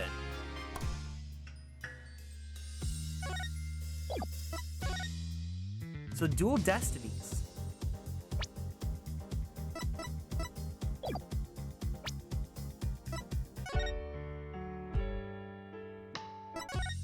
Yeah, we'll keep the standard.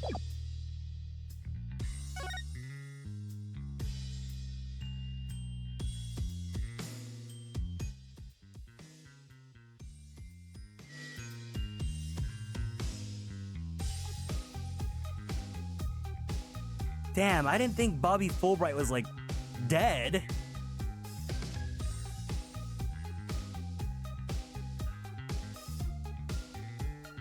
So I guess the detective for the next game is gonna be Ema. Ooh! This pose would have been so cool if they went with this one.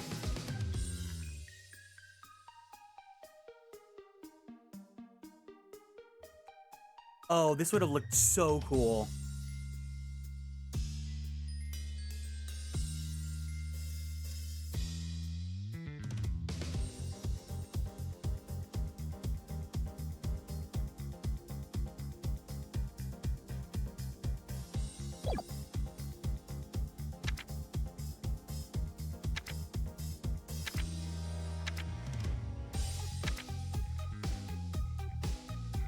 Where's Apollo Justice? Where's Apollo Justice? Apollo Justice Trilogy. The Duel Destinies was not even about Apollo. It was about Phoenix and Athena.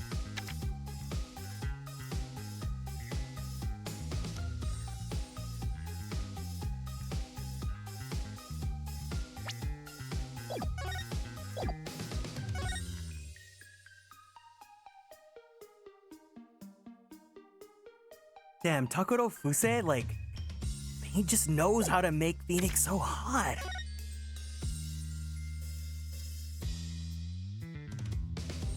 Trucy looks so weird without her hat. Oh my god, look at Apollo!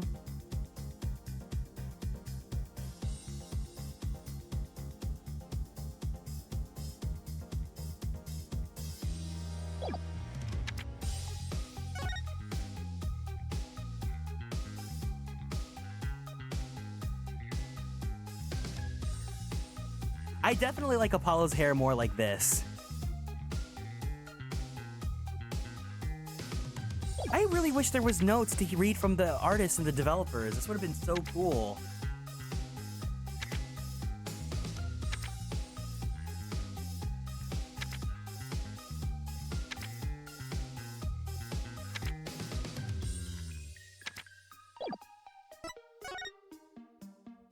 Especially the character designs. Stop! Stop! Stop! Stop! Stop! Stop! Wait! Kiryu? Kiryu, is that you? Pinstripes? No, the beard. I'm losing it at the beard.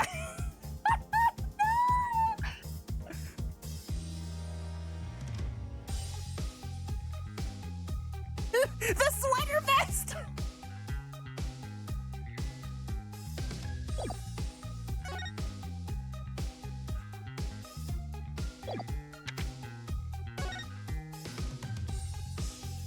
The turtleneck sweater! The velvet room!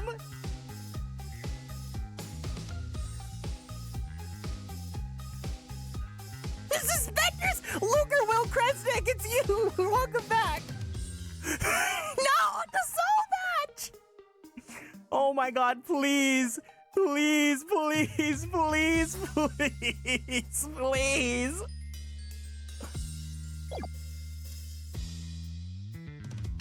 The beard! Oh, they should have.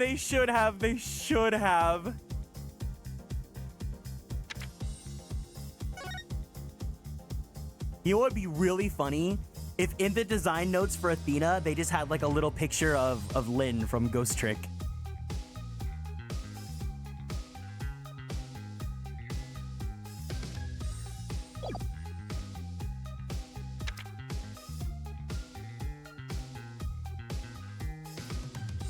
Not this like shot of like this depressed little girl Athena.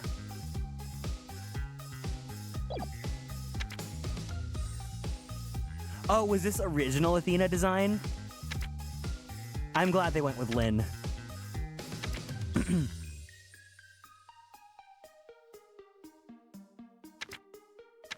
This would have given it away. Because you can't really see too much of the connection with her in the Space Center. This would have immediately been like, oh, some Space Center.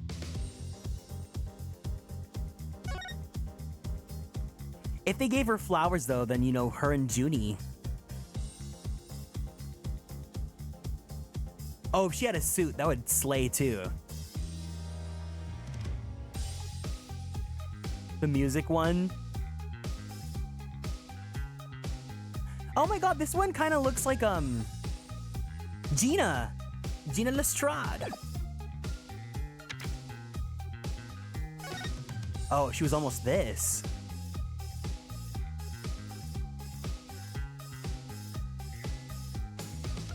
It's cute, but I don't know if it would have worked, in my opinion. Dang, they really had to, like, think about how they wanted her to look. Character design sheets are so interesting because you see like the evolution and the steps on how close it was until they got to the design they wanted. This doesn't look right. Like her not having like ginger hair does not feel right.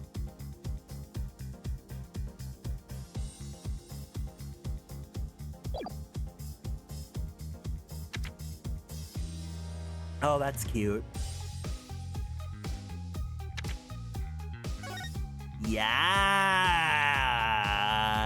Here comes the boy.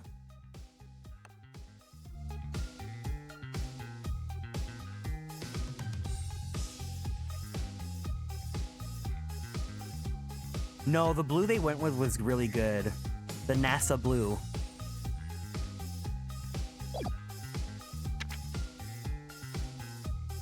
The pirate eye patch. Oh my god, Majima, welcome back. No, his betas will be similar because he already has a design from the original Apollo game.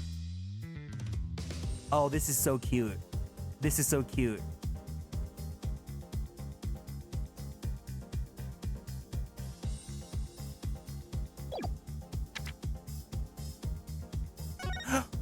Beta Clay?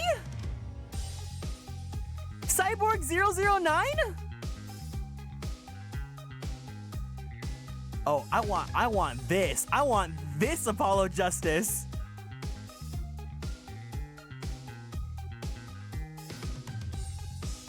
Oh, this would have been sick if they did that with his hair. Where they take the antennas and pull it down. He kind of looks like Yucine from Pokemon. This shot also looks really cool too.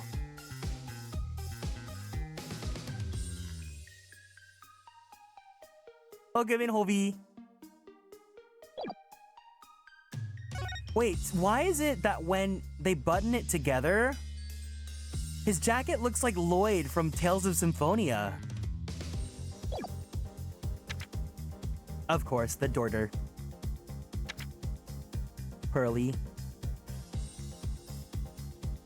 I wish they did a little bit something to make her look older. She still has her old hairstyle. If they went with... This one looks too much like Maya. Oh, it literally says like Maya's hair. And then twin tails. and then like long. I think something like this would have been fine.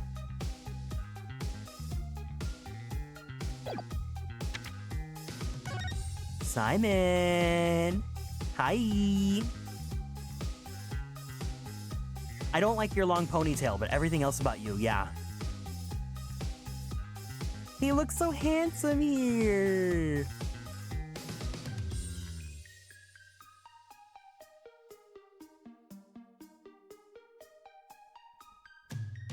Oh my god, if he had purple, he would look like that, Token Rambu guy.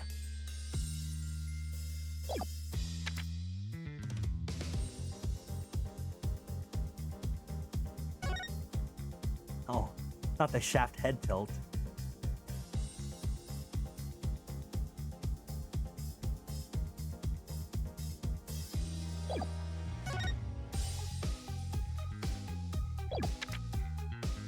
Oh my god, Beta Simon!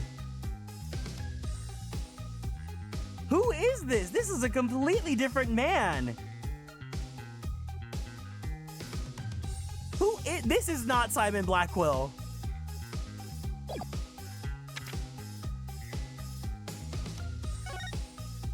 Who are you? You're too happy.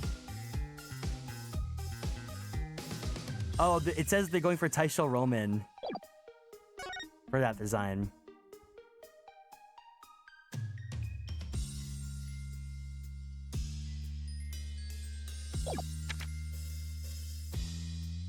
Oh god, Bobby Fulbright with black hair.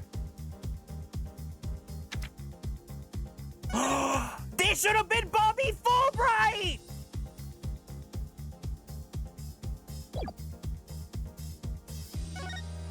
They should have been Bobby Fulbright!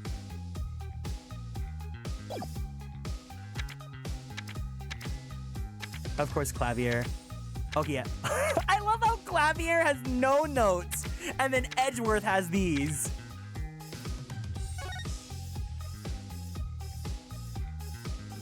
Wow, it's so crazy how the 2D art looks so close to the 3D models. Oh god, imagine Edgeworth with this really long, like, not even a cravat. It's just like a long scarf.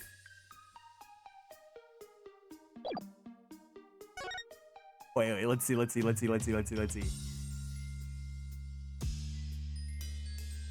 Oh god, Edgeworth with long hair. None of these are... The F one! The F Edgeworth!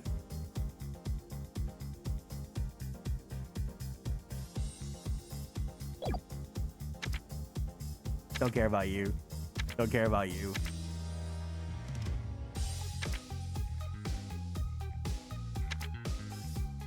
Edgeworth without his cravat is a crime.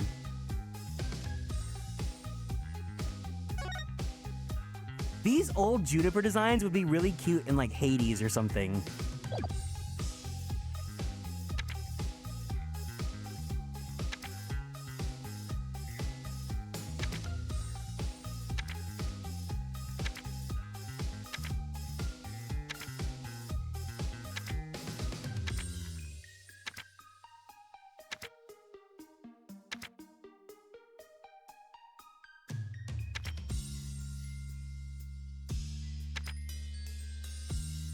They added the gold with Edgeworth's suit? Yeah.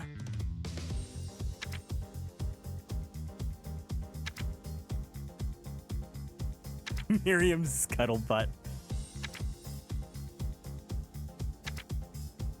Yeah, Clavier does not have like a second sheet. That final cutscene with Solomon going into space? Oh. Yeah, the girls' concept arts are really cute, like the beta designs. Or, wait, oh my god. Mitsuru Kirijo! Welcome back!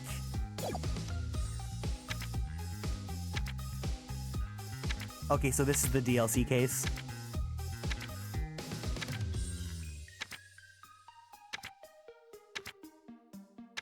I'm gonna skip past the DLC stuff just in case. Gimme.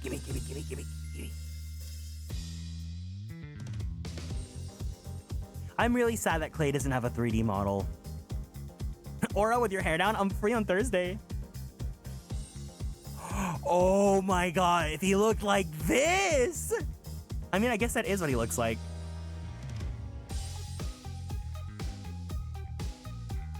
This is cute. This is really cute.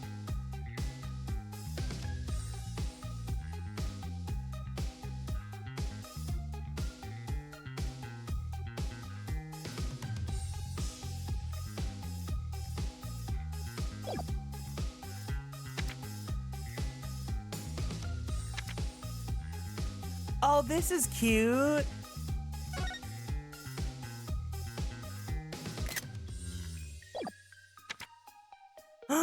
This is cute. A bum rap Rhynie. Wait, the victim sprites? Wait, the victim sprites! Clay!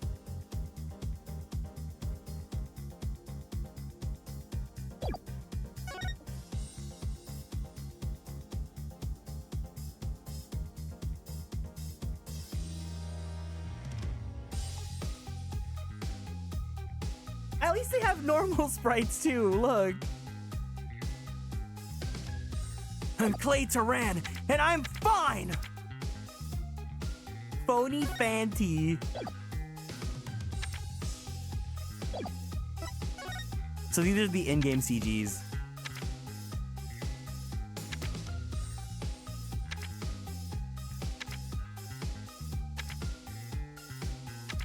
They actually drew a lot of different CGs for this game.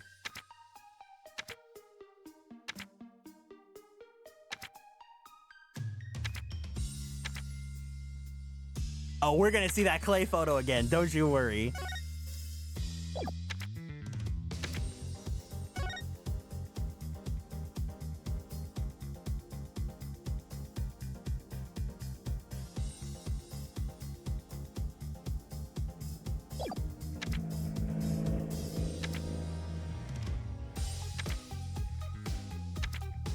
They're babies. Oh, wait, I can't see this, I can't see this, I can't see this. Okay, there.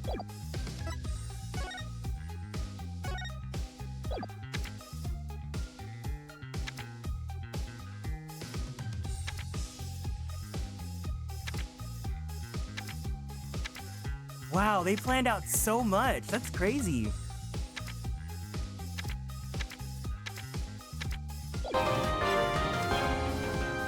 Jesus, thank you for following and joining the Konstellations. Welcome in. Oh, the DLC has so many anime too. Okay, we'll watch this one last time and then we'll call it.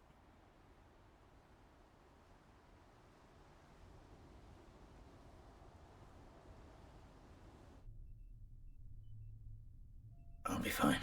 I'll be fine. I'll be fine. I'll be fine. T-minus 15 seconds. 10, 9, 8, 7, 6, 5, 4, 3, 2, 1. Liftoff.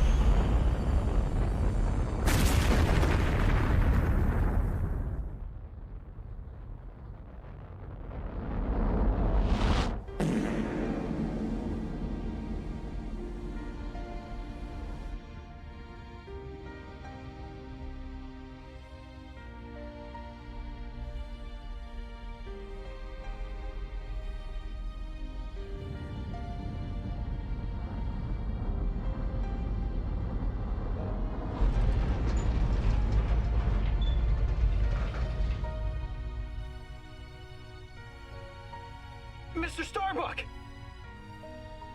You'll be fine! Just believe in yourself! The moon's closer than you think!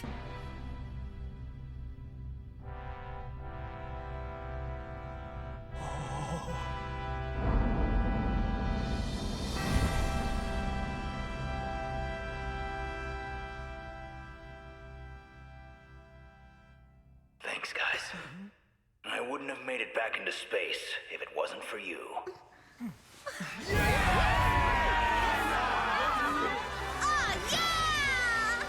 All right!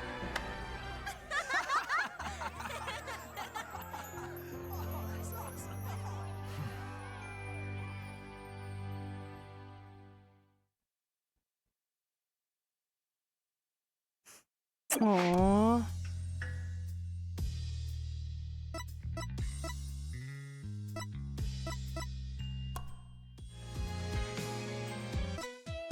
All right.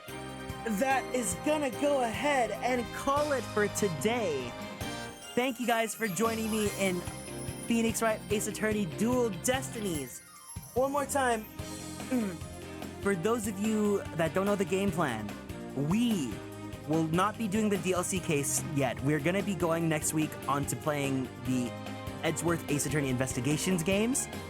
But tonight, at 11 p.m. PST, it's gonna be really late for some people. I'm really sorry about that.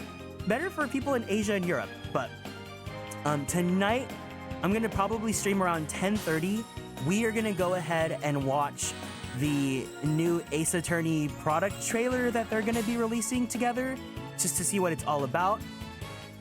Don't expect anything new or anything cool like that, but either way, we are gonna be watching that together, and we'll see what comes out of it. So that's gonna be a lot of fun. So I'll see you guys again tonight if you guys are able to.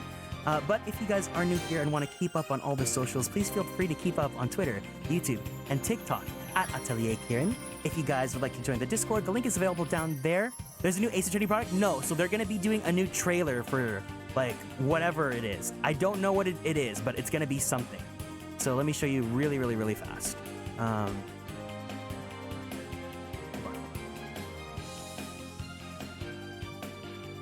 They said that it's gonna be...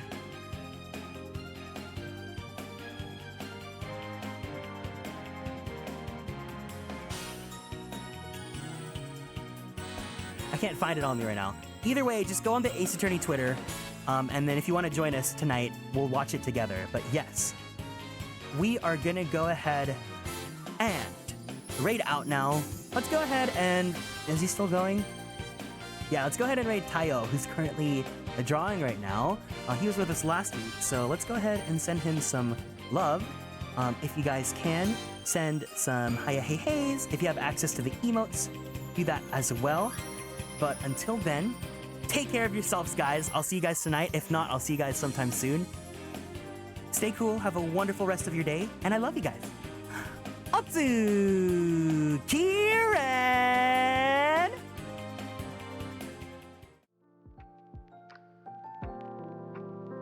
Bye-bye! Bye-bye!